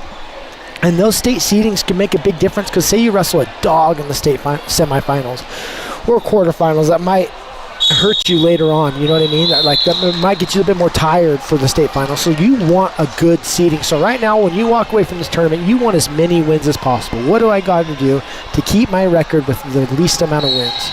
Losses. You make some good points. I tend to agree now with the explanation that you want to go out there and just dominate every match.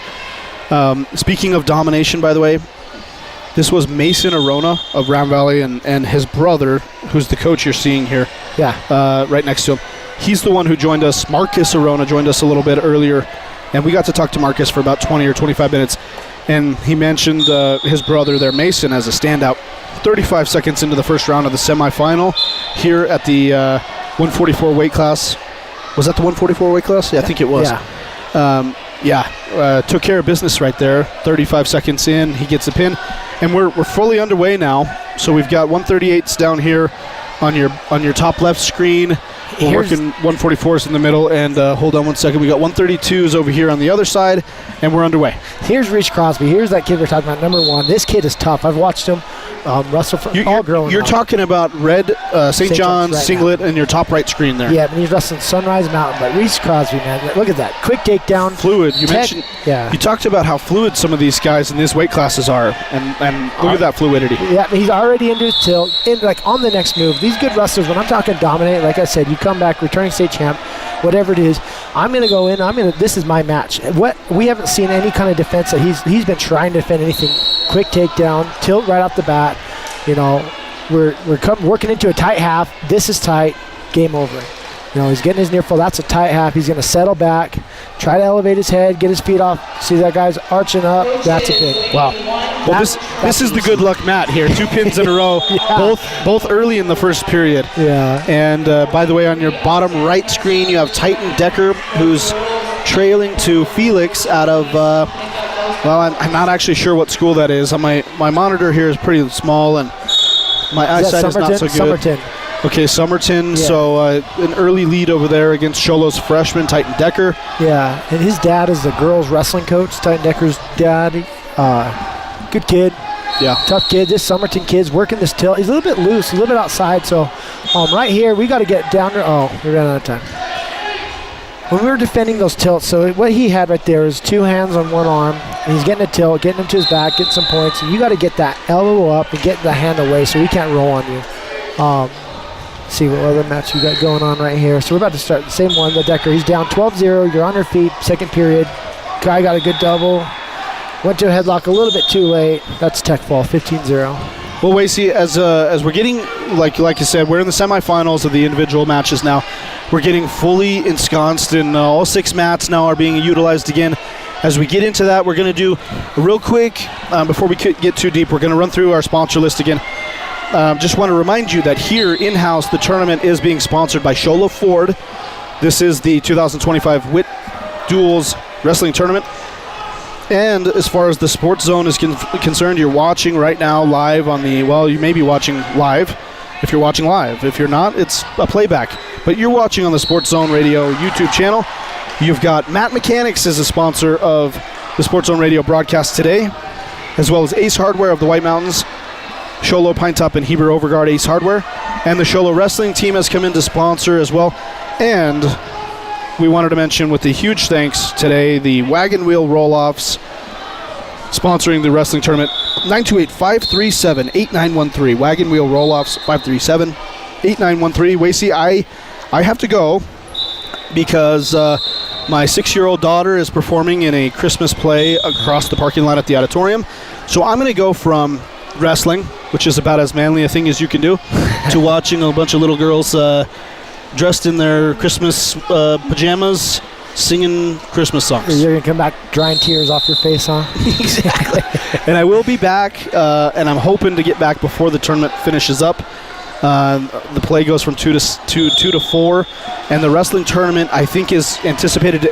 They said 4 o'clock. We did get these semifinals started about 25 minutes late, so hopefully we go till about 4:30, and I can be here for the last 45 or an hour and get to watch the championship round. I'm super excited for that. Wacy, you're going to be by yourself for a little bit, and then at some point, somebody's going to come and join you. And just remember, Wacy, that what you're seeing out here is not necessarily what other people are seeing. So if you want to help reference by looking at your monitor and, just give the people the good information, okay? Yeah. This is a good match with Sholo down here in the bottom with Sholo. And it looks like Somerton again. It's Perez versus Friend. No takedown. He's got his leg in there. It's 2 to 3. But, man, Somerton took a shot in front, defended that shot with his face. You know, that shows that he does not want to give up an easy takedown. He's a tough kid. He's in that bottom right corner video that we're looking at. And then on our bottom left, That looks like it looks like a Porter boy. It's a Heber versus another Somerton, it looks like. Top right, we have St. John's versus Heber. That's a Porter versus Musgrove. This is going to be a good match. Oh, we're up 10-1. So Frund on the bottom right, he's down 3-0. First period, 29 seconds left. Top left, we have Felix versus Campo. Sholo versus Somerton. It's 3-4. We got some near fall. So 7-4. He never let go of that two hands, so he has to let go to be able to get points again for that tilt. So I'm not sure if they reward it. They went out of bounds anyways.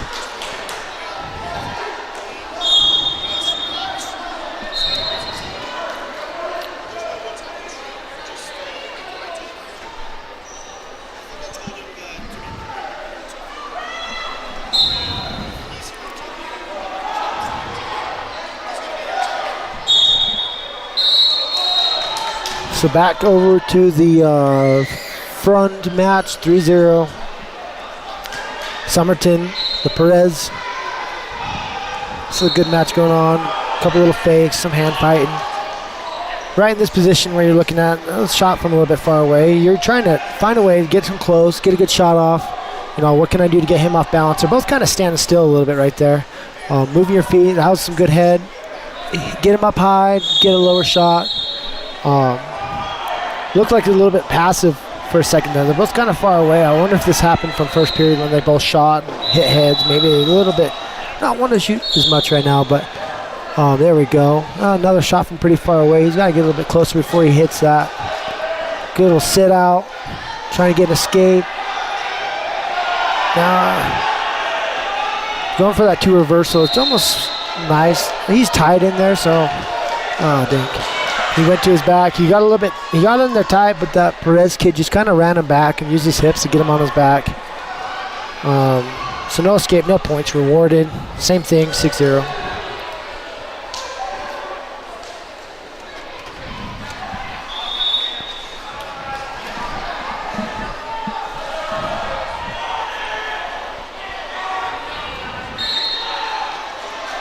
You can kind of see in that top left corner, there's a Snowflake versus, I can't see who that is. It looks like a good match. That's, I can't think of his last name. Positive Solar Sun. 0-3. Potentially dangerous. Let's see if I can get you up. Can I get up on that mat up there?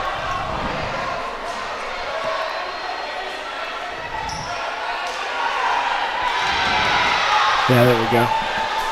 So yeah, we can see both these mats right here. This is good matches on both ends. 3-1, good little escape by Burden. Oh, little standby, almost to a slide by, almost to a headlock, takedown. 6-1.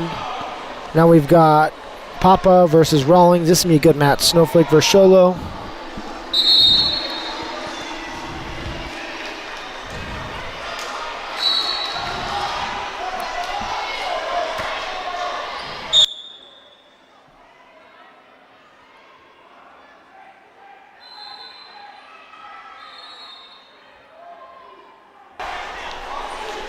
Here we go. Gage, Papa, and Rawlings. Bet you these guys have already seen each other, if not seen each other again soon. Good little hand fighting, moving your feet. You see Papa's trying to get to that slide by. Rawlings is probably heavy on his head right there. Good little arm drag by Rawlings. Papa slid behind it, looking for a takedown. Near side cradle. He's got to hook that ankle. Get his two. Look, Clay's telling him over there, hook that far ankle so you can get your 3 points. So Rawlings is fighting that inside. Might be looking for a stalemate. Trying to step over. Looks like Rawlings trying to sweep that in. We got a stalemate. So what that means is that they were not in a position that was going to promote much more wrestling, so they stall it out and stand you back on your feet. Good match going on right there. Looks like Burden on the mat over. He's caught back up, 5-6. Good Good little drop by. Good shot by Rawlings. Papa was kind of running in heavy up top. Rawlings dropped down, got a good little takedown. Trying to work to his feet, get an escape. Back to his feet quick. Crawling out of bounds. Restart. These are those moments when you're on bottom. You just want to do everything you can to get out. There we go. So on our bottom right, we have the Front versus Perez. It's kind of a closer match. Front has got to get some near fall. He's got 15 seconds. He's got to get some points. With this near fall, you can get 4 points. He's got to get him turned over. He's pulling, trying to get that over, trying to get him. I'm guessing that's just some gnarly stalling. And that's a mat. Good little try. On the bottom there, we see Papa giving up some near fall over there on top left corner. From Snowflake, from Rawlings, he's got a nice little tilt going in. It's a guillotine is what I used to call it when I was in school. Switched over, looking for a pin. And end of that period. So we're looking 7-0 on that mat. And over there on the mat above us, Crew Burden has caught up 8-6. 8-6.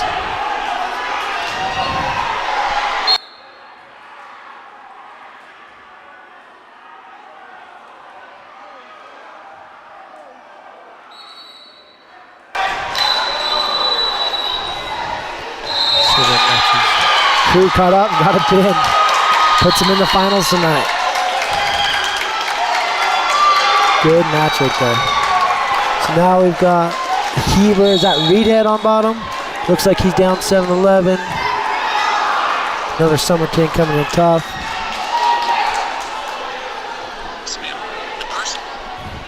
Good little mat return to Reedhead. What is that, man? End of the third period.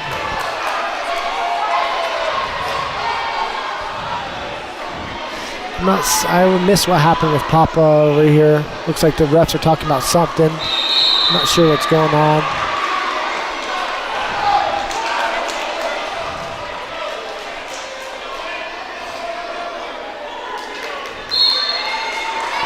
So Green chooses bottom, start of the second period.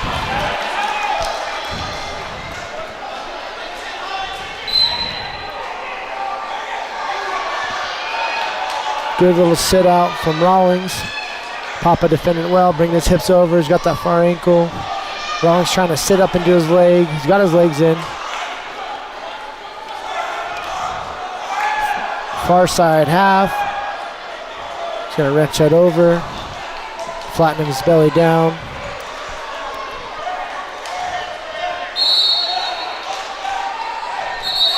So Papa's got his legs in on him.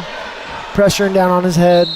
Trying to get him over to his back. You keep him flat like that, you can't move forward. So right now Papa's trying to swing his hands in, trying to get something moving to turn him over. Looks like he might be getting some possible stalling point. There we go. Got back to his feet. You can't hold him there for too long or they're going to start calling stalling. Papa's still got his leg in, cross body. Nothing going on, no near fall. He's reaching over, trying to get, looks like almost like a cradle with his leg in.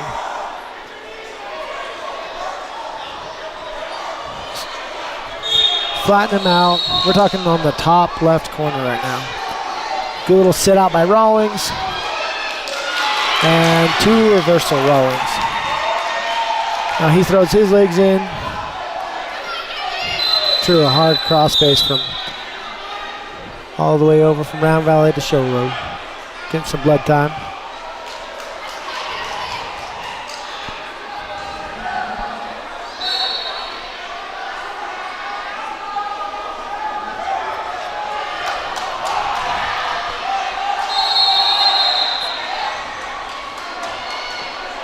Let's see what other match we got going on. Looks like we got a St. John's kid. Jessup. Wrestling Sunrise Mountain. We're looking 7-0.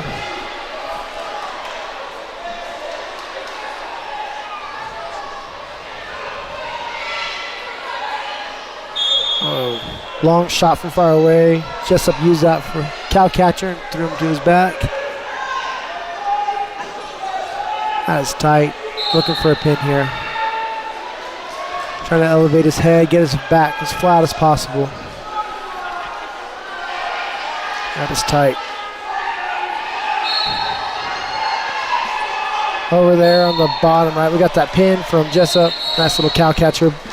Bottom left, we have Trace Nelson. He's that kid we were talking about a little bit earlier, that running back from St. John's. Tough kid. Looks like he's wrestling someone from Sunrise Mountain. Sunrise Mountain came in tough today. So these kids probably just wrestled too, if you think about it from the team duels. I didn't get the chance to see that one, so I'm excited to see how this goes. We've got Rawlings over here wrestling Papa again. Papa's on bottom, Rawlings on top. Looks like he went for a nice little tilt from the stand-up position.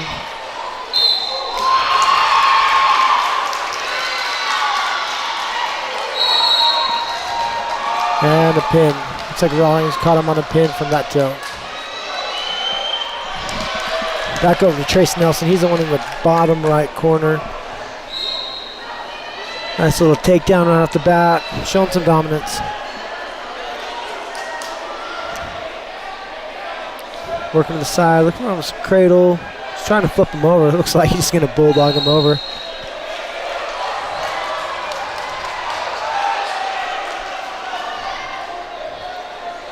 Keeps that to the side. He's trying to get his hands under there. Trying to get, looks like a half or something. Looks like Sunrise Mountain just kind of bellying down. Keeping his hands down. Strong kid. Trace got his half in. Working out to the side over there. Pulls him in. Sucks him in. That's tight. See if he can suck his hand deeper. He got the pin.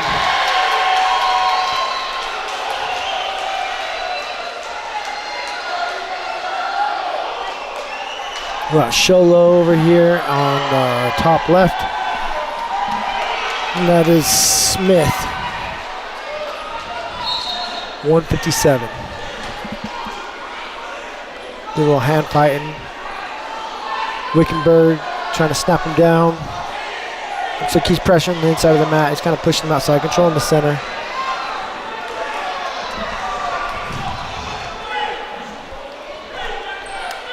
Nice. Far side tilt or cradle. So we've got Smith on bottom. All right, so we got Sean Seymour here with me now. What's up, Sean? Oh, great to be here, man. Yeah. You've been taking care of business up here, Trying letting to. everyone know what's going on. Good job, bro. So we've got Smith down here for Sholo with Rogers. I've been talking on that one. Okay. Do you know much about Smith? A little bit, yeah. Yeah, good kid, man. Works hard and. This has been one of those little dog fights. Has it? Okay. Oh, yeah. No, they've been kind of pushing back and forth. This is one of those ones where you're just like two tough kids that like to bunk heads. Yeah. That's what we're kind of seeing. It probably looks they're both bleeding here. So, one of those dog fight. Good, man. Those are fun to watch. Yeah, forehead and nose. So that's what we like. Yeah, get a few more minutes and see how this keeps going. Yeah, that's where things start to tell. It's easy to start the mat tough. I had so many kids that would grab my neck and they just wrench on me, and then a couple seconds later, it was gone. Yeah. All right. Thank you. There you go. Yeah. Let's see what else we got going on. A lot of blood time. We got on our bottom right here, we've got Cannon Smith. I know that kid's tough. He's up 7-3. Looks like he's on Blue Ridge. I don't know who that is. Clough. Oh, this is Coach Clough's son, isn't it? Okay. Yeah. So this is going to be a good match. I know both of these boys wrestle all year long. They're putting in the time. Oh, so we're back here. Sholo's rolling again. That Smith kid's on bottom. Got a far side. Wing in there. There you go. It's good. Look at that sit up. Motion there. Yeah, so that's what we like to see. When you see just constant motion, someone just trying, it's easy. Yeah, changing directions and Easy to score some points. There we go. See, that's what I'm talking about. Yeah. That was slide by. Man. I like the aggression though. Yeah, a little there. Sometimes when you pressure too much forward, though, it's easy to get a slide by. So, oh, look at that little reversal movement, though, just like you said. Yeah, look at that. Now, is he getting in the ear fall? I don't see. Block there, man. No. I keep having a problem of looking at the screen and looking at the mat. Yeah, You got to figure that out. But yeah, he's got reaching across. He's trying to get his leg in. You're kind of sitting down. I was kind of not a safe spot to be. You want to be up off your hips as much as you can. If you're going to throw a leg in too. There you go. Yeah, he repositioned. Yeah, corrected it a little bit. Yeah, got up quick. He probably felt that like, can't wrestle from here. Yeah. Look, All right. He's choosing down. yeah. Second period, down 3. Yeah. Need to looking for a reversal here, possibly in a turn. Yeah. Got to get his head up. Either fight the hands or get up, or one of them. He's got a nice little tilt almost there. He's got his hands are locked tight, though. He did catch an inside of that leg. Probably going to sit into it. Ooh, dangerous. Sat the wrong way. Yeah. That's okay. Sometimes it's more of a feeling sport. You think you got it, and the next thing you know, you're on your back. Yep. That's okay. You crawl that hand up like he's got a tight wing. Kind of crawl that hand up, got out of it. I was smart. Like he's got to get to his feet. It's not a good spot. Some people like to hang out with their head down like that. It's either you're fighting hands or you're getting to your feet. You got to choose one, sit out, something. Yeah. So you can get some motion right there. He's working. There you go. That heavy pressure on top. Yeah, that Wickenburg kid is tough. He's just pressuring on him nonstop. Looking for that far side cradle, just forcing that over. That Wickenburg kid must be strong for what he's got going on. Smith is not letting him have it. Hands up. Gotta get back up to your knees, now get to your feet. You look like you threw a leg in, so good, it'll good. sit Keep out. Sitting now, change directions. Come back in. Keep moving, keep moving. It's always easy when you're commenting on it to say like how to get chaos on the bottom. It's hard when you're tired down there, but he's gotta. I know. You gotta act like there's, hot lava on your back. So it would always act like. Yep. Shot from a little bit of a distance right there, but. Circle up to the feet. Keep that elbow tight though. He can keep using that. Kind of get back into those legs. A little sit back. All right, let's see if 20 seconds. We need to. Yeah, Cougars need a takedown. Yeah, it looks like Wickenburg's kind of pressuring on his head, trying to get him to kind of push into him to get that slide by. I've seen him attempt that a couple times, so he's kind of baiting him with that. Like, I'm going to pressure you, I'm going to push hard, and then let's see if you can slide by. Smith, that was smart, doing it to him. Like, look, I can do it too. Yeah. Yeah, we got there's no time left for a shot. They kind of saw that coming. So third period. 2 more minutes here. Yeah, let's see what he's got. He's got to get some near fall. And that's nice because now you can get 4 points near fall. Yeah, it does. That would have been nice in high school when I was wrestling. Here he is. He's got it. All right, we got to turn it on right here. Yeah, man. you got to do something. And then Wickenburg, it's always hard to want to keep wrestling much when you're up by 5 points, but see what he's got going on. See Smith's got his legs in. Oh, and a little bit high there. Yeah, so Rogers kind of slid both his knees in on him. So now that he doesn't have a leg inside of him, he's kind of in a bad position right here. But he's got that reach across. He might get a stalemate. Yeah, that was a good. Yeah, it was a good call, good save.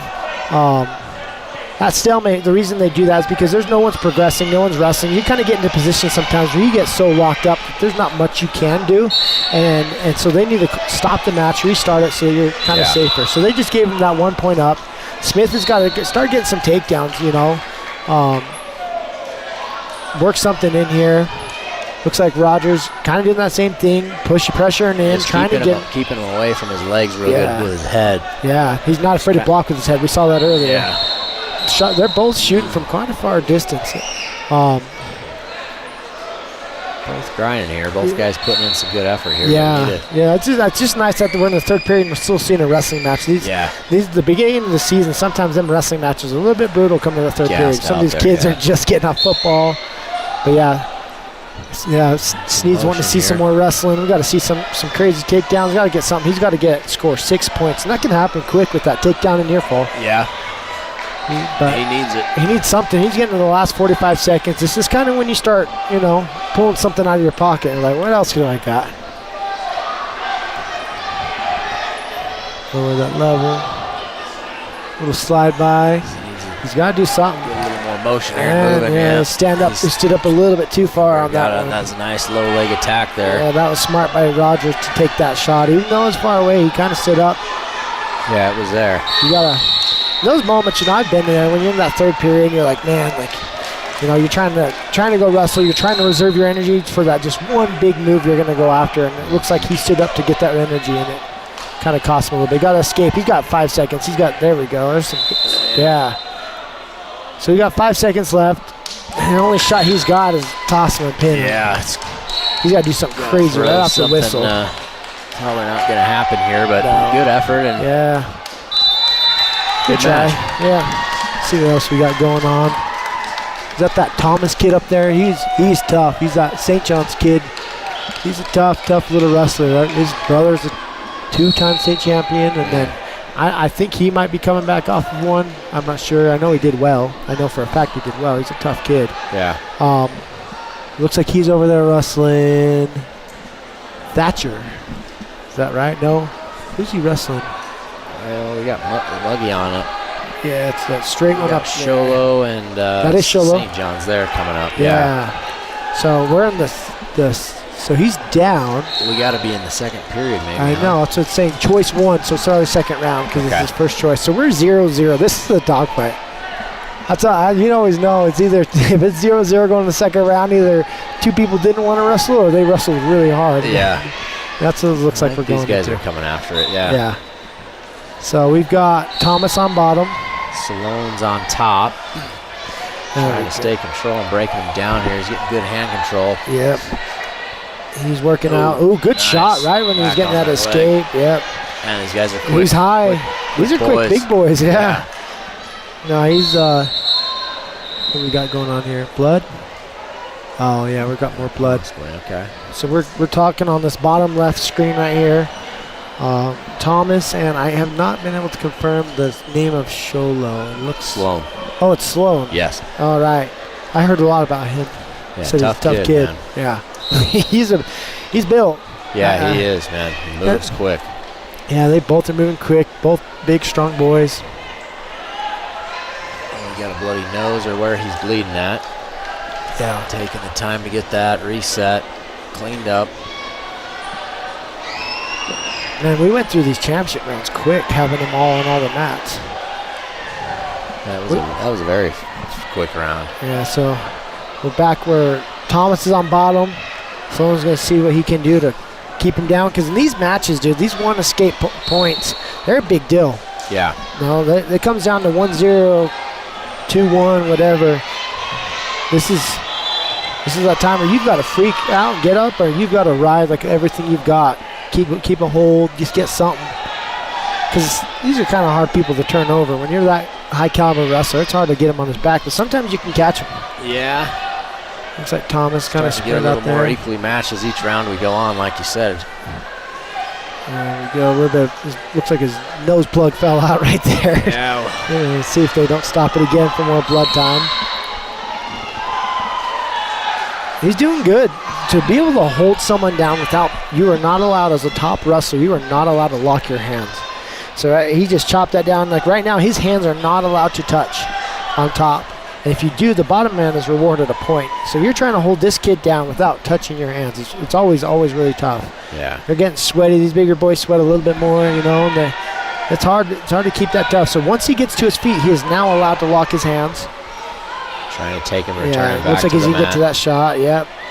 And we got that one escape. That's a big point for this kind of match. It is, and it's an opportunity to, get another advantage with a takedown here with another 3. Yeah, see what Sloan's got. Looks like he's not bleeding as bad once they threw that plug out. That's good. So this is where we're gonna start getting some tired boys. They both look tired. They've wrestled the full tournament. We're in the semifinals. They're sore. You're tired. This is where, this is the digging round. This is where you gotta want it. And you want to take a good shot, right? Yeah. So you're not getting tired and having all that weight. You take a shot that's not, head down. Some of these guys get tired, and then it's a disadvantage there. Yeah, so we're just got a stalling call because Sholo backed up, and he just pushed him out of bounds. So another stalling call. Looks like it's already getting to the points where the points are being rewarded.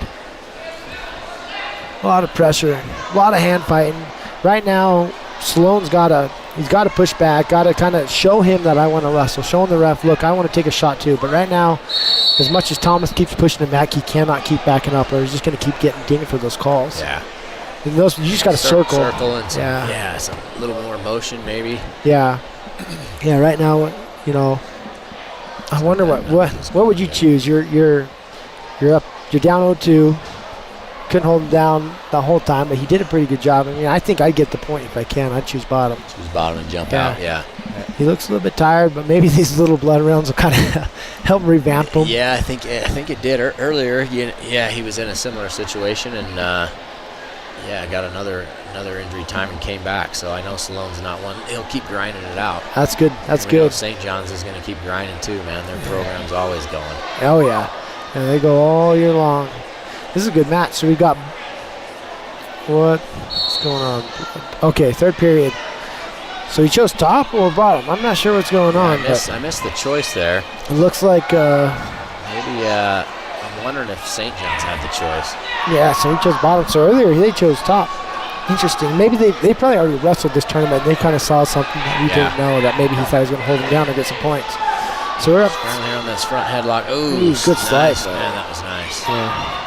Good. Oh, tried to reach up there. Gotta stay on the legs. Yeah. Good little takedown. But there's still time. There's time on the clock. He can start moving. Like one of these times, like I've been in those moments, you want to instantly get to your feet and get out. But sometimes it is worth it. Get a little bit gas back in your tank. Kind of take some breaths in. Like mindset. like hey, and then go. Go time. Get quick, fast, just explosions. Oh, right now that wing was tight. Running him over. Good little sit nice out. move. That's one of those little explosions. You got to kind of build yourself up and explode. Yeah. If you just wrestle like 70% the whole time, then you're just going to gas out and not get out. You've got to give a couple 100% just blow ups. Get your space. Use it. Just go hard for 15 seconds. Take your breath again. Right now, we got to. So he's probably reserving some energy right now. We've already had a couple stalling calls, so we've got to be a little bit too careful too. Stalling red, yeah. Well, he's not. He kind of had him up and he wasn't pushing him forward. It just looked like he was fighting a little bit, but he needs to kind of pressure him down, break him down, look like where am I going to get progression out of this position. He wasn't doing that. 6-0. One last kind of go here, like you were talking about, for that spurt to get after it. Yeah, you've got to get out and a takedown or something. That's one of them. You got to do it. Just keep going. It's only 20 seconds. You can puke after.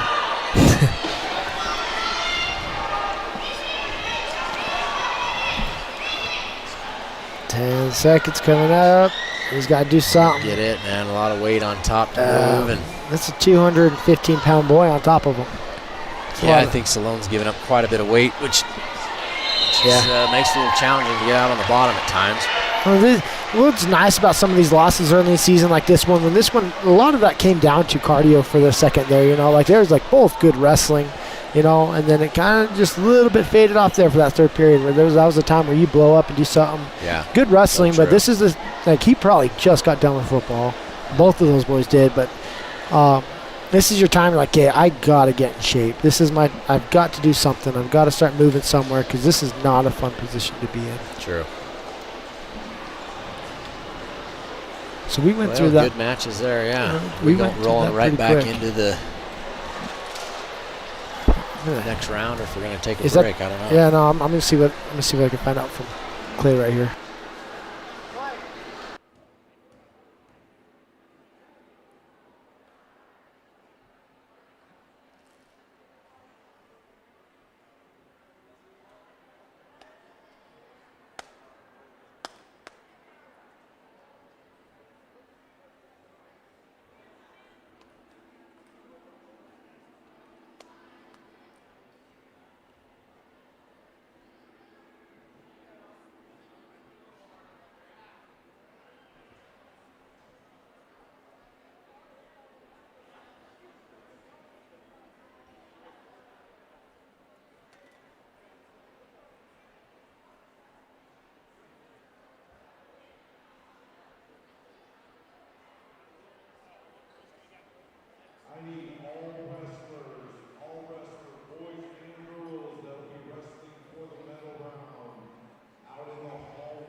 All right, so we're back here. It's me, Wacy Wood, with Sean Seymour. We're just going to kind of catch you up with what's going on. We're in a little break right now. They're about to start the finals. So our middle mats that we've got here are going to be for first and second for boys, and then girls on the other one. And then the other mats are going to have third, fourth, and fifth and sixth for both the boys and the girls tonight. We need to talk about our sponsors. We're thankful for them and all that they do for us. The main sponsor for this tournament for Sports Zone is Wagon Wheel Roll-Offs. You can get a hold of them at 928-537-8913. Some of our other sponsors we've got is Matt Mechanics. Matt Mechanics is here. They are one of the sponsors helping this tournament, helping us come here and promote and share what's going on here. We've got Ace Hardware of the White Mountains. They cover Sholo, Pine Top, and Heber, Overguard. And our last but not least sponsor, we got the Sholo Wrestling Team. They helped us and they paid for Sports Zone to get over here to help and promote, share what's going on for this tournament. It's really cool growing the sport on the mountain. It's nice that we're here. We're thankful for Sports Zone for coming and making this happen, because there's a lot of people that aren't able to be here right now, not able to watch this. So thankful for them to reach out and make this happen. I'm hoping we can start doing this a little bit more, some of our duels and some of our other tournaments around the mountain, because there's a lot of people that would like to be here that aren't. Yes, need to have all that. I think one of the other sponsors was Sholo Ford as well. Yes. Local dealership here supporting the community, and it's always a great thing to see these businesses helping the kids in the community, and just setting that little bit of example for these kids to grow up and just keep giving back as we do. Yeah, and it's good for them to do that, because it helps just show what's going on and just promote these mountain teams, because a lot of people don't realize this little mountain of ours, they can produce some pretty tough wrestlers. I mean, how many times do you get to see so many state champions out of just a little mountain? We're wrestling here today. We've got a lot of returning state champions they'll be facing. You look at some of these like small schools like Heber or St. John's, they've got some of the best wrestlers in the state of Arizona. And it's cool to see how they come up here. We compete, and growing it up here is broadcasting it, let people see it. Well said, yeah. Tell us about yourself, Sean. Yeah, so I grew up here in Sholo and went to, was able to be brought up in the Sholo wrestling program. Had some great coaches back in the day in junior high, and really kind of got serious in it in about 6th grade. And yeah, it was just a great sport, man. Taught me a lot to work hard and set goals. Just a good mindset for life to the discipline. Great thing to do, and just neat to look back and to see what it does for these kids. And I still things come up in my life, and I'm like, man, that sport taught me a lot, just to keep going. So yeah. No, you can use this sport to take you a lot of spots, because the thing is in this sport, it is a quick match. But the thing is the things that you got to do to dig deep, to keep going, to keep wrestling, and to keep going, keep moving on that mat. Either you're going to keep getting your butt kicked, or you're going to start winning. And so all that comes down to is how hard you're working and what you're doing to win those matches. You can apply that when you're out and work on a job, and you're going, and you're like, man, my boss is yelling at me, like how you coach is. And then those are those times where you got to win and you got to dig deep. A lot of people, anytime I applied for a job and I said I was a wrestler, they smiled, Yeah, not a lot of kids can say they even made it through practices without being a tough kid. Yes. Those practices, they are grueling. They're preparing you for a small moment of time, but man, those 2-3 hour practices. It is a grind, and it's I don't know, if you haven't done it, it's just one of those things that it's really hard to explain to, because like, man, really, it's that challenging for a 2-minute period, and playing other sports and doing other things, it is, and it doesn't put it above anything. It's just a different skill and a mindset that you can learn and instill in kids to take into life. Yeah, just a lot of life lessons learned here, because you have so many wins and losses. You've got moments that are high and low, just a lot of stuff that like kind of makes it good to learn from. When you take losses, you got to take it on the chin, because you can't blame anyone else. I could be as mad as I want it. Sean Seymour for losing my match, but it didn't mean Sean lost it. I did. I was on the mat. You know what I mean? Like, Correct. there was a time I was wrestling a kid from Basha, and we had a really close match, and just a couple seconds left, and we could have argued that the ref missed a call or whatever, and I ended up losing. And I remember being all fired up, and everyone kept coming over like, "Oh, you should have won. The ref botched that," or whatever. I was trying to find a clean word for that. And they're like, "Look, like, oh, it's the ref, this and that." My dad came over, and it's one of my biggest life lessons I've ever remembered. He's like, "You can't blame that on the ref." He's like, "The reason that score was close was because of you." He said, "You should have gone out there and just whooped him." And it's true. And I remember thinking that, like, man, like, don't give that match to the ref. Yeah. And like sometimes it happens, but in reality, that kid, I was kind of coasting. I was the only one that I felt like I knew it. Maybe someone else caught on to it, Yeah. But like, that was a big life moment where, like, don't give those matches to the refs. You've got to take it. Take that accountability on your own. Sounds like you're the reason that it was that close. That's no one's fault but yours. You've got to kind of grind and dig deep. It's up to you to make it happen. No one else.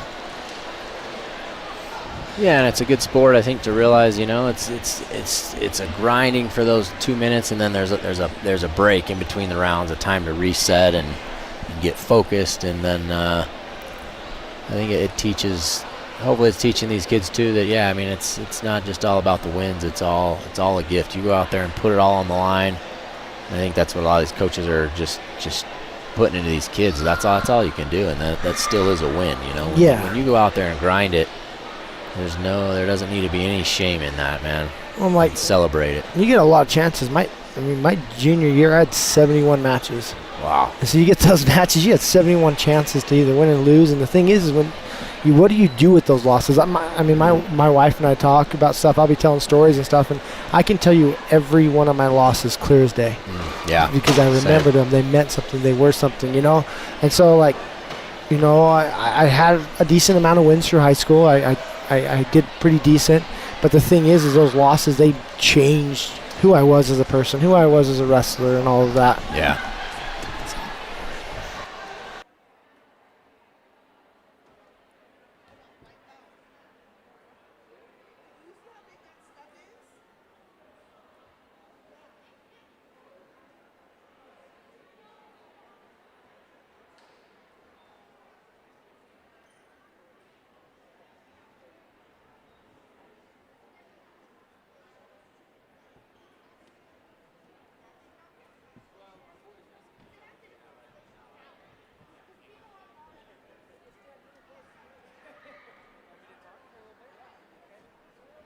Then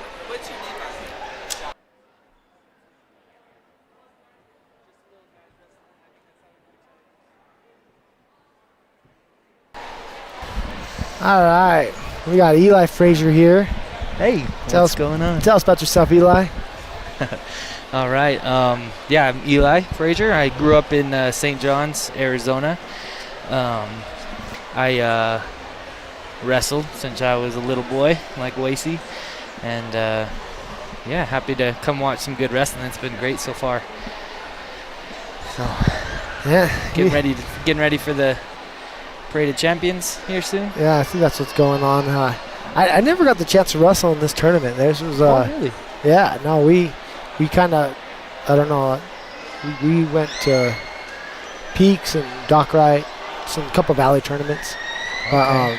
I always wanted to wrestle here because there was a couple kids that, like, I knew I was going to face later on in state finals possibly, and they were at this tournament. And I was like, dang, dude, like, I'd love to go get that match in, but we never got the chance to make it. But it's been a pretty good little tournament. I mean, we've got a handful of returning state champions here right now. We've got a lot of high ranked wrestlers here in the division too.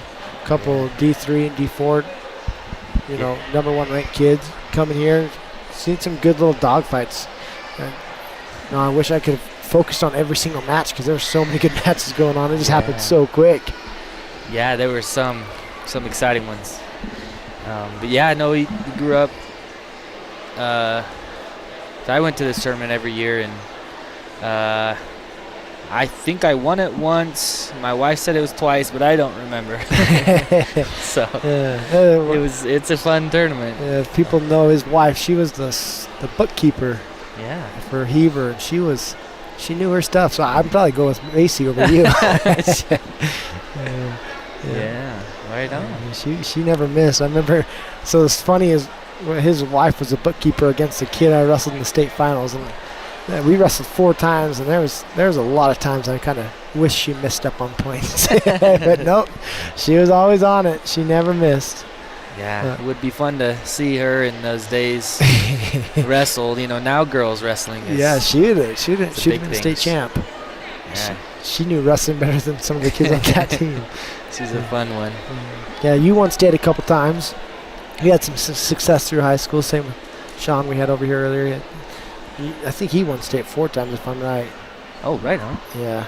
No, he's a tough guy. But so how has wrestling impacted your life?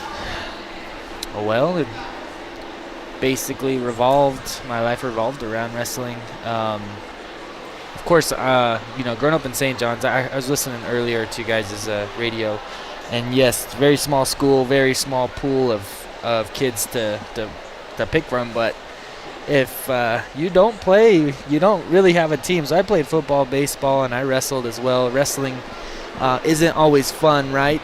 Yeah. You don't like it in the moment, but looking back, it really you see how big of an impact and how it shapes your life. Just from the dedication it requires to any one thing, and the camaraderie. I'm still, when I come in here, there's so many familiar faces, so it's good to roll around with them, and you and I as well. We connect years later and still rolling around. And it helped. We had some fun. Eli over here helped me train for some of my fights we were talking about earlier. He's a good helper. He cornered me. He got to see some fun stuff. He's seen me get pretty cut up a few times, didn't you? Yeah, I saw you. Eli's a tough kid, though. I'll tell you, poor guy. He had to go in the room. Went to his house and his room.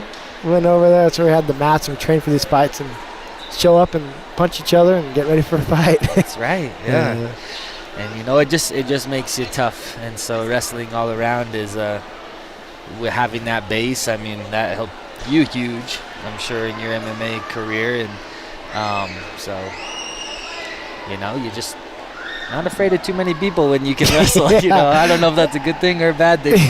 I mean, there's just that little. You just know, if you can punch or kick, I'm sorry, I could take you down. And we showed that a few times, huh? Yeah. But no, it's a good life lesson sport. There's a lot of good things that come from it. There's not a sport where, I don't know, anytime everyone lost a football game, other sports, I'm not just dissing on them, but you cry almost every time you lose a sport and you have no clue why. Yeah. You're out there crying, you have no clue why you're crying. It's because you gave everything you got. It's a short period of time, but man, every time you lose, it's just all of a sudden you get tears welled up in your eyes. And if I didn't cry, that means I didn't try hard enough. So, I don't know. There's it's a weird sport where you can be the toughest kid in the world and it breaks you down in seconds. Oh yeah.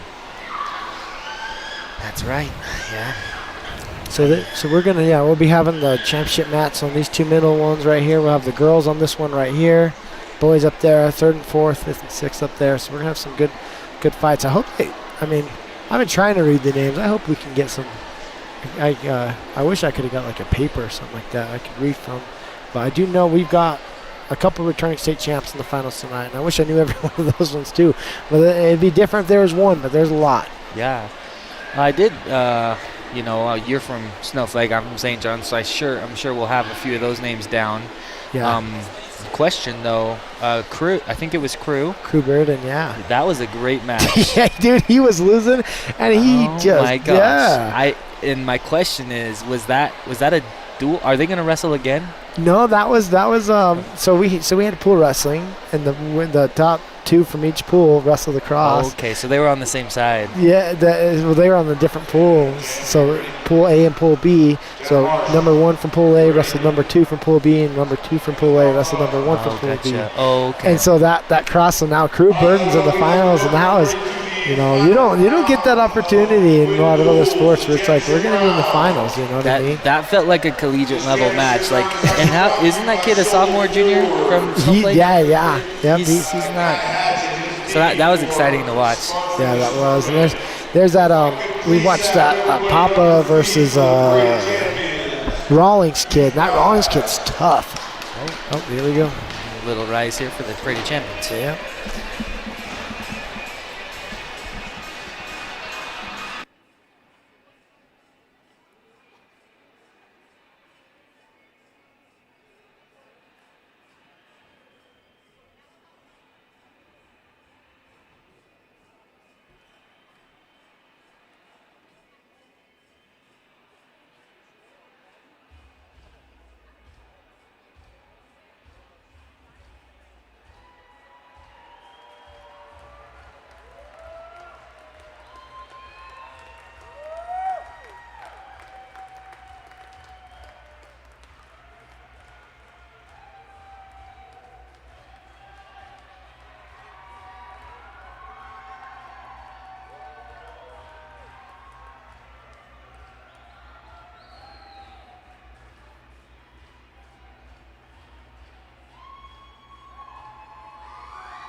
I remember walking out in a couple of these, and you're trying to look tough and be all serious, and it's kind of tough. There's a lot of guys right here. You're looking out here, you're seeing a lot of guys that they wrestled their butts off the past 2 days. This is a chance to kind of prove it in front of everybody. You know, you're probably tired, you're sore, the finals come around. It's a tough little go. Yeah, it's always interesting. You see a little bit of a personality here too, whether they like to look at them, like to just look down. Yeah.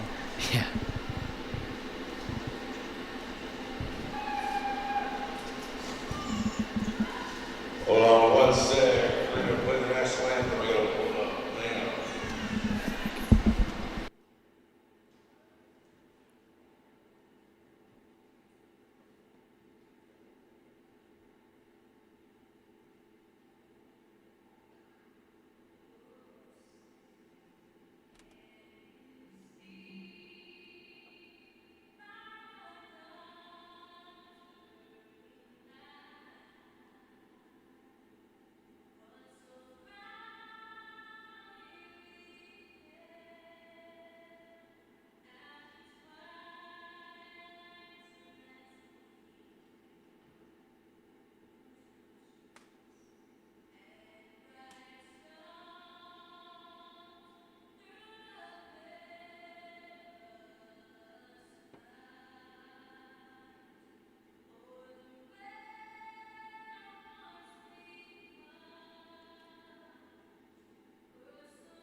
And let's get ready to wrestle.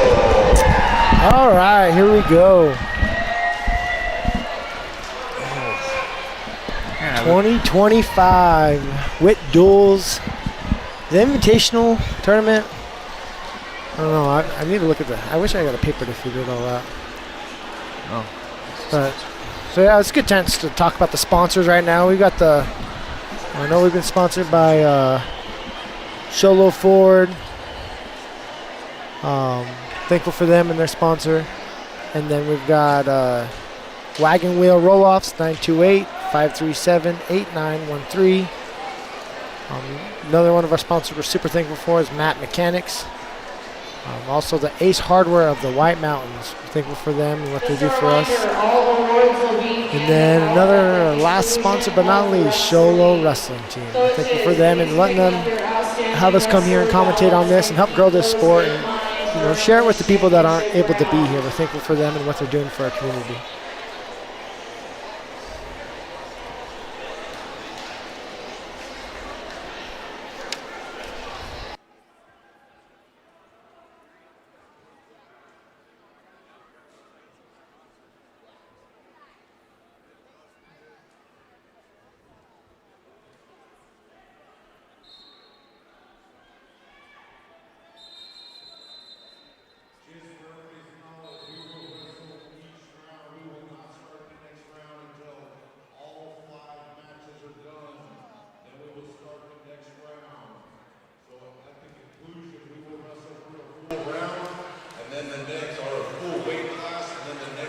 Check.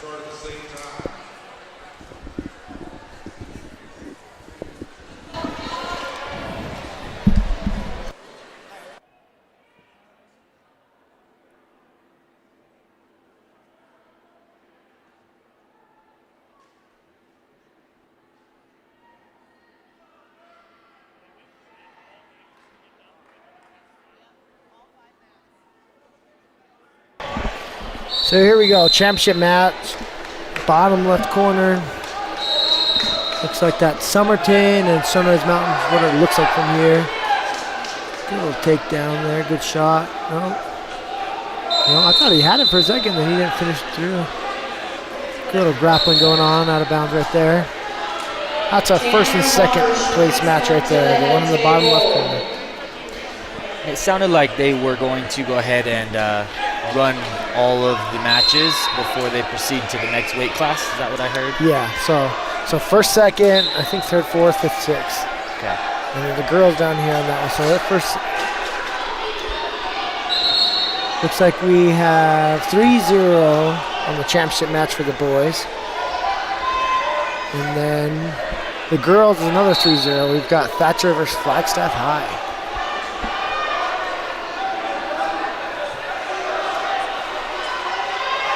So boys championship match on the bottom.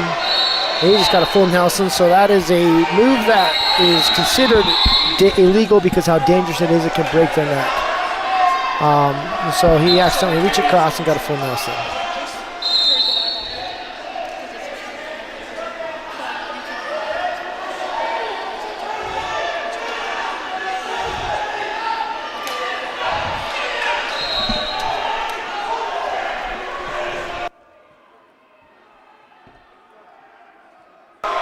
So yeah, it looks like so he's on bottom there. Yeah, there's the championship match. The girls is on the top corner right there. I kind of like that view. It's not bad. 3-4 for the girls. Boys 3-1.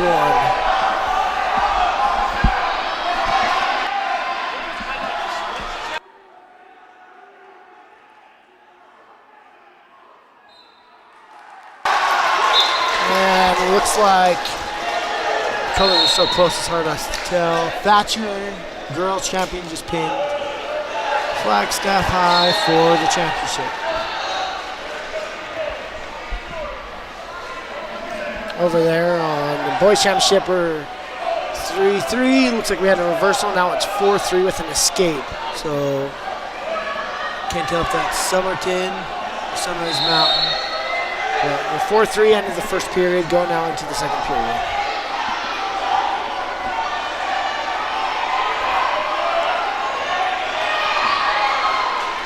So it looks like red chose bottom here. One of the big reasons we choose bottom here is because most of the time you can get up and get out and get some points. It's easy points. Look at that little roll through. I haven't seen a lot of that before. Now he just got himself in the back. That was crazy position. I don't know if I saw any near fall count. He did. He got his 3 near fall.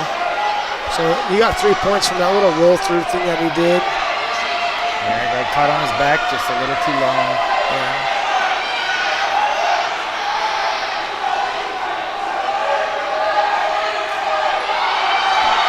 right there. It's 4-6. Oh. So that is Chrisman versus Somerton. I can see it good now. So good little cross face over. Working in to get that cradle. He is wrenching that kid over. Got that tight. He's gonna try hipping over. Two options: you can either sit back or to his hip or roll it over, and he's sitting back right there. That is tight. Good little near fall, get some points. So what the ref is doing right now is counting how many seconds he's in that position, and we just got a pin. Never mind. But once they break that part where their back is near the mat, once it passes that 50% center, they start counting, and you get points for how many seconds you get them down. So we just got a pin though. That match is over. Looks like. Can't tell. Is that Chrisman? That's Somerton. That is Somerton. Somerton is our 106 champion. Looks like we got in the corner here. We got Snowflake versus Round Valley. The score is 6-0. 6-0 here. Snowflake's up. L. Bailey versus Round Valley. Round Valley and Snowflake. Yeah, look at this match. So 6-0. Snowflake's working up. We're in the third period. Beginning of the third. Round Valley's got to get up to his feet, get out, get some points going. And Snowflake, he's just got to make sure he can either seal the deal or just kind of keep him down. It's always fun, when you're in the third period to be in top. I kind of wasn't my favorite position to be in. I don't know about you guys, but whenever I was in the third period, top was not my favorite spot. You have a risk of getting thrown, but it's easy to get stalling calls on you. Yeah. And it's hard not to lock your hands. I mean, and he's in his final match of the tournament, right? And he's up 6. He wants to not let him score, but he also doesn't want to be called for stalling. So, well, you're in a safe spot from not getting pinned, I guess, when you're on top.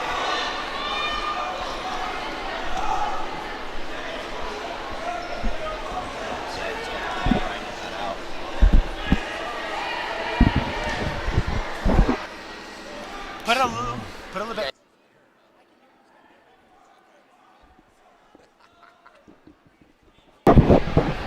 Yeah, look at that. Looks like he's wrenching him over. I can't tell. He's got his legs in. We're working on the microphone right there. We've got Sean Seymour with me. Sean Seymour and Eli Frazier. And I'm Wacy Wood. Oh, look at he's trying to get a bread basket.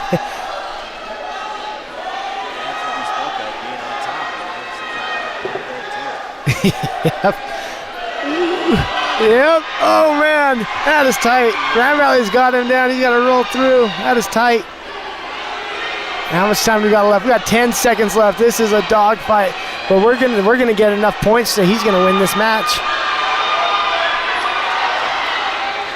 No, wait, with that, because he get the force. We're in overtime, huh? Yeah, in overtime. We're gonna be in overtime here. We are now 6-6. Yep. So what happened there is Round Valley rolled through and got him on the back. With those points, he got 2 points reversal, and then he got 4 points near full. So now we're on our feet. And in this position, first one to score wins, correct? Yep. First takedown wins. Yeah, so this is it. Yeah, who's going to win it? Yeah, oh, a good shot. On the outside single leg. Grab that ankle, snake it over. You're just going to drive him over to the double. That's almost close. He's got to secure those hips. There it is, 2 or 3, I guess. 3. I keep doing that. You're old school, man. Yeah, I am. I'm old school here. 3 points. Snowflake with the win in overtime. That was a match right there.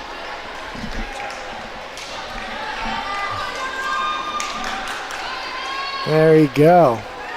Now we've got championship match over there. We've got, it looks like, Heber versus Chrisman. Another good match going on, 113s.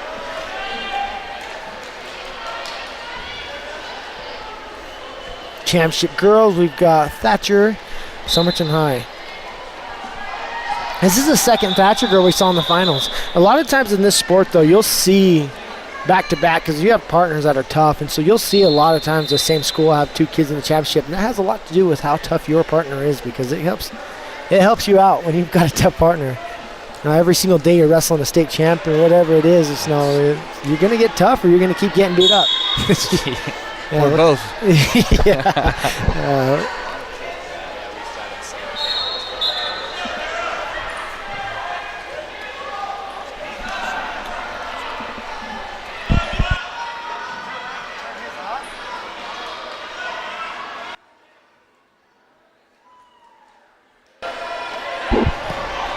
So we got the championship match over there. It's on the bottom left corner. It looks like we had a 3-point takedown and 2-point reversal.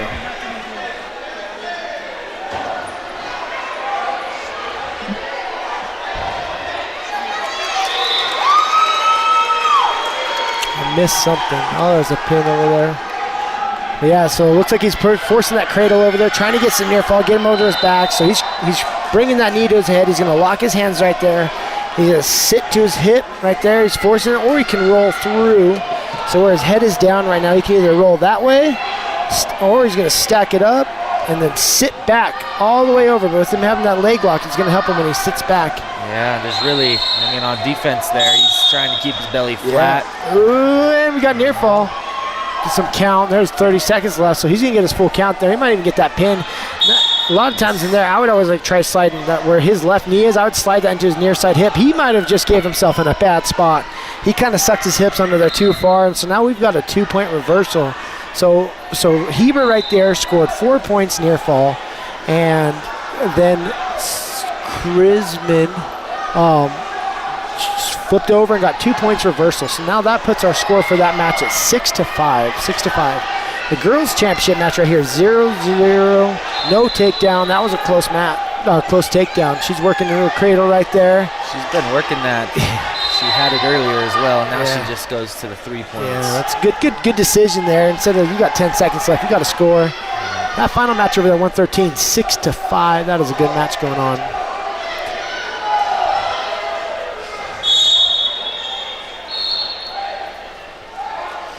He's a little bit high.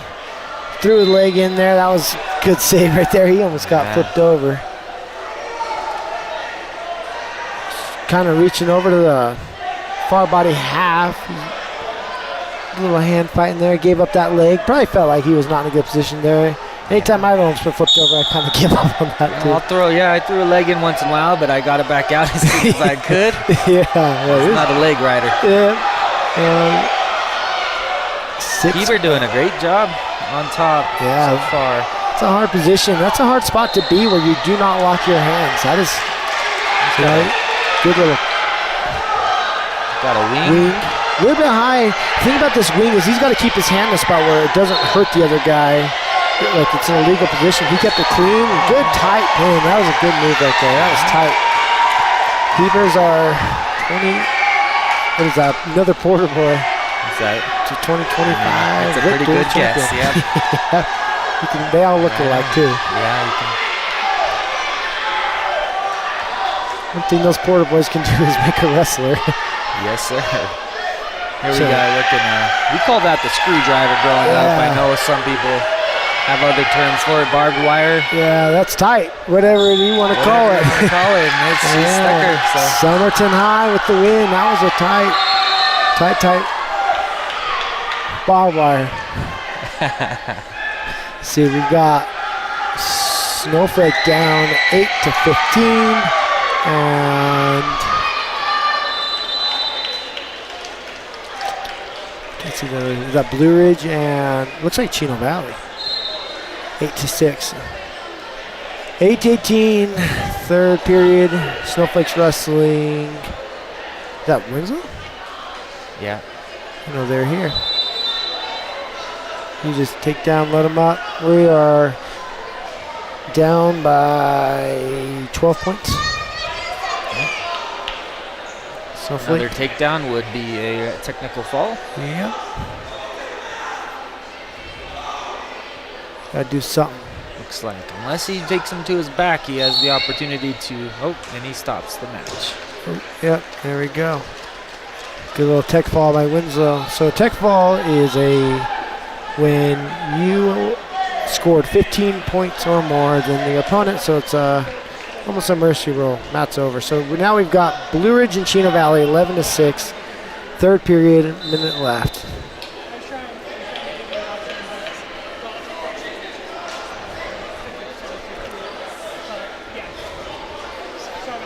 So Chino Valley's on bottom right here. He's got to do something. He's down by 5 points. He's either got to escape, reverse, or something. But in this position here, he's got to start scoring some points.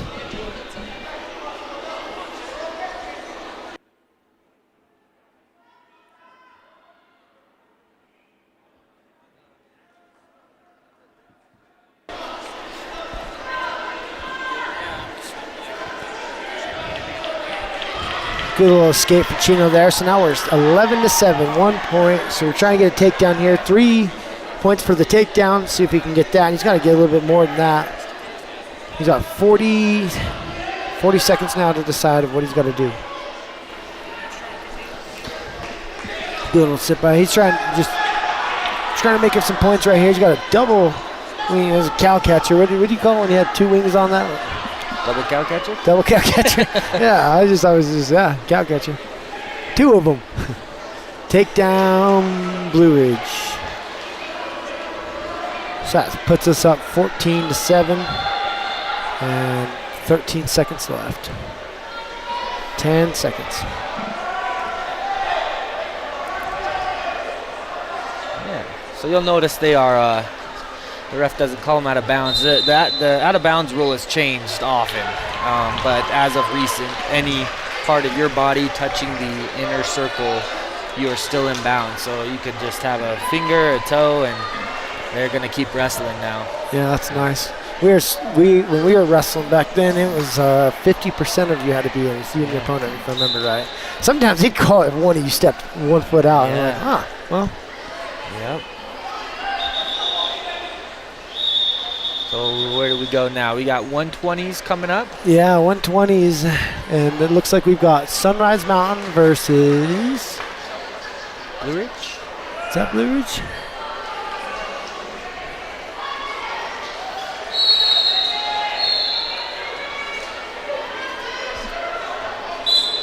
That is Blue Ridge. So this is our bottom left corner screen is our championship match for 120 boys. And then the girls is the top right corner championship match. All right, so they're out of bounds in that championship match. Scrapping. Nice little fake shot right there. Trying to get him to lower his level, trying to get him to open up is what we're trying to get here for, is what Blue Ridge is doing right there. Trying to get a good shot on, a couple fakes in there, get him to keep flinching. And now you've got that Round Valley versus Sunrise Mountain with the girls, and she is working. Tilts. Nice pull by, Russian, however you want to call that. That was a pretty quick straight to a cradle. Yeah, that's tight right there for the boys. He's on his back, got a cradle. Kid's scrappy though. Some of those kids, if you get them on their back and they can scramble like that, it is not fun to put them there because you might end up getting flipped over. Yeah. You might see that here. So he's awarded his 3 near fall points, and then when you release, you can get that cradle, you get the 3 points, and you can lock again and go right back to the cradle. And it's tight. And that's that. That's championship match. And both championship matches end with the pin. That was quick.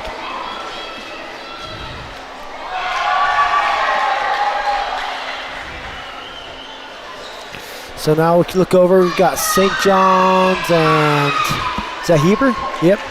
Heber over there for the other boys match. Man, all those matches ended quick, huh? Yeah. Good little shot right there. Who's that wrestling? This is your territory. What you got, Eli? Let's see, Musgrove. Tough kid. He is. Both of these kids look good. Good scrappy wrestling. This is a good match going on right here. 1-0. Yeah, good form. Pimentel. Looks like is that from Heber? Yeah.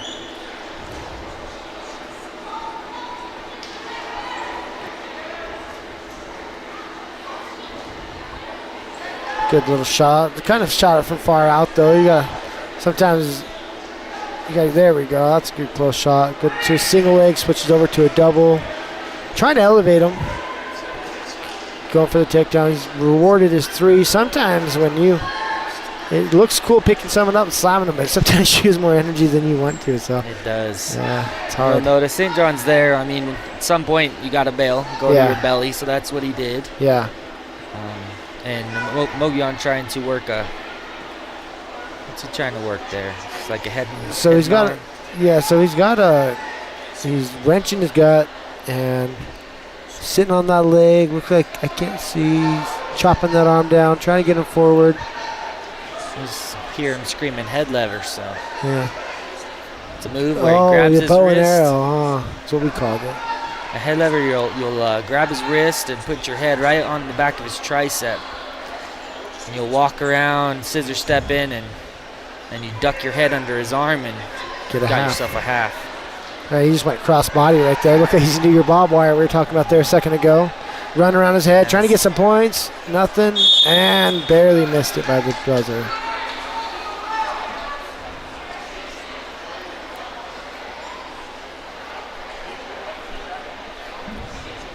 So looks like we're going to have a little bit of a stoppage here for blood time from St. John's. Yeah. All right.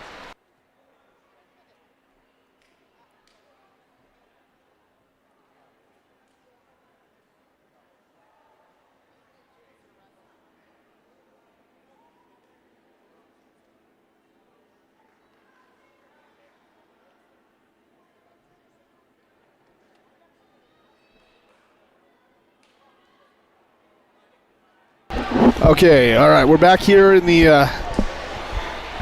2025 Witt duels here at Show Low High School, and we are inside the Hatch Toyota Arena.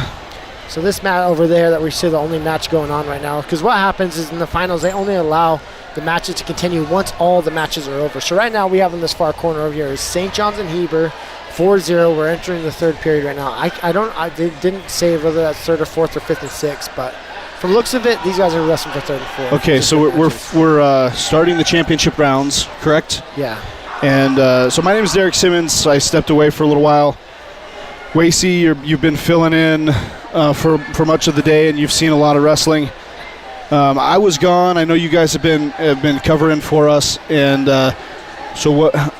Talk us through what happened in the semifinals for anybody that may just be joining. So semifinals, we had, you go in semifinals, you win, you get to make it to the finals. If you lose, you wrestle for third and fourth or fifth and sixth. They kind of go through that, and that's kind of where we are right now. Where right now this mat and where the match just started on the bottom left corner, that's for first and second. And then the other two male mats, or the two mats where the boys are wrestling, are either third and fourth or fifth and sixth. And then the girls, the one right here that we see right here, is the other first and second match going on right now. So we got Rawlings from Show Low, Robinson from Crisman High, and then the other match we've got, it's Crew Burden from Snowflake, and I think it's Somerton. That kid just got a tight cradle on him right now. Big takedown, moving him over, trying to finish off with the pin. He did get his near fall. We're looking, it's going to be 7-0. I don't know who's wrestling. I can't see the school. If that's Somerton. It looks like it's Somerton. The kid's tough. School's really tough. He's got tight cradles, trying to finish him off right here. Okay, so as we're starting off in the championship round, let's run through our sponsors one more time, and then we'll come back to them at the end of the day. But you're listening right now. You're listening to the 2025 Witt Dual Wrestling Tournament at Show Low High School. The sponsor of the tournament is Show Low Ford. They are sponsoring the entire tournament and sponsoring the broadcast today, Wagon Wheel Roll-Offs. And their phone number is 928-537-8913. 537-8913. Matt Mechanics, the ones that have been bringing you the technology to see the scores and the clock there next to the mats. That is Matt Mechanics, and they are also a sponsor here for the broadcast on the Sports Zone Radio YouTube channel. Ace Hardware of the White Mountains, with locations in Show Low, Pine Top, and Heber Overguard, and the Show Low Wrestling Team are all sponsors of today's broadcast. So I'm going to let you guys get back to it, Wacy. You guys are going to describe and bring us back to what's really important here, the wrestling on the mats. And I just briefly wanted to say, as I left, I was walking over, I saw that Ben Front was upset, right? He was upset in the semifinals. Is that what I saw? Yeah. So good match. It was a good match from what I could see walking across the parking lot there. Just means that there's really competitive wrestling here. That's what it means. So, that 144s will be one to look out for. Okay, again, remind us here on the look. Are we bottom left? Is that the championship mat? Yeah. So Crew Burden just got tech followed by, looked like it was Somerton. Crew Burden, and he's from Snowflake, correct? Yes. Okay. But that kid came in, had some big move, kept working that cradle, and ran the score up 15-0. Tough kid. That team has come in with some tough kids this tournament. And you see now the next kid that's wrestling is obviously probably his partner. They've came in, they've got some tough kids. in that weight class. And so he ran that up 15-0, and that was a tech fall in that match. The girls match right now with the Rawlings, 3-3. He's got a close match going on with Chrisman High. Yeah. Okay, so I'm going to let you guys get back to it. You guys, we've set the stage. We're here at Sholo High School. We are in the Sholo gym, and we're finishing up day 2, the championship Saturday of the 2025 Witt Dual Wrestling Tournament.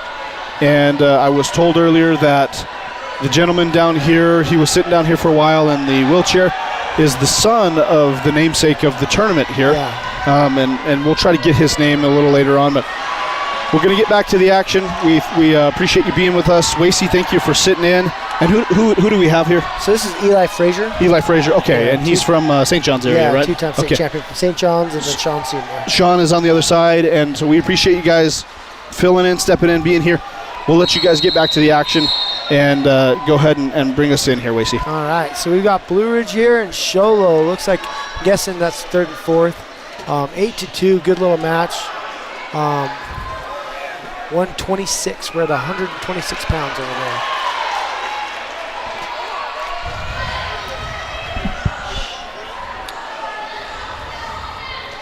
All right, 8-2. Yeah. Ooh, like explosive this. off the bottom. Yeah. Wow. That's what we're talking about. You gotta act like lava's on your back, man. It Yep. is a no joke kind of situation. That's what we like. But then Following Sholo good too, yeah. right away got into those legs, got the takedown back down, and there's no points rewarded right there. That was some good wrestling. Yes, Both guys, that's explosive, huh? yeah. We like that though. I like Yeah. that explosion. What happened here? Injury? Oh, out of time. So now we're going to the 3rd period, and it looks like choice, huh? Sholo, I'm guessing he chooses bottom, just get another point. So here we are. Let's see if we can get that same explosion right here. Yeah, I think that we will.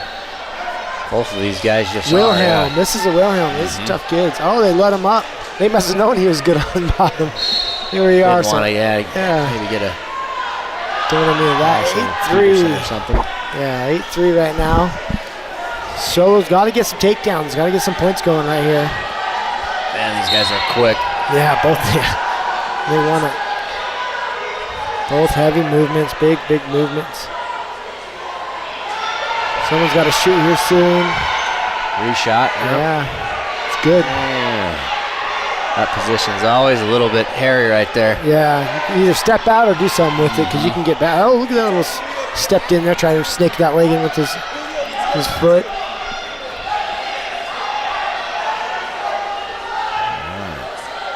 Got a snap down right there. Got to get a shot off there from Wilhelm. Show him you want it right here. He likes that shot, reshot kind of thing, though. Yeah, he does like does defending that really well. Yeah. He's working inside. Look at that. There. Yeah, and he's got the 3 takedowns. So we've got a minute. You've got to put some near fall points up. You know, in this situation, he gets picky. Do you either let him up and try taking him down again, or you get some near fall? And it kind of depends on how much. I think the time maybe a little bit, or maybe wind it down to 30, and then I might. Burge is in a spot right here where he can kind of stall it out almost. Yeah. Then we've got. Is that going to grind it on top? He wants it, but he's got something. We've got a caution warning for stalling, so he can get some points there. So if he gets some near fall and some stalling points, that's a good spot. He's going to cut him. He's yelling to let him up there, but I don't know if he's got that wing, man. Yeah. It's always hard when we're on the mat. You're like, no, I feel something. Sometimes your coach sees it. Stalling red again, 1 point green. 10 seconds left. He's going to cut him right here. Yeah, so. 8 seconds, man. He can stall this one out too, So, but see what we can do here. Coaches are arguing something. Let's see what they got.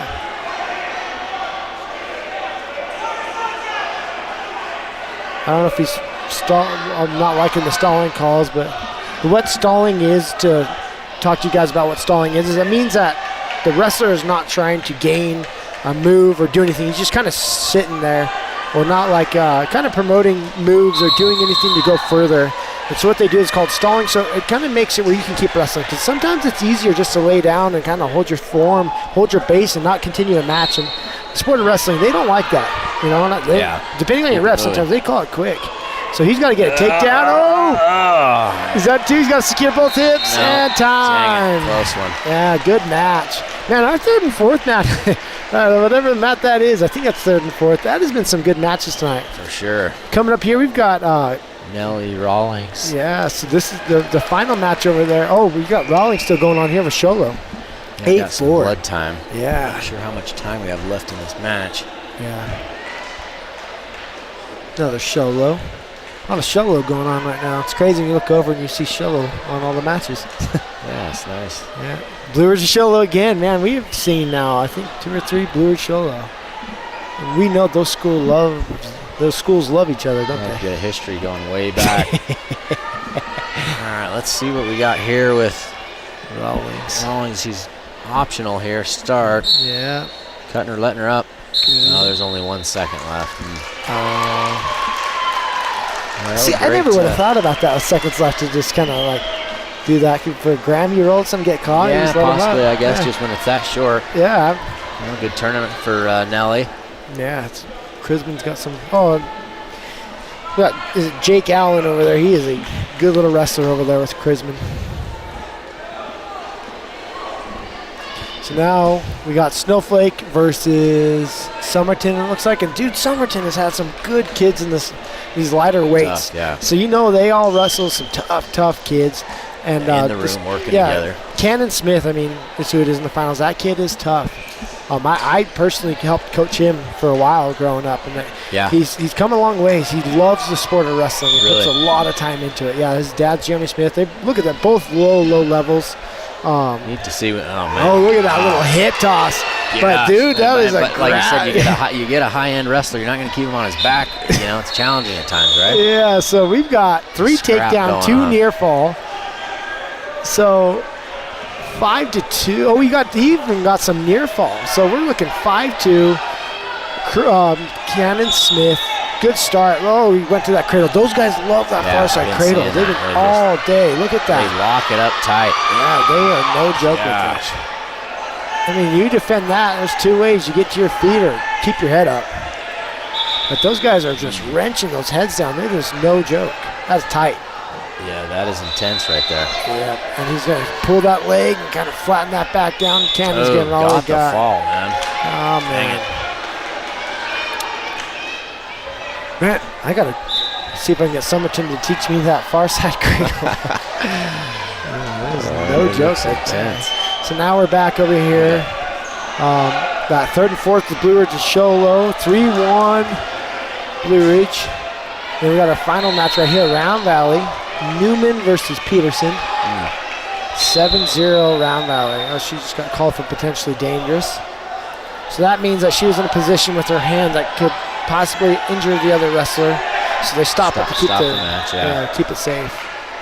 Good call by the official. Yeah. It happens quick. Now blood time, so we'll go over to the Sholo Blue Ridge match. So 3-1. Yeah, I think it's Decker and Clough. Oh, no way. Yeah. Get a little sit out, catching on, see if we can get that. Ooh, good mat return right there. 2 great athletes. Yeah, and what's funny is that both their dads are coaches. Yeah. Man, Alan Foster coming over here to that Sholo program has been a good thing. Sure has, yeah. He loves the sport. He continues to learn and just puts in the time with the kids, man. It's definitely He did really well over there with Chino Valley. He produced some top college athletes too. His son, one of them. You got Keller Rock. You've got some good kids that came out of his program that competed well at the next level too. So Alan's legit. He's over there at Sholo, and then it's nice when you see. Amazing, yeah. I might just take a pause. His wife's been in the hospital a little bit, so anyone listening, if you want, say a prayer for Coach Foster and his wife. They're great people. Some of the best people you'll ever meet. His boy and I actually were the same age, and we started wrestling when we were like 4 or 5. And crazy enough, we were really good friends. Love it. That's the way it should be almost, man. Yeah, Kendall's a good kid. He's a good friend of mine. Had a good little tilt by the Blue Ridge right there. Clough, yeah. He's holding that tight. He's working on getting that out and hand control back. Yeah, so with that move he just hit, there's a certain amount of time the ref will count to how many points he got. With that move, he only held him down to get rewarded 2 points. So that puts up the 5-1 is where we're at right there. And correct, yeah, the back has to be exposed, right? Past for the near fall for some of you listening. Yeah. Is it 50%? It was when I was in school. Is it more 45? I'm not positive. It's right where that's once at. it passed that 50% over, where the back's closer to the mat, is when they usually start counting and they get control, and the shoulder has to be touching. Where he's at there. So his back's broke that angle, and if you see the ref counting. Yeah. So he got his 4 there, looks like. Yep, so full 4 points. So now that's going to throw him. He has to let go of the move to get rewarded those points and to go on to get another one. Had he not let go and hit the same move, he would not be counted out again. So right now we got 9-1 from those recent near fall points. Those tilts, I know. Coach Clough, his dad always loved those tilts, man. Did he? Yeah. It's funny, didn't Clough help in Sholo there for a bit? Yeah, he grew up in Sholo. Was a great wrestler, great football player, man. They used to call him Crazy Legs Clough because that dude could run like, man, he was fast. That's awesome. And so now on our feet now, third period, and Decker, he's got almost had a little cow catcher thing. Hitting on that fireman's. And now he's going for that bread basket. I mean, it's all there. Yeah, Sholo likes that move. Yeah. I remember Alan, what was his name? Him and his brother. Jack? No, not Jackson. He's older. He's him and his older brother. Rusty? Not Jackson's older brother. I can't think of his name. I'll think of his name later. He hit it all the time. Yeah. From Sholo. He hit it quite a bit. Albert Ryan. Oh, yeah. That's Albert, Ricky. Yeah, Ricky, Ricky was one of the best from Sholo, man. Oh, yeah. He went on collegiate, too. Yeah. But, they love that bread basket. Yeah. It's an embarrassing move, too. So, we're 12-1, third period. Decker's got to get some points, get up, get out, do something. Escape and take to the back there. Clough still grinding on top. He's trying to tech this one out, trying to get one more tilt, then get another 4 points. That would tech fall this match.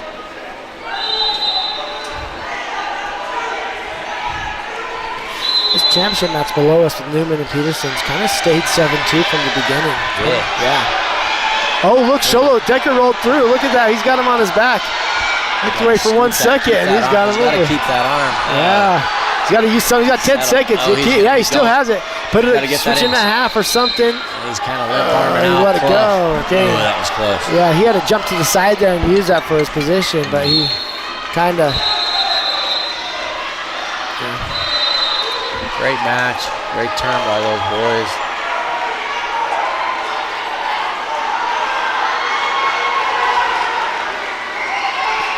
Back here on this top right screen. Yeah, Chrisman and Round Valley. Looks like she might have got some near fall there for a second. 2 points to 7-4. She's trying to make a comeback there. She just put both her hands on the back of her head. She was just saying, let go of my arm. But Round Valley's using that arm to try to get her hips out, step out, and you can get her way or switch around. Got that escape going right on the single there. Good scramble, keep circling around. Look at that headgear over her eyes. I always hated that. Oh, man, yeah. There we go. She's trying to see the score, 9-4. Maybe reaching for that ankle. Nope. Lost the position. Yeah. Oh, we got another final match? No, they land on the final match. I was like, wait, what did I miss? So over there we've got Chrisman and Sunrise Mountain for the boys. Oh, look at that. Right at the end. Chrisman is looking for that pin on Rally. They got the pin. What a comeback. Final match right there, too, for the girls. And then the boys over there, we got a 13-10 match. That is a good match. 8 seconds left. It's a good time for these kids to celebrate, and man, they put a lot of work in to get to where they're at to be here. Yeah, it's a hard sport, especially sometimes people don't realize how hard it is to come back and even wrestle for third too, because there's a lot of times if you went in wanting to win the tournament and you take a loss and you're like, dang it, dude, it's hard to kind of grind on and it is, yeah. Keep wrestling on. Take some grit to recenter and come back. Yeah. So back to another final match over there. And those coaches have not left that corner for the past like 4 matches. Somerton, I think. Yeah, Somerton. Those coaches haven't left that corner since like a long time ago. They have got a good group of smaller guys. Kids, man. Yeah.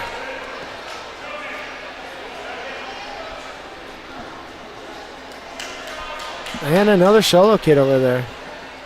Is that another Sholo Blue Ridge? Oh no, it's Sholo. Sholo, Winslow. yeah. So here we go. Final match going on the. I think it's on the screen. Nice shot there by Sholo. We might bounce back and forth here and on that low single, trying to elevate that. Trying to get him. Both guys on the ankles here, getting into a good scramble. Yeah. Good takedown of Sholo. It's cutting him. There we go.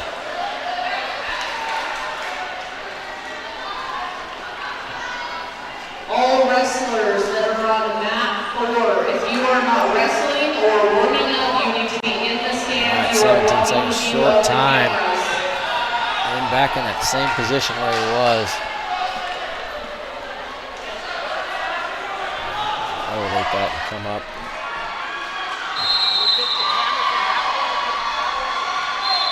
End up there and head into the second period. Alright, looks like Winslow gets the choice, defers it back to Round Sholo. Valley just won that final tournament just right there in the finals against Somerton. He caught him. Solid.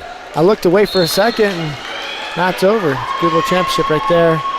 We got Sholo and Winslow right there. Let's look for third. He shot from far away, but look how deep he's on that ankle. Man, that kid is flexible. Nice. Good. Way to keep a hold of that. And he cut him. Staying on his feet to this round. Yeah, he's wanting to cut him, let him up, cut him, let him up.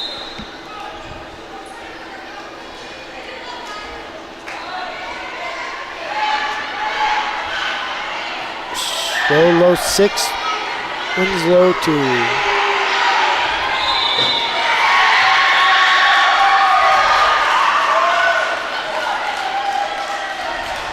Man, a lot of those matches, this championship round went quick. Yeah, a lot of pins. This weight class did. 132. Or was it 138? Oh, good stop there by Winslow. Kind of just stopped him right in his tracks. That's a strong kid. Man, that kid is flexible. He gets that leg and he just like runs around from it. That Sholo kid. Yeah, he keeps a hold of it. Biggest thing here, you want to elevate that leg, get it up higher, get his hips down on the mat. You know, for Sholo, he wants to get that kid's hips down on the mat where he can't keep stepping out because he's using that little free leg to kind of just step around and kind of kick around and stuff. So the biggest thing is you want to get that leg elevated, lift it up by the ankle, further down, and lift that up. There you go. 3 takedown, let him up on the way up. So he's looking for a tech fall is what we're seeing here is what I'm guessing. Just trying to run that square up on his feet. See, Winslow, got to get some takedowns, kind of defend something here. Kind of heavy on his feet right there. Yeah, sometimes you get tired a little bit, and I'd like to see the guys just a little on their toes and move in motion. Yeah. Well, you kind of keep those hands going and creating some angles to set something up. Yeah. Good second period right there for Sholo. He had a couple good takedowns. So Winslow chose top. So he's looking for a pin. Third period. I'm guessing with how flexible his legs are, he's probably going to throw his legs in or something. Yeah. He's going to do some leg grinding right here. Oh, Sholo blew up though. Didn't even give him the chance. Got the lava. You put the lava in there like you're talking about. Yeah, look at that. He felt it. Yeah, that was some hot coals on his back. Yeah. That was a good little escape right there. Good shot, but it's good that he's shooting and still wanting to take that shot. Sholo's getting good on that single, or just still a little, the angle, like you said, is a little hard left there to adjust maybe that angle on that shot a little bit. Yeah. Kind of does the same shot right here. Both a little bit heavy on their feet now. Coming to the third period, a little bit tired. Hopefully we keep seeing some shots going off. A lot of head fighting right there. Ooh, good. That's all right. Keep going. Yeah. It's hard those serve periods to keep those shots super clean, super low. Just kind of get down in there. Body gets tired, doesn't it? Especially those legs. This far into the tournament, they probably wrestled 10 matches. Look at the shot from Renzo, a little bit far out. Could have been a good little shot. Look, he's standing up. I always loved when kids stood up and walk back to the circle like that. I'd go running, try bulldogging them in that moment. And it's hard when you're up by 7 points to even take shots. Yeah. But he did just get a stalling warning there. Saw it coming. You got to be smart, and then I like teaching the kids. You keep going. If you're up by 10, then get up by 12, and then just keep improving yourself. And he is. There we go. He likes that little shot defense too. Kind of shot blocks him, and works around slowly. Yeah. As you can tell, he's just a strong kid.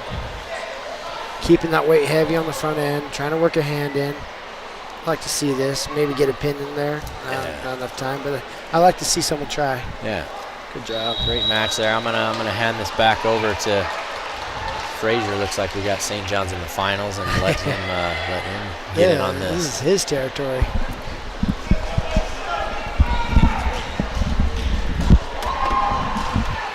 All right, Eli. So we've got Crosby here. What's his first name again? Let's see. Isn't he a returning state champ?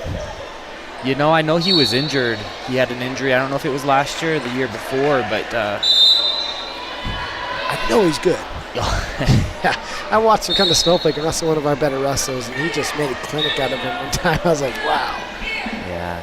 No, he's tough. Yeah, there's a lot of Crosbys from out of St. John's. And I myself am a Crosby, but I don't know his name. It might be Reese. Oh yeah, it is Reese Crosby.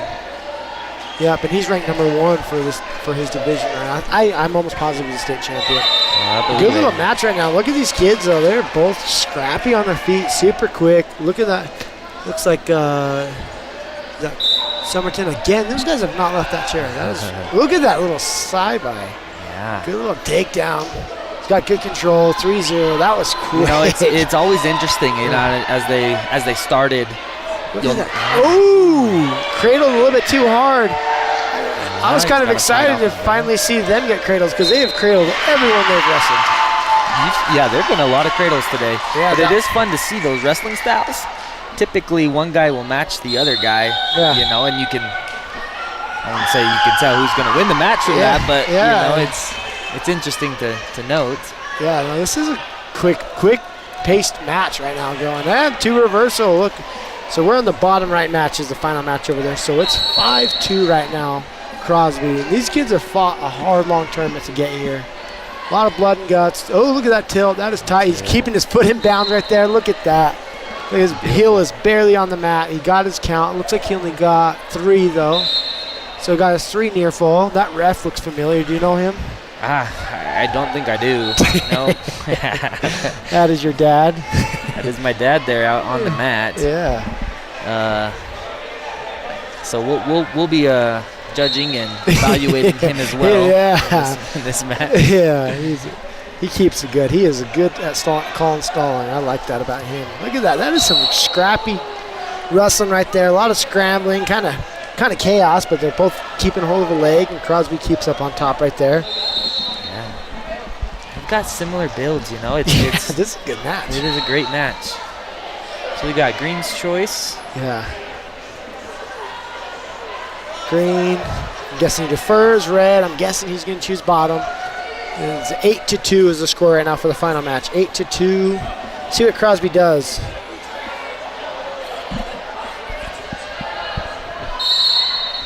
We got. So he didn't defer. He chose neutral. There you go. Interesting. So here we go. We got neutral. Choice by Perez, it looks like his name is. Oh, good little shot. And this is Perez kid is the one that upset the Font kid. Fond. And that Font kid was ranked number 1 in his division. So this kid that he's wrestling is tough. Perez, Somerton. That Somerton team's got some tough kids. That was a nice little takedown again. He just slides right on by it. Takes that far out shot. And That is not someone you can do that to. I've seen quite a bit of shots taken from a far distance, and Crosby has shown right now that anytime you do that, I'm going to take you down. And that's some good wrestling. You know, some of that. I love the saying, I shoot, I score, you shoot, I still score. He kind of makes that a statement right there. This is actually the first wrestling event I've been to this year so far, and I will say those St. John's Redskins are very forward in their wrestling style, and they don't take long to do something. Oh no, they've been wanting to keep going. That little third and fourth match over there was Sholo and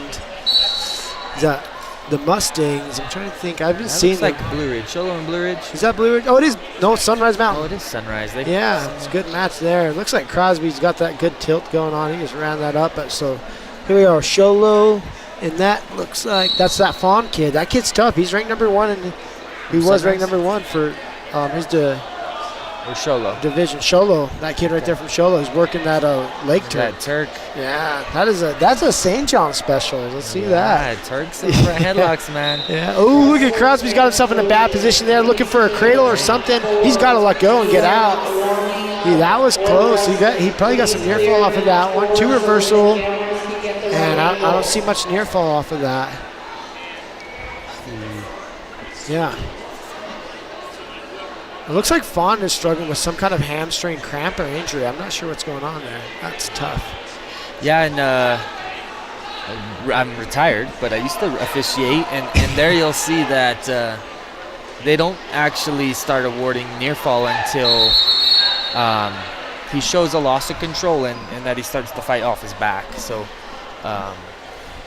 I didn't catch the whole part there, but that might have been a part of why he didn't get a full near fall there. I'm glad you cleared that up. Yeah.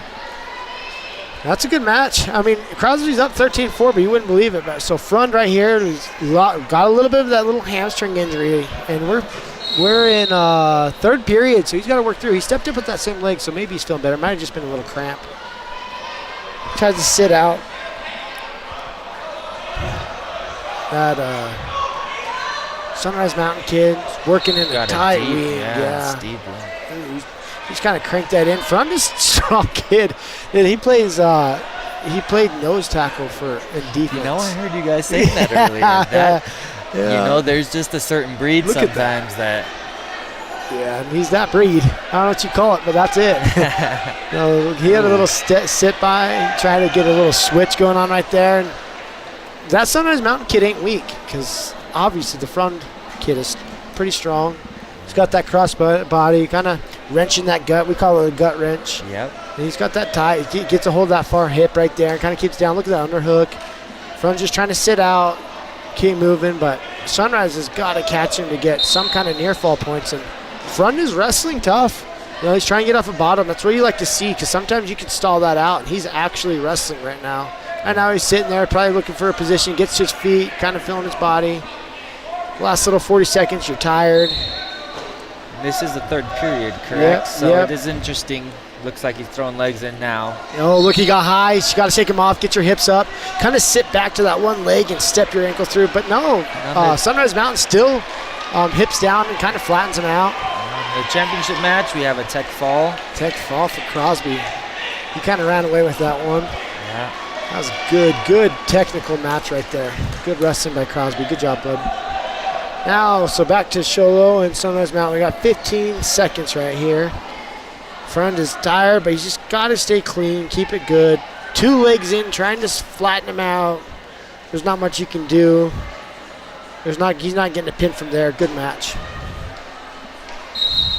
That was, at some point you got to make that judgment call of, do you let him up, try to go takedowns, or do you try to pin him? And so he took the pinning route, but didn't quite get there. Well, sometimes when those legs, sometimes you get a little bit too, complacent. Once you throw those legs and you flatten them down, you just kind of hang out there. It's like, no, sometimes you got to step outside of those legs. Once you get them pancaked out, you've got to either get a leg out, get a half in, or do something outside of it, because you only can power wrench so long. And especially someone like Front, that is a strong individual. He's not going to just give up a half that easy. And that's where a lot of those positions come, muscle to muscle. So here we are, 150. This is a St. John's kid again. Here we go. St. John's and Sholo in the finals. This is let's see who that is. Sholo. I can't see his name. Is this Rollins? Yeah, it's that Rollins kid.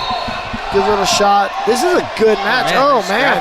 That's just some scrambling right there. So no points rewarded up until just barely 3 points takedown. So right now 3-0. Sholo Rollins threw his legs in. St. John's kind of hipped over, kind of get a hold of that leg. He's not letting him. Rollins, I've seen him all tournament kind of go over, grab that hand, put it behind his head. We called it a guillotine when I was at school. It's one of my favorite moves. It's not the normal jiu-jitsu guillotine. This is a wrestling guillotine where he grabs that far arm and puts it behind his head and sits back and gets a near fall. Yeah, it's a dangerous move as well. You'll see the ref move in as so he got high. He tried hitting that move, and not wrong. Oh, and he sat back with that leg. That was crazy. Yeah, that was some good wrestling right there. Not panicking. And, we call that the grapevine. Grapevine, and that's another name for it. I think one Snowflake does that is a very dangerous position. Okay. Oh, look at that. That is tight. He's gonna squeeze him, and he just gets near fall. It's not usually a common pinning spot. So most of the time in that position, it's very difficult to get someone's back flat. So I wonder why he called that out of bounds. But either way, he got his near fall. They only gave him 3 near fall on that too. Yeah. But the scoreboard, they got it right and gave him 4. So there was enough count there for the 4 near fall. And so we got 7-0. That grapevine, though, is not a big pinning position, but Rollins likes to hit it a lot. One of the biggest things you got to do is when he goes to throw that leg in that you see, he's going to toss that left leg in there. Ooh, good sit-out by St. John's. Yeah, good switch. Switches positions. Yeah, you'll see those moves. Sometimes they aren't designed to pin. Yeah. But if you squeeze tight enough, it'll test the toughness of some kids, and they might pin themselves. Yeah, that grapevine is not tight. And then we got another reversal and near fall by Sholo. So give him another, 6 points there. So we're looking 2 to 13, right? Yep. See how good my math is. I've been hitting the head a couple times. My wife says I'm not allowed to blame him on that, but you know I can. So we all have our specialty areas, right? Yeah, I've been hitting the head. You've been there. You've hit me in the head. So here we go. St. John's trying to keep Rollins down. He's got to get some kind of point. I want to see what he's going to work up top. St. John's loves their wings. They love getting them wings, getting them Turks. But their sport has grown a lot since I've wrestled with new moves. So we'll see if St. John's throws some legs in. I don't know. When you're in school, I don't feel like St. John's threw a lot of legs in. Did you guys? We didn't. We had a couple guys, and I feel like that's the way it is for a lot of teams. You have 1 or 2 guys that are keen on it, and they like to do it. Yeah. But in general, no, our coach said no legs. Get those legs out. You were good at that tilt. Wasn't that something that you were good at? We called it cheap tilt, roll through tilt. Yeah, so he just hit a roll through tilt, but he didn't hold him down long enough to get any points. Rollins just stepped over his leg, trying to get some points right there. Good little sit out. Rollins wrestling tough. He's a tough kid. He's earned a lot to win this tournament, I'll be honest. Yeah. I've watched him. I didn't get to keep up with the St. John's kid, but he's another reversal. So 15-2. If Rollins scores another 2 points, the match is over. Looks like avoided a near fall there. Yeah. But what's crazy is you got a 13-point lead right now, and this is still a good match going on. That St. John's kid's tough. He's wrestling hard. He might be down 13 points, but I've seen some matches flip-flop pretty quick. There's still a lot of wrestling left. Throws that leg in again here. Oh, there's the Papa kid over there wrestling Heber.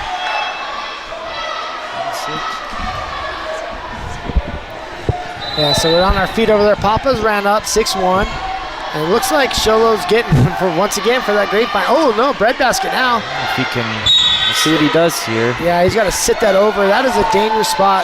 Think about St. John's. You got to start shaking a little bit. There you go. Bump and then swim. If he gets that breadbasket, this is not going to be fun for them. Nope. And he set back. Boom. 1, 2, no count. Oh, he got the count. Tech falls. Sholo, good match. Okay, so we got Snowflake Pop over here wrestling Heber. Lot of hand to the head. I love that. Right here we got the top left corner. That Papa kid's tough. I know his family. Tough kid. Yeah, just Good golfed with his dad the other day. Yeah. He's a great family. Yeah. Yeah, so keeping that leg up in there. See. So we've got a lot of blood time on this girls' championship match. Yeah. Like I've seen them stopped a few times. Yeah. It's Morenci. Morenci versus Flagstaff. The Porter for Morenci. Yeah. What? A typo? Right on. We'll have to watch that match a little closer. So we've got Papa on top over there. Third period, 1 minute left. He's up 6 points right now.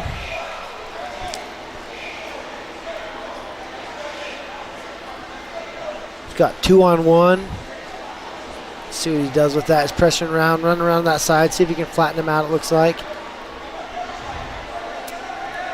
There we go. See if he can hit anything from there, get a tilt, something. Green's going to keep putting heavy pressure on him there. Snowflake. Yep. He goes to the ball and chain. Yeah. See if he can use that wing. Now he's got a wing. It baited into that wing, and then he's going to a far side. Oh, he didn't get that wing tight enough. But he's going to that far side half. Kind of baited him off that wing. Allowed him to get that. He's just digging that half in there. I love to see that. It's going to be tight. If he does turn. Oh, yeah. He got his head up. A good move by Heber. Get ready to get your head up. That's tough. That right there was who's tougher. Yeah. So 7 seconds left. Just trying to get that arm back out for that'll be the match. Yep. 10-4. What a match. All right, so we got the final match right here. They removed a whole minute of blood time, so we're in the second period. 30 seconds left. Porter is up 6-1. She is pushing on that head. There we go.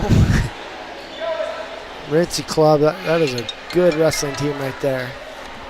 Yeah, I was hoping to see the boys here. But yeah, I know. Yeah, no, it's like we'll get a performance from the girls' team. Yeah, maybe they're just as tough. Man, looking for that 3/4 Nelson. Green stalling. That's tough as heck. Tough as nails, man, when you can get that 3/4 Nelson. Yeah. For those that don't know, you have a half Nelson, 3/4 Nelson, and a full Nelson. So full Nelsons are illegal. Yeah. Half Nelsons are tough, and 3/4 Nelsons are very rough. Yeah. When if you ever get caught. Your in one of those. your head is forced to your knee, and it's going to be there. It's going to stay there for a second too. Once it's in, if it's locked, it's usually game over. Yeah, I remember in high school, I said, "What's the defense for the 3/4 Nelson?" And he said, "Don't get in it." Get in it. No, you belly down before he gets it. That's right. That is one spot where I'd rather take a stalling call before that one. That's not fun. Not fun at all. Here we are. We're on our feet here. Good little escape. Good little point for Morenci again. Those guys, those girls are just rubbing heads. It's like two sheep, There's button heads right here. Yeah. I like it. Yeah, grind that head in there. Did you like to tie up, or were you distance wrestler? I mean, I liked both. I definitely would do distance because I kind of was quicker. I was able to kind of draw people in and then go off of that. But I would tie up because I like some drags and some arm drags and side buys and stuff like that. But if I was going to be head to head with you, that meant two things: I didn't like you, or I was going to lower my level, take you down, or slide you by. I didn't hang out there as much as I can.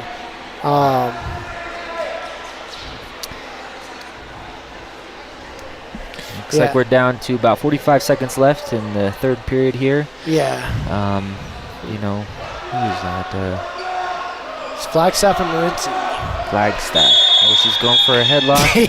Without the arm. Gotta have an arm in there. Yeah, so what happens there is if you throw that, it can hurt their head. So you have to keep that arm in there, wrench on that neck, and you gotta keep it safe. Good catch by the ref. He tried whistling before he threw it, but. Yeah, you'll see a lot of those headlocks trying to be thrown when you're down a certain amount of points. Yeah, it's just last shot. Gotta going for the pin. Yeah, that's all you got. No, it's good call by the ref trying to stop that, keep it clean. But I'm glad to see it happen though. I'd like to see the kind of pressure that you got right there from both girls. That is a perfect move for that. Mm-hmm. Good little drag by. Look at that. That was clean. That was a clean takedown from Lindsay. And good match. That was a championship match for the girls. Congrats, Lindsay, right there. So now we got Sholo St. John's. On the 150s. Yep, Heber and can't see who that is. That W. Wickenberg. Is Wickenberg here? Yeah, that is Wickenberg, huh? I did see Wickenberg over there. So that final match is the one in the bottom right corner.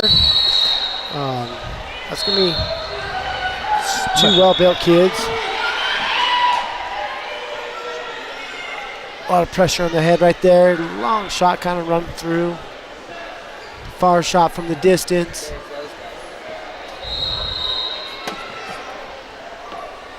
Well, that's so Heber and Wickenberg.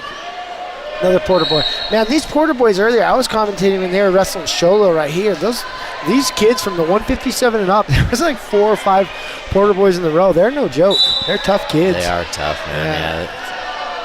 Yeah, let's see what they got. I think they've been deep over in Heber for a long time, man. Tough family. If I'm right, they one of them is either returning state champ or previous state champ in this weight class, if I remember right. There we go. A little after whistle wrestling. It's my kind of wrestling right there. What was that? A little after whistle wrestling. Keep it going, huh? 2 whistles. Yeah, good shot from a distance. Stopping early, right? Yeah, so we got some fire now. You know, he shot from a distance. He's like, I'm gonna still get this takedown. I'm mad. I like that. Those feet. Yeah. So his head's down, planted on the mat. This would be a stalemate call. They're waiting for him to call it, and he says, "No, I want you to wrestle." So are we, huh? Yeah. There we go. Yeah, they both were like, "Okay, you gonna call it?" He sees it better than we do from up there. So yeah. Yep. I'm not reffing over here. You just tell both boys to pause. You know, even those good matches, you both pause. You're like, oh, I guess they're not. Here we go. So we're in the bottom left corner here. Oh man, good shot. Good movement with the hands. Both of them. Shot, reshot kind of thing right there. A bunk of heads. It's clean energy. Look at that. That Porter kid likes to just run and drive down in there. Man. Yeah. He just lowers that level and just says, I'm going to run in and get that leg. Yeah. Gets those hips under there. Super strong hips.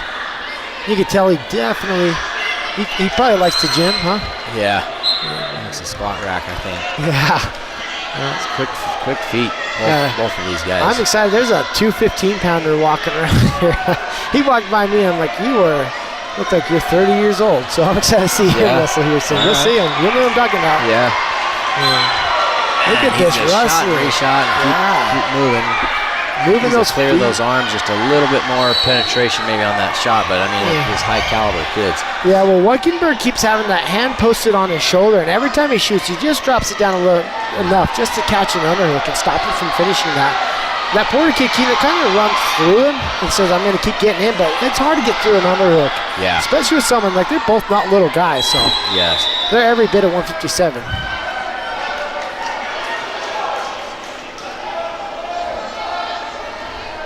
This was actually around the weight class. 165 today, or by now. What? I said maybe even 165 yeah, by the end of the day. Yeah, no, by now they've already weighed in this morning. They are probably 165 pounds.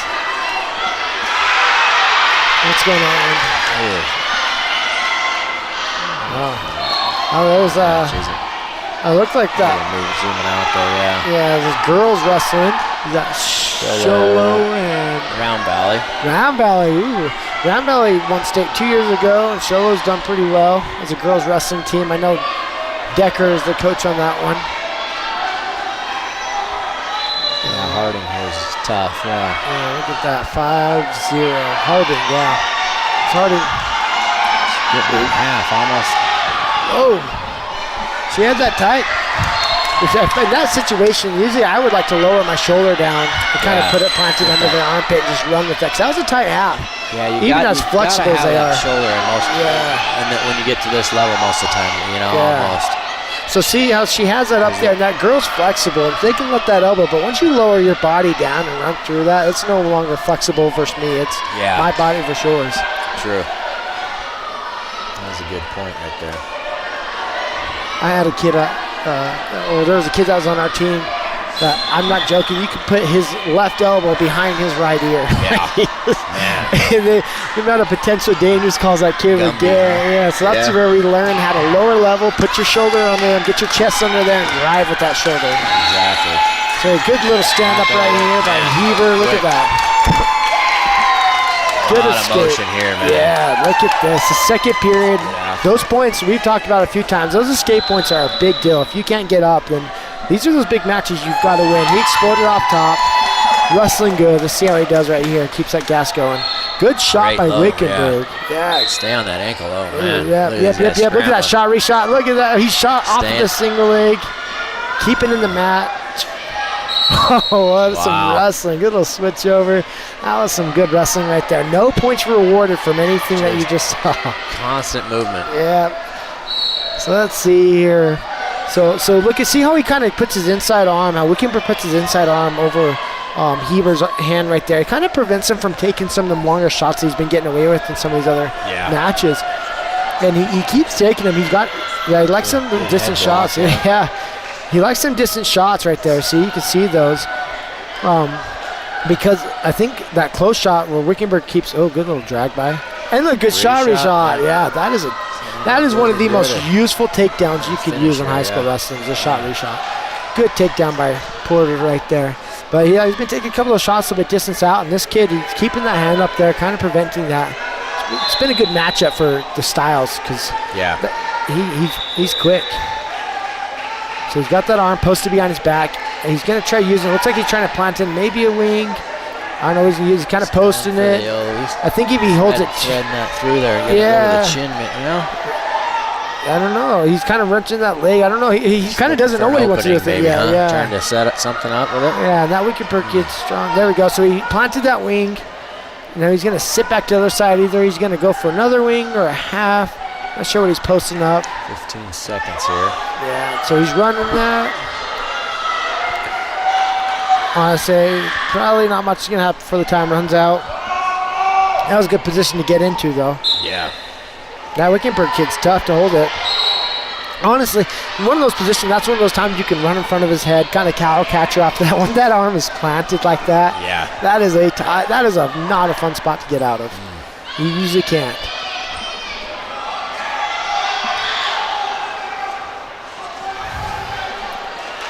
So Wickenburg chooses bottom. Okay. Yeah, so St. John's got last choice. He chose bottom. So now we got Wickenburg choosing bottom. This is it. See what he can do. Aggressive on top. Yeah, wow. Right off the bat, snap that arm down, put his face down on the mat. Pressure forward. Look at that. That Harding girl just won off of the pin. Look at that. Good job. Great match by both of those girls. Good tournament. Yeah, so back to the finals, 157 here. What do we get called? Blood. Okay, blood time. Blood time.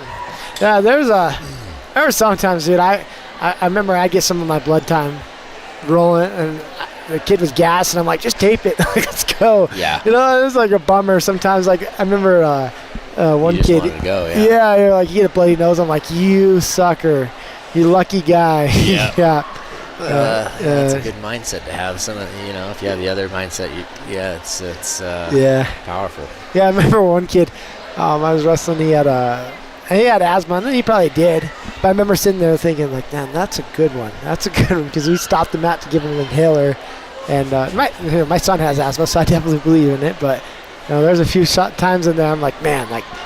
Yeah, that's a good one to pull up your sleeve. I've seen that, I don't like to judge, but I've wondered a few times. Yeah, I had the same thing. I'm like, well, we all have asthma when we're this tired. Yeah. So here we go. Round 3, or third period. Got to his feet quick again. That Porter kid, though, he's explosive, man. I love this. Yes. Yeah, he's just tough wrestling. That Wickenburg kid is wrestling tough, too, but... Man, I'd love to see that.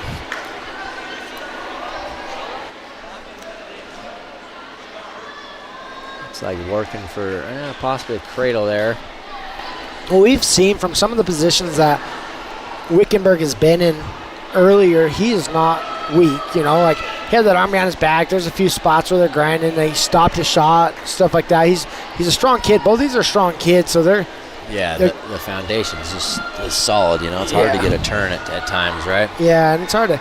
Yeah, he's got his hands inside. He's trying to get him off of his knees. Kind of, when you're in those positions, you run a circle around them. You kind of pull their leg with you, and it flattens them out. Get a position to get in another move. But both these kids are so strong.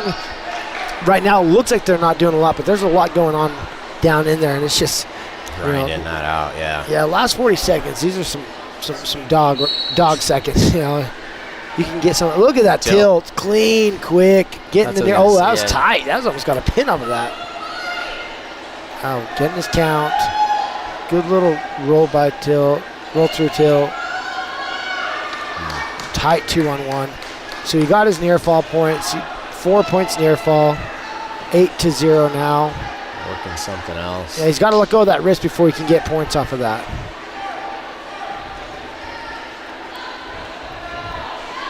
Am I right? Do you have to let go with both hands, correct, or is it just one? I think he awarded it. Yeah. Yeah. So he.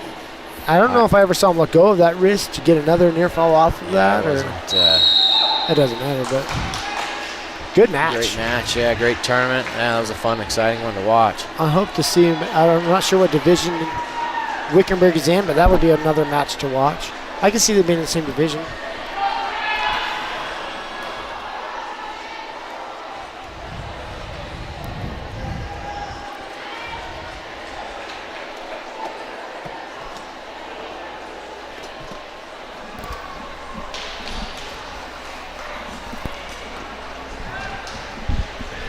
Here we are, 165. I'm trying to see. This looks like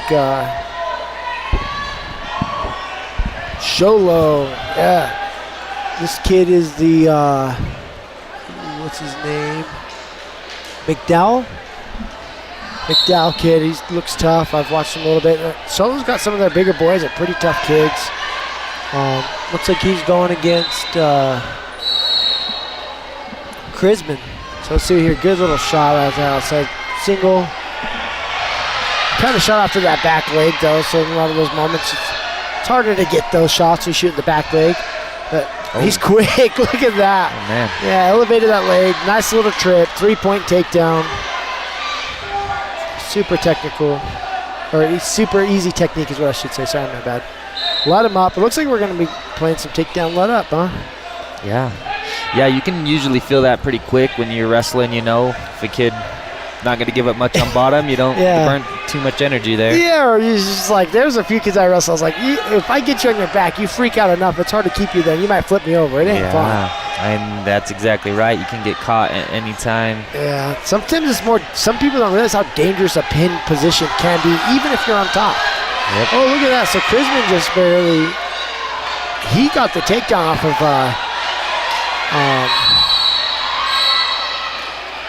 McDowell shot. Now we're 4-4.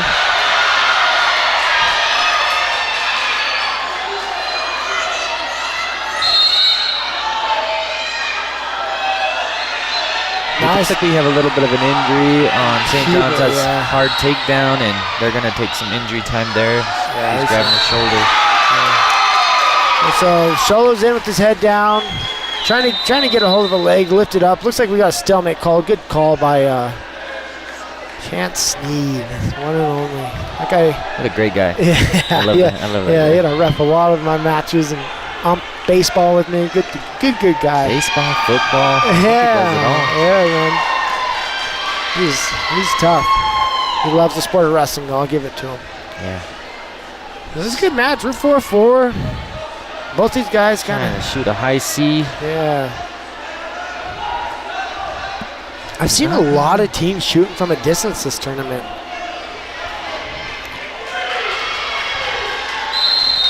So 3 takedown right at the buzzer. Good job. He kind of slid behind him, tripped him down, got the 3. Let's see, Red's going down. Krisman, I believe we said. Krisman, yeah. So Alan, I could just see from what he just said, he goes hand fight, and if he doesn't, then just let him go. So something this kid does on bottom isn't safe. That's Sholo's coach, Alan. There's something that he saw. He's like, hand fight. I wonder if this kid does some of them roll bys. You know what I mean? Trying to catch you. That's something you guys used to do at St. John's. What was that called? You catch an arm and roll through and sit back. I don't know. You might have to show me later. I don't recall. Yeah. Whatchamacallit? The Peters? Peterson. The Peterson? Yeah. Okay. Yeah, that one. So we got Green stalling here. 7-4. I don't feel like the score is right. Because red was on bottom, and now we're on our feet, and it's 7-4. Yeah, I was not watching. I saw Mogollon and St. John's ended in looked like an injury default. Oh, yeah. There we go. So we got the point for the escape, and then another takedown. So red should be down. So it was 4-4 just a second ago. So he must have given him an escape, an escape, and then maybe didn't award him a takedown. Maybe he got some near fall in there. I was looking at that other match too, see what happens. So another takedown, 10-5.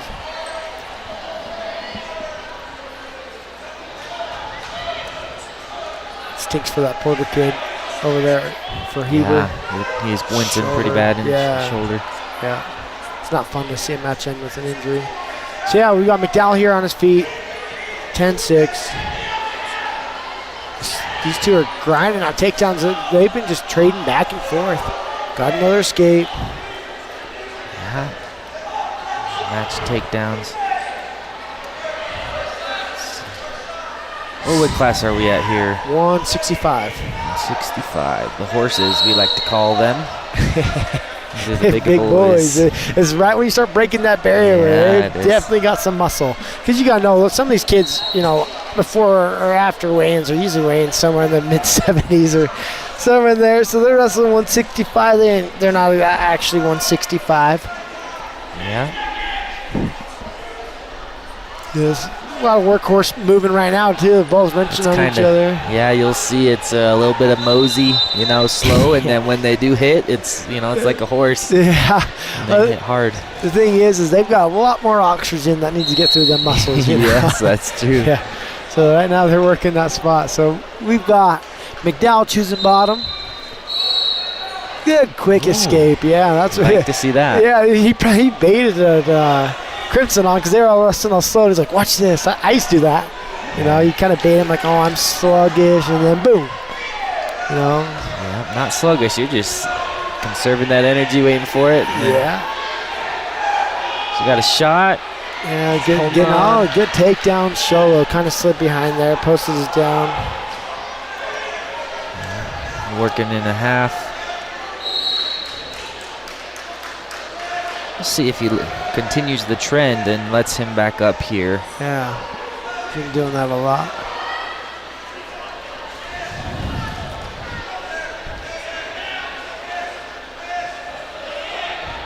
Good to see Alan made it over here. He's a good man over there. Yeah. So 14, I think it'll be 8 here soon if they haven't already put the point on the board. See if we can get another takedown. Keep running that up. See if we can get that tech fall. It's a good statement. Oh, good shot. That's a deep shot. Yeah, he's got that leg. He's got to elevate that. Yeah, climb that leg. So he's got to take that left hand, kind of sweep it up a little bit higher on that leg and elevate that to your knee. And you post that right there. Yeah, you post that up, and it kind of forces him from being able to kick up or fight it with his hands. Good takedown. All right, so he's got a... So they're doing it to each other. Yeah, he gets another. And then return, so 18-10. There's something that both of these guys do not like about having the other guy down. Yeah. I mean, and you can see it, wrestling for 6 minutes, basically it's a workout, if you can imagine bench pressing for 6 minutes, you know. You're constantly flexing, using those muscles for 6 minutes, and you'll see on top too. Yeah, right. So that is the spot where you have to kind of keep it clean, 'cause you can't lock your hands, give him some points, all that stuff. Good match. That was a lot of good takedowns, a lot of technique showed right there. A lot of dogfighting.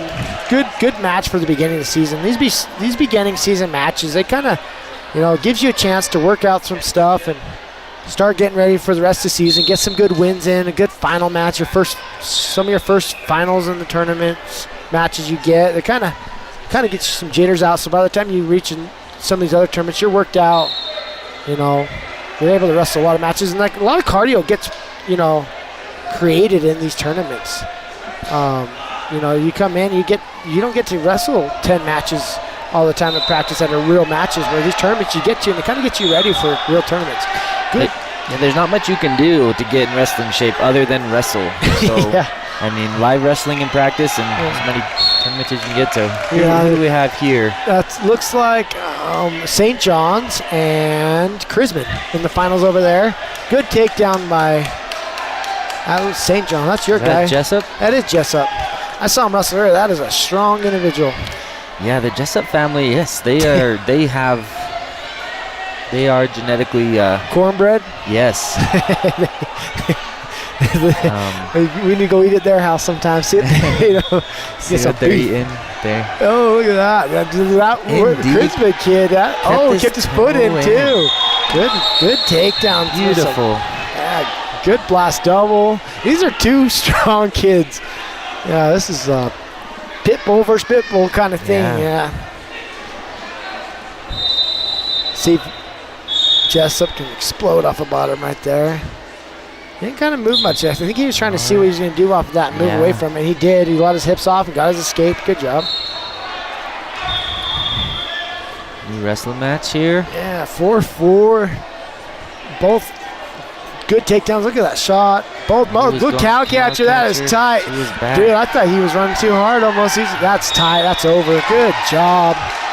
That's another one of those matches that you might walk away with the pin, but the next time you wrestle, it's not going to be as fortunate. That was a good job.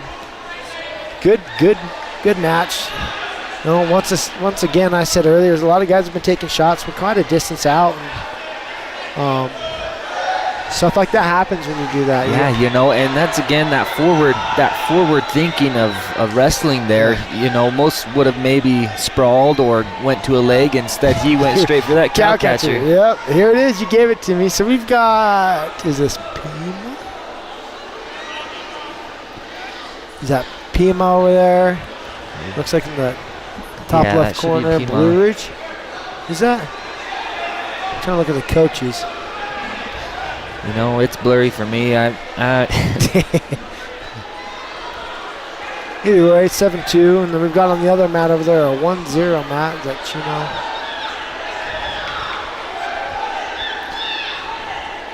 It's always funny when their singlets here look the same. I see Mogion's over there, now it's 4-0. Mogion is silver down. singlets, yeah.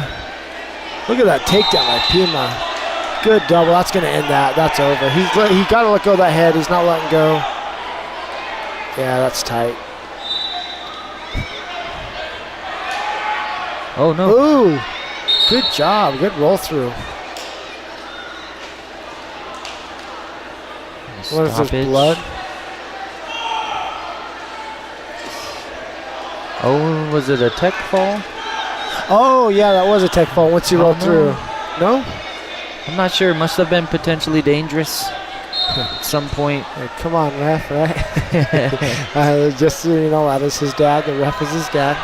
Yes. That is correct. Yeah. It does give interesting perspective having an official as a dad, having been an official, you just hope that the coaches and spectators are, and I mean, it's good to talk about, right? They coach the kids out on the mat and then try not to coach the officials. It gets heated, but yeah. No, one thing I liked about your dad is there was a kid that I had kept running into that tended to stall, and your dad was the one person that did not let that happen at all. And so he helped me actually wrestle the kid, and it showed for our match. I liked it. I like refs that kind of prevent the stalling. They like to say, no, let's wrestle. Yeah, and that's the thing about most officials, they've wrestled, so Yeah. they know the effort. They can see, they know the tricks. Yeah. Whether you're pushing them out of bounds, they're trying to circle or not, you're trying to actually work a move, or you're just switching moves to burn time, you know? Yeah. So And there's time for it. I get it. So we've got that. What is that? A 175 over there. It looks like Heber still 4-5 is a close match. We're in the third period. I can't tell who's wrestling. So, oh, it's that Somerton kid. So we got an escape. It looks like we're going to be. Is it 6-4? yeah, Mokion's down 4. Yeah. So if he gets a takedown, that makes it 7-6. And then we've got these girls over here. Blue Ridge and Chino Valley. 1-3. Yeah. Both close one score matches. Yeah. Oh, there we go. Blue Ridge got another point. Another takedown, 6-1. So look at that shot by Somerton. That runs it up to 9-4. So Heber's got to reverse, get out, something here. There's 40 5-point seconds. move, right? Well, I guess it's a 6-point move now. Yeah. Isn't it? So, yeah. Well, it easily could be you get 7. a 4 near fall. Well, 3 takedown and 4 near fall. Yeah, you if can get you're up to on your 4. feet, yep. Yeah, so 7 points. Wow. That would have been nice in high school. It's a big swing. Yeah, we used to only get 5. It's like those girls' match. She just took her chino. Yeah, she's got to drop that shoulder down. So she's got to sit back and get that a little bit tighter to be able to solidify that pin. She might be able to force that down, put her weight on it, but if she could get her chest back and just force that down. Lift that head up. Get that head up off the ground, it'll force those shoulder blades into a position where it's tight on the mat. She needs to set back just a little bit more and drive. Set back, and it's getting closer. There it is. Yep. So, good match with Heber and Chrisman over there too. All right, so take a quick moment to thank our sponsors for all that they do for us. We're thankful for Wagon Wheel Roll-Offs. You can give them a call at 928-537-8913. Some of our other sponsors are here is Matt Mechanics. We're grateful for them and what they're doing for us in this tournament. And also for Ace Hardware of the White Mountains. They provide so much services to the White Mountains. It's, a lot of these guys are small company owners, and they're from the mountains, so it's always good to support them. And then we're thankful for the Sholo Wrestling team. They've helped sponsor Sports Zone Radio to come out here and help grow the social media side of wrestling. We've been trying to cover some more of these tournaments, and we're grateful that Sholo's been able to kind of be one of those teams to step up and get us over here and promoting the sport. We're thankful for them and all that's going on with that. So we've got Trace Nelson coming up here.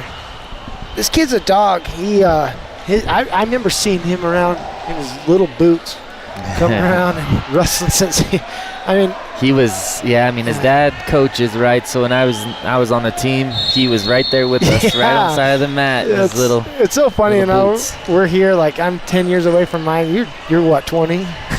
Just kidding.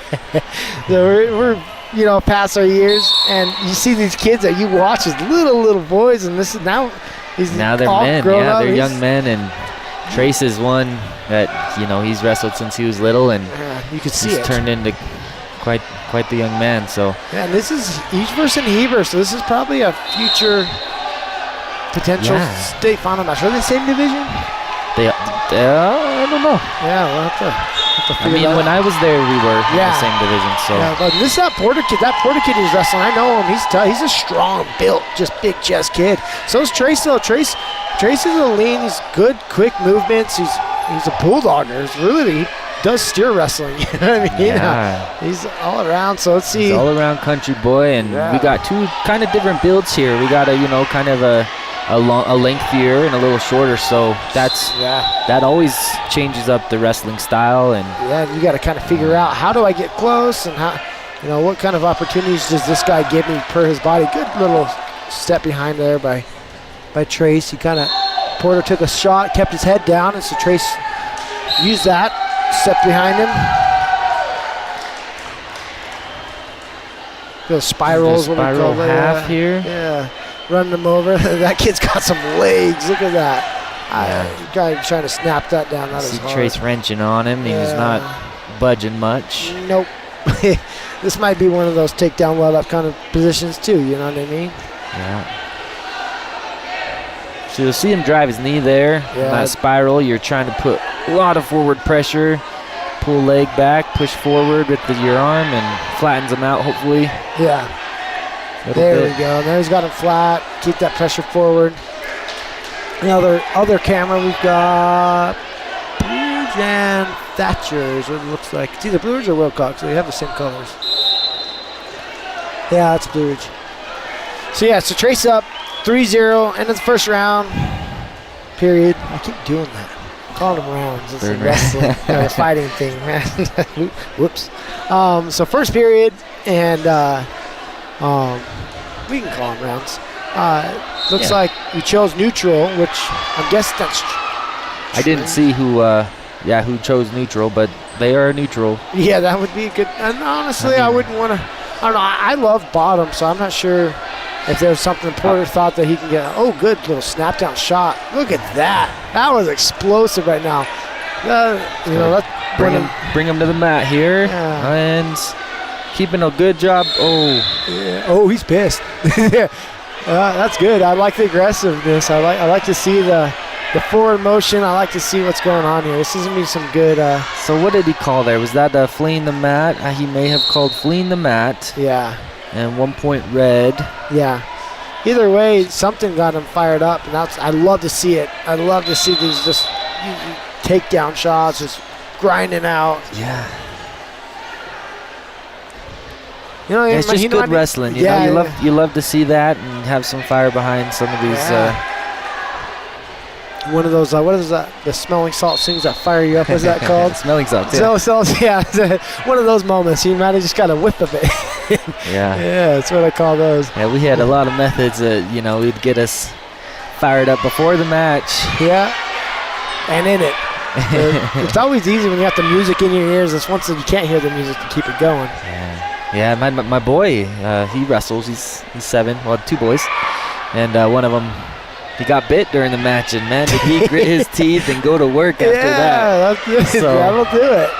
Yeah, I like that. No, Chase is trying to still work that half. Yeah. And Heber is tough on bottom. He's not.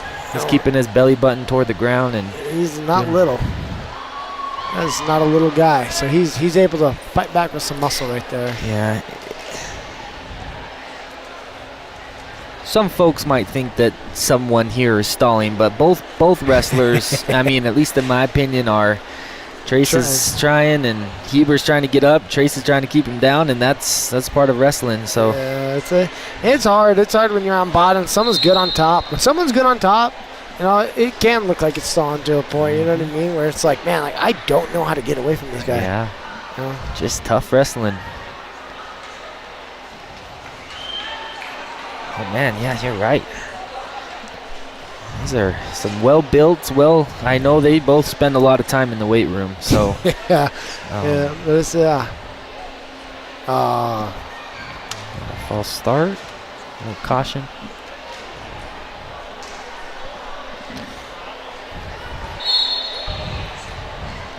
So here we go.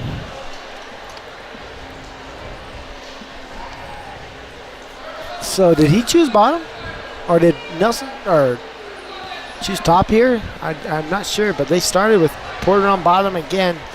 He had bad luck trying to get out the whole second period. So curious what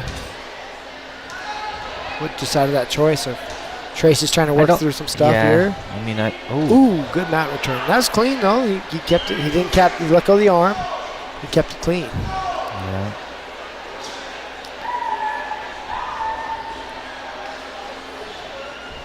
Trying to work on some stuff right here. Looks like he's got a gut wrench. And they're fresh. I heard you mentioning he was a key player in their football season. And yes. So he's just fresh into wrestling, and football shape is way different than wrestling shape. So running sprints was our break in wrestling practice. I was like run sprints are like, yes. Breathe some air. Yeah. Yep. And these type of matches, you know, it'll burn a fire in you whether you win or lose here. You know you'll likely wrestle him again, and so they seem to get closer. Yeah. Every match, you guys they figure each other out and Yep. watch film, figure out how to wrestle each other. So Yeah, there's actually, funny enough, I wrestled Brandon Crosby's son, Levi. Levi, yeah. Yeah, and he was tough. And the first time he wrestled, he kept his head close to his knee, and I ankle picked him a couple times. The next time he wrestled, his head wasn't near his knee. And he made I remember thinking, I'm just going to go and ankle pick again. He made it hard. It was not the same match. I'm like, oh, no. So yeah, no, that's a true statement. Yeah, Levi was a tough kid. He adapted, and Levi Trace and Levi, actually watching him, I could picture this being Levi. Levi was a tough kid, man. Yeah, he was. He is a tough kid. Still is, yeah. Saying that cowboy tough. He was one of those fun matches. You should you're about to walk out there and you're like, man, this kid's gonna he ain't gonna roll over. Yeah. I'm probably gonna even if you win, you might end up with a black eye. Hopefully. Yeah. Well, looks like this match is gonna come to an end. Yeah. Good little by decision. Good job by Trace to kind of keep him down in that last whole entire period. Yeah. People don't realize how hard that is. Once again, I've said it before. If we have any new watchers, you can't lock hands when you're on top. That is one thing that makes it very difficult to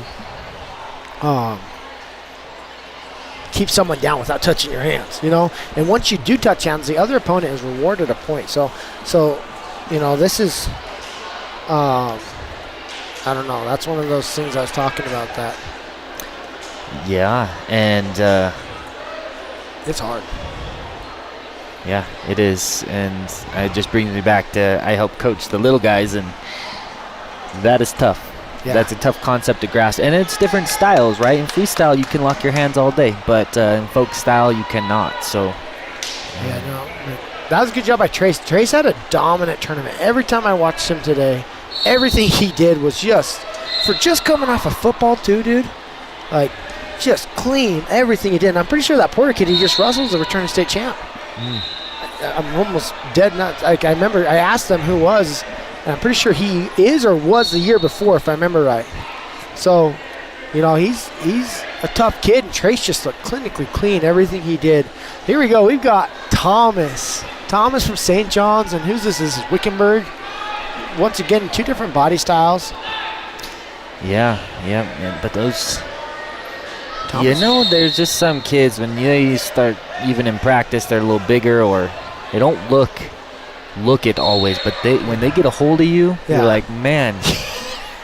It's sleeper build. What is what they call that? Yeah, so this Thomas, he is a strong, and their whole family is strong. Yeah, his brother came in and helped us actually with some fighting stuff, and we helped him with some fighting stuff. And I think his brother went on to wrestle in college as well. And, and he just had a fight, did pretty well in it. Yeah. But so this is a good match. This kid, this Wickenburg kid looks tough too, though. He's not letting up anything. A little arm drag right there, try getting behind. I do remember Thomas had a good semifinal match too. That was a close match. Yes, yeah. So we were doing a little measuring each other up here, feeling each other out, and trying to see what's going to work.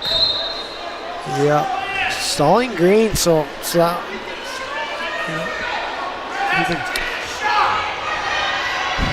wasn't happy about that. So he kind of did a snap down right into a cradle. Right into that. Man, that cradle's become quite popular. Yeah, this tournament, that's like the move of the tournament. We've got a quick pin call too. That's tight. All there. Yeah, that was a tight cradle.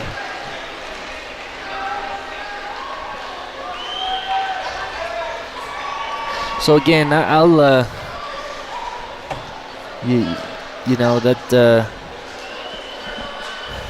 right there, they were the stall call. That's the hardest call. It's the most controversial call out there, and it's never easy. But the only advice I have there is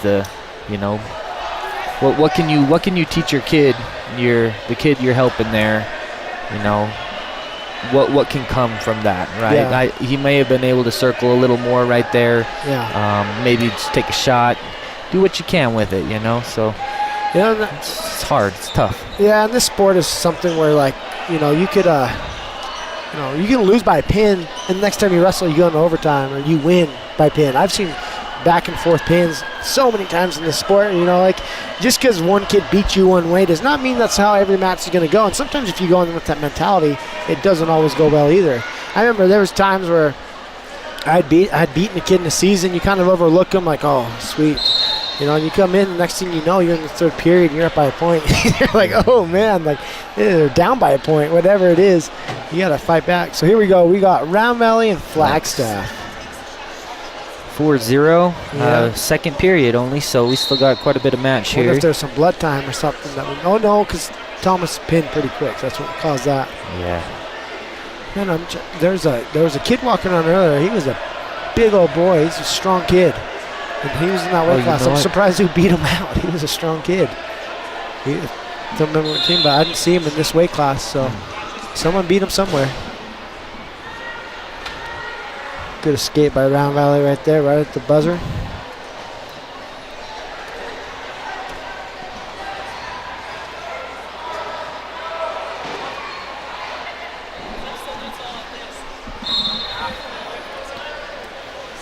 Good hand fighting up there. Heavy on the head. Look at that. Oh, he almost bait himself into a headlock. Good takedown. Way to sit your hips.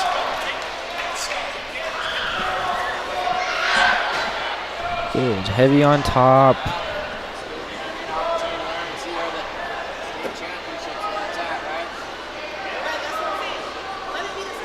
Flagstaff base, building up his base. It's still 4-4, so I mean.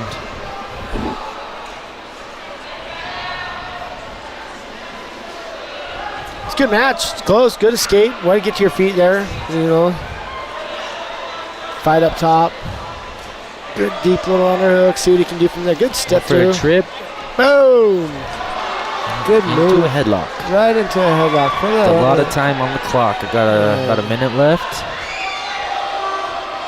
Man, that Flagstaff kid wrapped his legs around there pretty good. So Round Valley's he's got to get out to that T position we call, where he can get out a little bit more side and get more pressure on that head and elevate that head and plants those shoulders nice and tight. And that's what I talked about right here earlier was, if you squeeze hard enough right there, Yeah. they might put their shoulder down themselves. There are some kids, I'm not joking, it sounds mean, but there are some kids I'd wrestle where they try to get pinned, and I didn't like them enough, I wouldn't let them. I mean, I never did that. That was actually great defense there by Flagstaff. You saw him trying to work. You want to hug those hips and get your arms up around his shoulder, and he did a great job there. Yeah, no, he did. He earned. Did he actually get a reversal? He did. I didn't see that. He must have got a reversal because now green's on top. Sometimes I've been to some tournaments that the kids just messed up on accident. They did that, but I'll have to rewatch it or something because either way they got the reversal. He was rewarded the points for it, so yeah, interesting. Good job. I missed that. Gonna have another throw here. Looks like.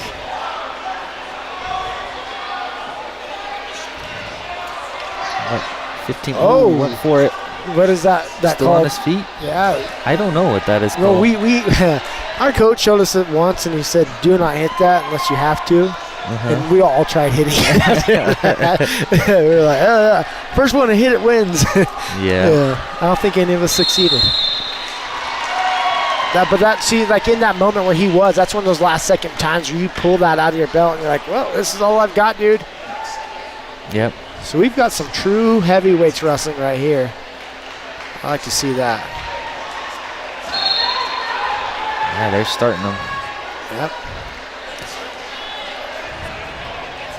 Somerton versus Thatcher is what this looks like.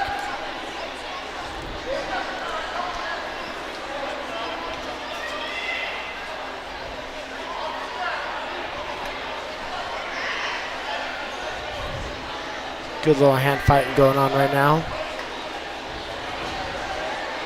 Yeah. Looks like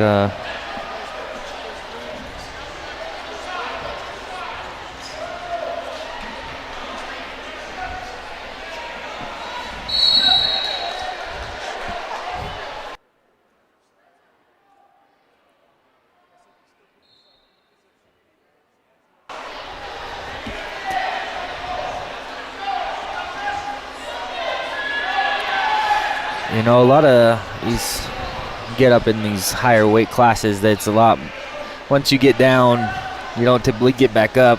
Yeah. So you'll see them on their feet until they're down. And Yeah, but this is like them underhooks. And those guys, I remember watching them being like, come on, guys. Like, and I started underhooking some of our heavyweights. I finally got a little bit up in weight, and I started underhooking some of the boys. And those are some boys. oh yeah, they're men. You go for that underhook, and you're like, whoa, like this is actual fighting right here. yeah. So it might look like that slow pace, like that. So that bottom right corner right there, that's our championship match right now. And, you know, there are these pushing and kind of stuff. That underhook right there, that one he just slid in there, stuff like that. Those are hard to get. These are not weak guys.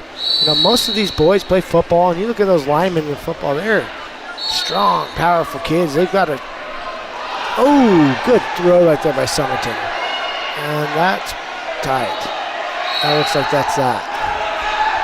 Oh yeah. Yeah. Oh, was he saved by the bell? Look at that. I can see from my angle where he was, but good job, Thatcher. Wow, good job. Good little throw right there, right before the buzzer. 7 points. Now, that would have been really nice to score 7 points in high school off of one move. I wonder how many matches I lost by 1 point. And I was like, man, I could have. Yeah, that's 7 back then. two takedowns to their back, and you're 1 point away from a tech fall. Yeah. Interesting. Wow, that is true. That'd have been nice. Yep. Yeah. I always say that now. Back in my day. Well, we're not old. So Summerton's got a nice underhook right there, looking for some kind of throw again. Thatcher's being on his head. There's some Bulldogs. Yeah. Coach is getting him amped up right there. Kind of giving him some energy. See what you got. Get some underhooks. A lot of back and forth. See what we got here. Look at that. Good little underhook. Just Fighting. inside control. Good fighting, hand fighting. Swimming in.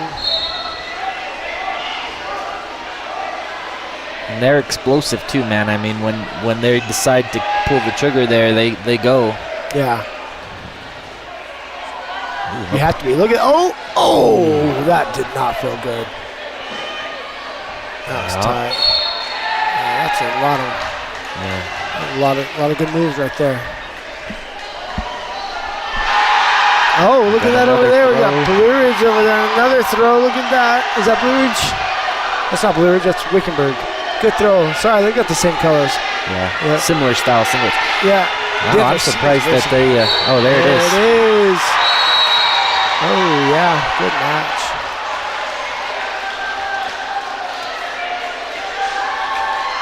So now we've got 3-1, last match of the night going on.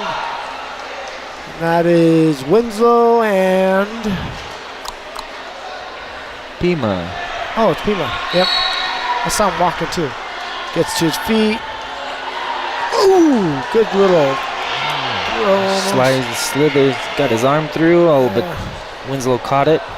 If he'd have got a little bit tighter inside there, probably could happen. Ooh, see that pretty calm in there. That power half with these heavyweights. That's what works. Yeah, as you can see right there, that is a lot of strength. You use that other arm to help push that head down, and once you get the head down, it kind of removes that strength from the shoulders and the arms, so they can't fight it as much. Oh, wow. Good fight, Pima.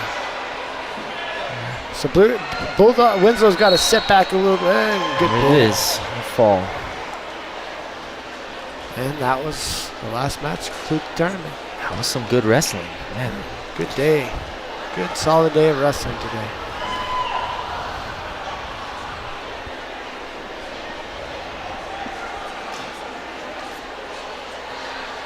Now on to the podium. It's the moment.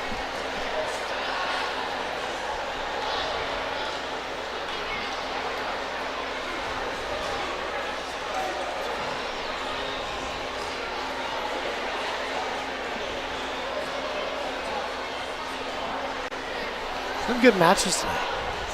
Oh yeah. I mean, I don't have a horse in the race yet, but always love me some good wrestling. Yeah. Yep, here soon.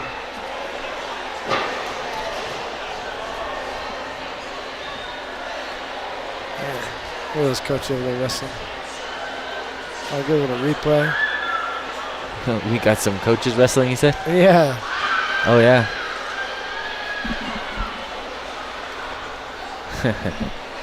That's when you realize how good your kids get. See coach move like that. Guy's in his probably mid-30s, just quick.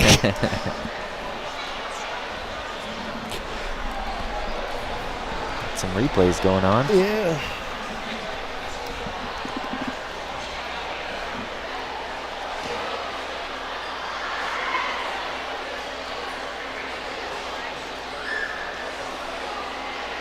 If you give us just a minute, we're going to go ahead and get ready to start handing out medals over on mat number 6.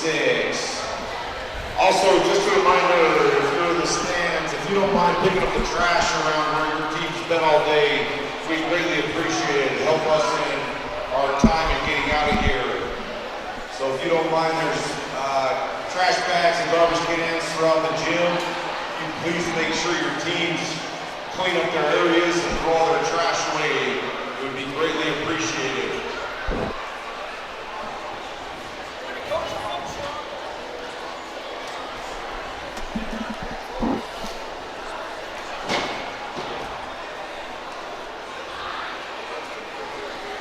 That was a good tournament. A lot of good wrestling. What are some of the highlight matches that you can remember, recount on? Let's see. I mean, there were several that occurred during the championship matches, but man, do I love me a good duel. Yeah. You know, because wrestling is an individual sport. It's just you and the other person out there. No one's going to run out on the mat. I mean, I have seen that. But typically no one else is running out on the mat to help you. And so on those duels, with the team duels, you got your guys right there, you know, and your points matter to the team. Yeah. So I like the structure and the idea of duels. And so but that championship duel between St. John's and Sunrise, good matches, and Snowflake, you know, with crew, that had the crowd going, man. Yeah, well, And, when you're coming back from, no, I mean, this is one of those sports when you're losing, sometimes it's hard to want to come back. That momentum, it's a very momentum kind of sport. So when you saw crew down, he was down quite a bit there for a bit. The kid was controlling him. He started cornering back on point and then caught him with that pin too. It was like he wanted it. I'd pay money to watch that again. Yeah, I liked that. Yeah. So, no, there's I mean, some of the matches I remember watching, like Trace Nelson. He came in, he dominated through this whole tournament. Some good wrestlers in our state that he faced tonight, and he just super clean wrestling. The Crosby boy from St. John's also. And those lighter boys from was it Somerton? No, who was it? I'm trying to think of the school's name, but there was like 5 or 6 kids in a row in the finals for the lower weight kids, and they were just tough kids, every single one of them. And you know, you kind of see that, like we were talking earlier, how a lot of how wrestling works is you'll see 2 schools end up in the finals next to each other because it's them and their partner. You know, you go watch especially state finals, you'll see usually 2 kids back to back all the time because it's them and their partner, and that's how you drive it. So when you get to have these team duels like this tournament, so how this worked out is you had a pool A and a pool B, and yesterday in pool A you had a certain amount of teams, and they would wrestle each other, and so yesterday and today they wrestled, and all of those pool A and pool B wrestled the guys in their pool as a team. And then we had a team championship out of there, and then depicting on how you did individually through those pools brought you into the final championships, and then the semifinals, and the winner of that made it to the finals. And that's who we just watched, was the people that made it through all that tough wrestling, all of those duels, you know. So a lot of tournaments you go to, it's 2 and out. You know, you go in, it's a big bracket. If you don't win your first 2, you're out. So there's so much wrestling that went on today with some of these. You probably had seedings and stuff like that, where there's so much going on that these guys had to just grind. There's so much wrestling happening here. You've got either way, you're wrestling, probably 5 matches a day, and then hopefully by the time you make it to the finals, your other 5. But like, it is a grind of just non-stop going.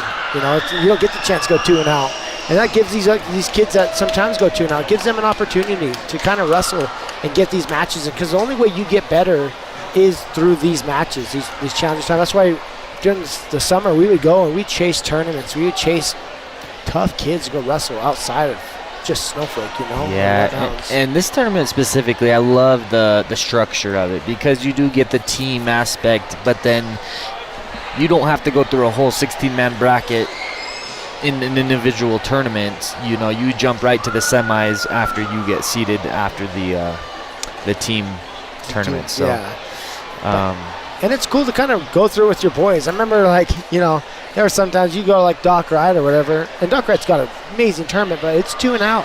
And you look over and I remember the first night everyone's eating all good, and I'm like, why are you guys eating good? And it's just like me and 2 other people possibly still in the tournament. You're still cutting for weigh-ins the next day. You're like, dang. Yeah, and it is. It's an apple and an orange, right? Yeah, Sholo's the apple and Doc Wright's the orange. I'd consider Doc Wright tougher, than State. Yeah. The State title. You win Doc Wright, you're a tough son of a gun. Well, dude, there's some tournaments, there's years you'd win State, but you didn't win all the tournaments you went to. So we just had this tournament right here. This is one of those opportunities to see, there will be some of the kids we just watched wrestle will be state champions this year. Yeah. It's just so many returning of them. So we saw matches just barely that will be in the state finals, most likely later this year. So opportunity to see that in person is always cool. But no, it's been a tough tournament. A lot of tough kids, a lot of grinding. I always remember going to church on Sunday after a wrestling tournament. You're black eyes and bloody nose and cuts. In a way, though, it was satisfying. Yeah. In the best way. So yeah. There we go. In 4th place, Bliss from Mount Valley. In 3rd place, Azuri from...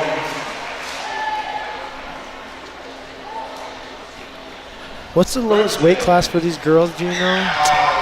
I saw 107, but I don't know if that was where it started or... I'm wondering if it's I think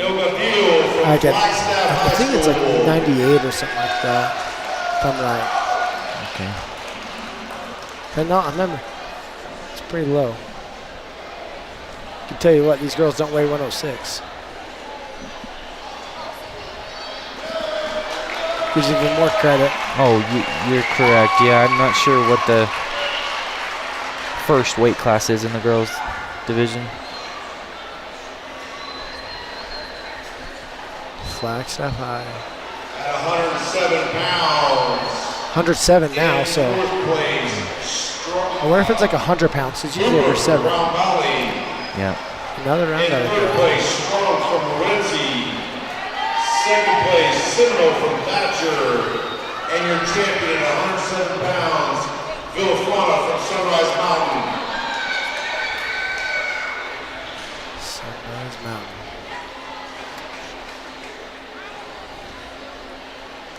It's a big old podium. Earned it, though. It's that chance where you get up there and it's just you earn that spot. It feels good, you get the medal and everyone gets to cheer for you right here, and you get the moment of, get the chance to shine, whatever. I did it, but people don't realize. You don't remember too much that, Yeah. You remember the matches. Yep. Yeah, those a lot of the benefit comes later in life, but At 114 pounds.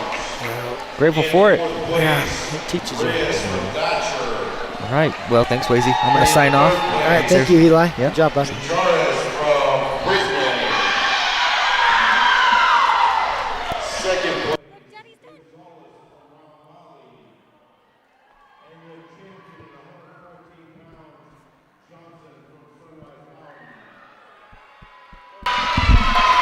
Okay, Wacy, it's time to wrap up. We're going to wrap up. We're going to show some of this. We're not going to show all of this.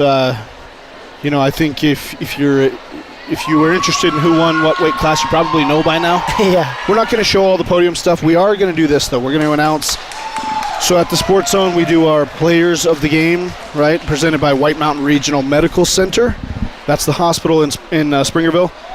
So when we do a football game, or we do a basketball game or baseball broadcast, we will award the player of the game. Today we're going to give 3 awards out to 3 wrestlers, and I'm going to let you read those out. So it's the Sports Zone top tournament wrestlers are, and it's presented again by White Mountain Regional Medical Center. Why don't you read the names off? So the Sports Zone top tournament wrestlers for the boys are Dallin Rollins from Sholo. I watched this kid. He earned every bit of that. That kid, he came in, he was grinding. I don't know if he had a close match. Yeah, and he threw his legs in. I watched him. He throw his legs in, and he would just, every one of those kind of grapevine, whatever you want to call it, we call it guillotine. It just wasn't, it's just not a fun position to be in. But to put that many people in that position, he's tough. So Dallin Rawlings is one of our top wrestlers of the tournament, and he's on his way to a potential state championship as a senior here. And he is the, what weight class is Dallin Rawlings? 160? Somewhere in there, something here for Sholo. Well, we've got a second name there as well. So we've got Trace Nelson. Trace Nelson from St. John's, Arizona. He's the second boys outstanding wrestler. Let me tell you, that kid, he just came off of a big football game, comes right into wrestling, and me and Eli were talking about that earlier. The conditioning is not the same, but man, he looked clean. He just wrestled some top kids in the state. And I can compare Trace up to some big names, and he looked clean, good wrestling, just tough kid. You know, he just got done playing a 2A state football championship game not that long ago, just a few weeks ago. Looks like he's already in wrestling shape, doesn't he? There is not a doubt in my mind that this kid was wrestling while I was playing football. And the thing is, it transformed over, yeah. And I'm going to tell you, I texted you his name there at when we made the selection, Trace Nelson, but I believe it's Nielsen, so that's my apologies. I believe it's Trace Nielsen. Okay. And he is one of our Sports Zone's top wrestlers of the tournament, presented by White Mountain Regional Medical Center. So you had Dallin Rawlings of Sholo, Trace Nielsen of St. John's, and our top female wrestler of the tournament. Who is that? Toby Holiday. Toby Holiday from Round Valley, right? Yeah, another tough girl, clean wrestling. Round Valley's had a tough team for the past couple years when Kalisha came in and she helped, and then those girls you see right now as they're on the bracket, on the podium. The first few girls that came up were Round Valley girls. They had a lot of girls in the finals tonight. You looked over, and these girls, their opponents, their coaches, everything, kind of coexist to where there's a reason they're a good team. There's a reason why she was as tough as she was too. Yes, Round Valley won the first. Was it the first girls team state championship in Arizona? That, if I remember right, that's what I remember. I do 2 or 3 years ago. Like 2 or 3 years ago, and they dominated. Yeah, they're building a great program. So congratulations to Round Valley, the girls program, and Toby Holiday, who is our third and final Sports Zone's top wrestler of the tournament, presented by White Mountain Regional Medical Center. It was a great tournament. We were just here for Championship Saturday, Wacy, but it was a great tournament. We appreciate you stepping in, joining us, and hopefully you had fun. Oh, I had a blast. No, I think it's different being on this side of the microphone, isn't it? Yeah, no, I mean, Derek and Floyd have done so much for the White Mountain sports. There's so many times I was out there playing sports, whatever it was, and having fun with them in the dugout or whatever, and they've done a lot to promote the mountain and help us get access to these sports when you're not there, and I do appreciate Sports Zone and what they've done. It's been fun to kind of be around them all these years. They've given just so much to us, and so I hope we can keep doing this on the wrestling side. The wrestling world wants it, from what I can tell. Yeah, what a great day. What a great tournament, and Sholo put on a great tournament. They just ran it so smoothly. Thank you to Sholo. Scott Hoffmeyer, the athletic director here, for all the hospitality he always gives us. The tournament director, Mr. Clark, not Brant, not Byron. Who is it? Brandon Clark. Sorry, one of the brothers. I was going to get there eventually. Yeah. Brandon ran a tight ship, and they did a great job. To Chance Sneed, the head official here, all the officials really just did a tremendous job. But to Chance specifically, who helped coordinate this, for all of our other guys who stepped in to help broadcast. We had Sean Seymour. We had, Marcus Arona. We had some other guys step in. Big Brian Ryan joined us for a little while. Thank you to all of them. And we want to say a huge thank you to all of our sponsors who gave us the opportunity to do this game. It started with Wagon Wheel Roll-Offs, 928-537-8913. Chuck Copeland and the crew down there, they do such a great job in the community. And thank you to Wagon Wheel Roll-Offs for helping sponsor the game, the wrestling tournament here today on the Sports Zone, as well as Matt Mechanics. Matt Mechanics, who provided all the technology here to run the clocks and such. I want to make a comment on Matt Mechanics. So those are the Hartman brothers. They have given a lot to the sport. They've reffed this sport for years. There's so many matches that I sat there, and those guys, they just grind. They want to give to this sport. They came here, they did the Matt Mechanics, and I was talking to him a little bit earlier, and he was saying how he misses reffing over Matt Mechanics. That just shows that what he did today was a lot of work. Yeah, there's no doubt. And Justin Hartman is the one I know. He was the AD at Winslow for a while, and if I'm not mistaken, it's Dr. Hartman. Oh, really? He's got a doctorate in something. Yeah. I don't know his brother, but the Hartman brothers, thank you so much. We couldn't have done it without you, Matt Mechanics, so thank you. And Ace Hardware of the White Mountains, Cholo Pine Top and Heber Overguard. Thank you to Ace Hardware, Byron Brown, and his terrific people at Ace Hardware. When you're going to shop out there, when you're going to support somebody, why not support local? Wagon Wheel Roll-Offs, Matt Mechanics, Ace Hardware of the White Mountains, and the Cholo wrestling team also came in clutch and provided some assistance in getting the broadcast done today. Well, Wacy, we're going to close out, and what a great day. Thanks for being here. Thank you, Derek. Great day. Do we have a closing theme, Julio? I don't know if we have one for this broadcast, but so check on your stream deck there and see if there's a closed theme on maybe page 2. And if we do, we'll hit the closing theme. If not, we're going to sign off anyway.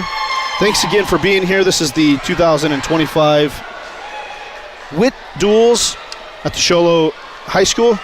God bless you all, and we'll see you for the next wrestling tournament sometime really soon.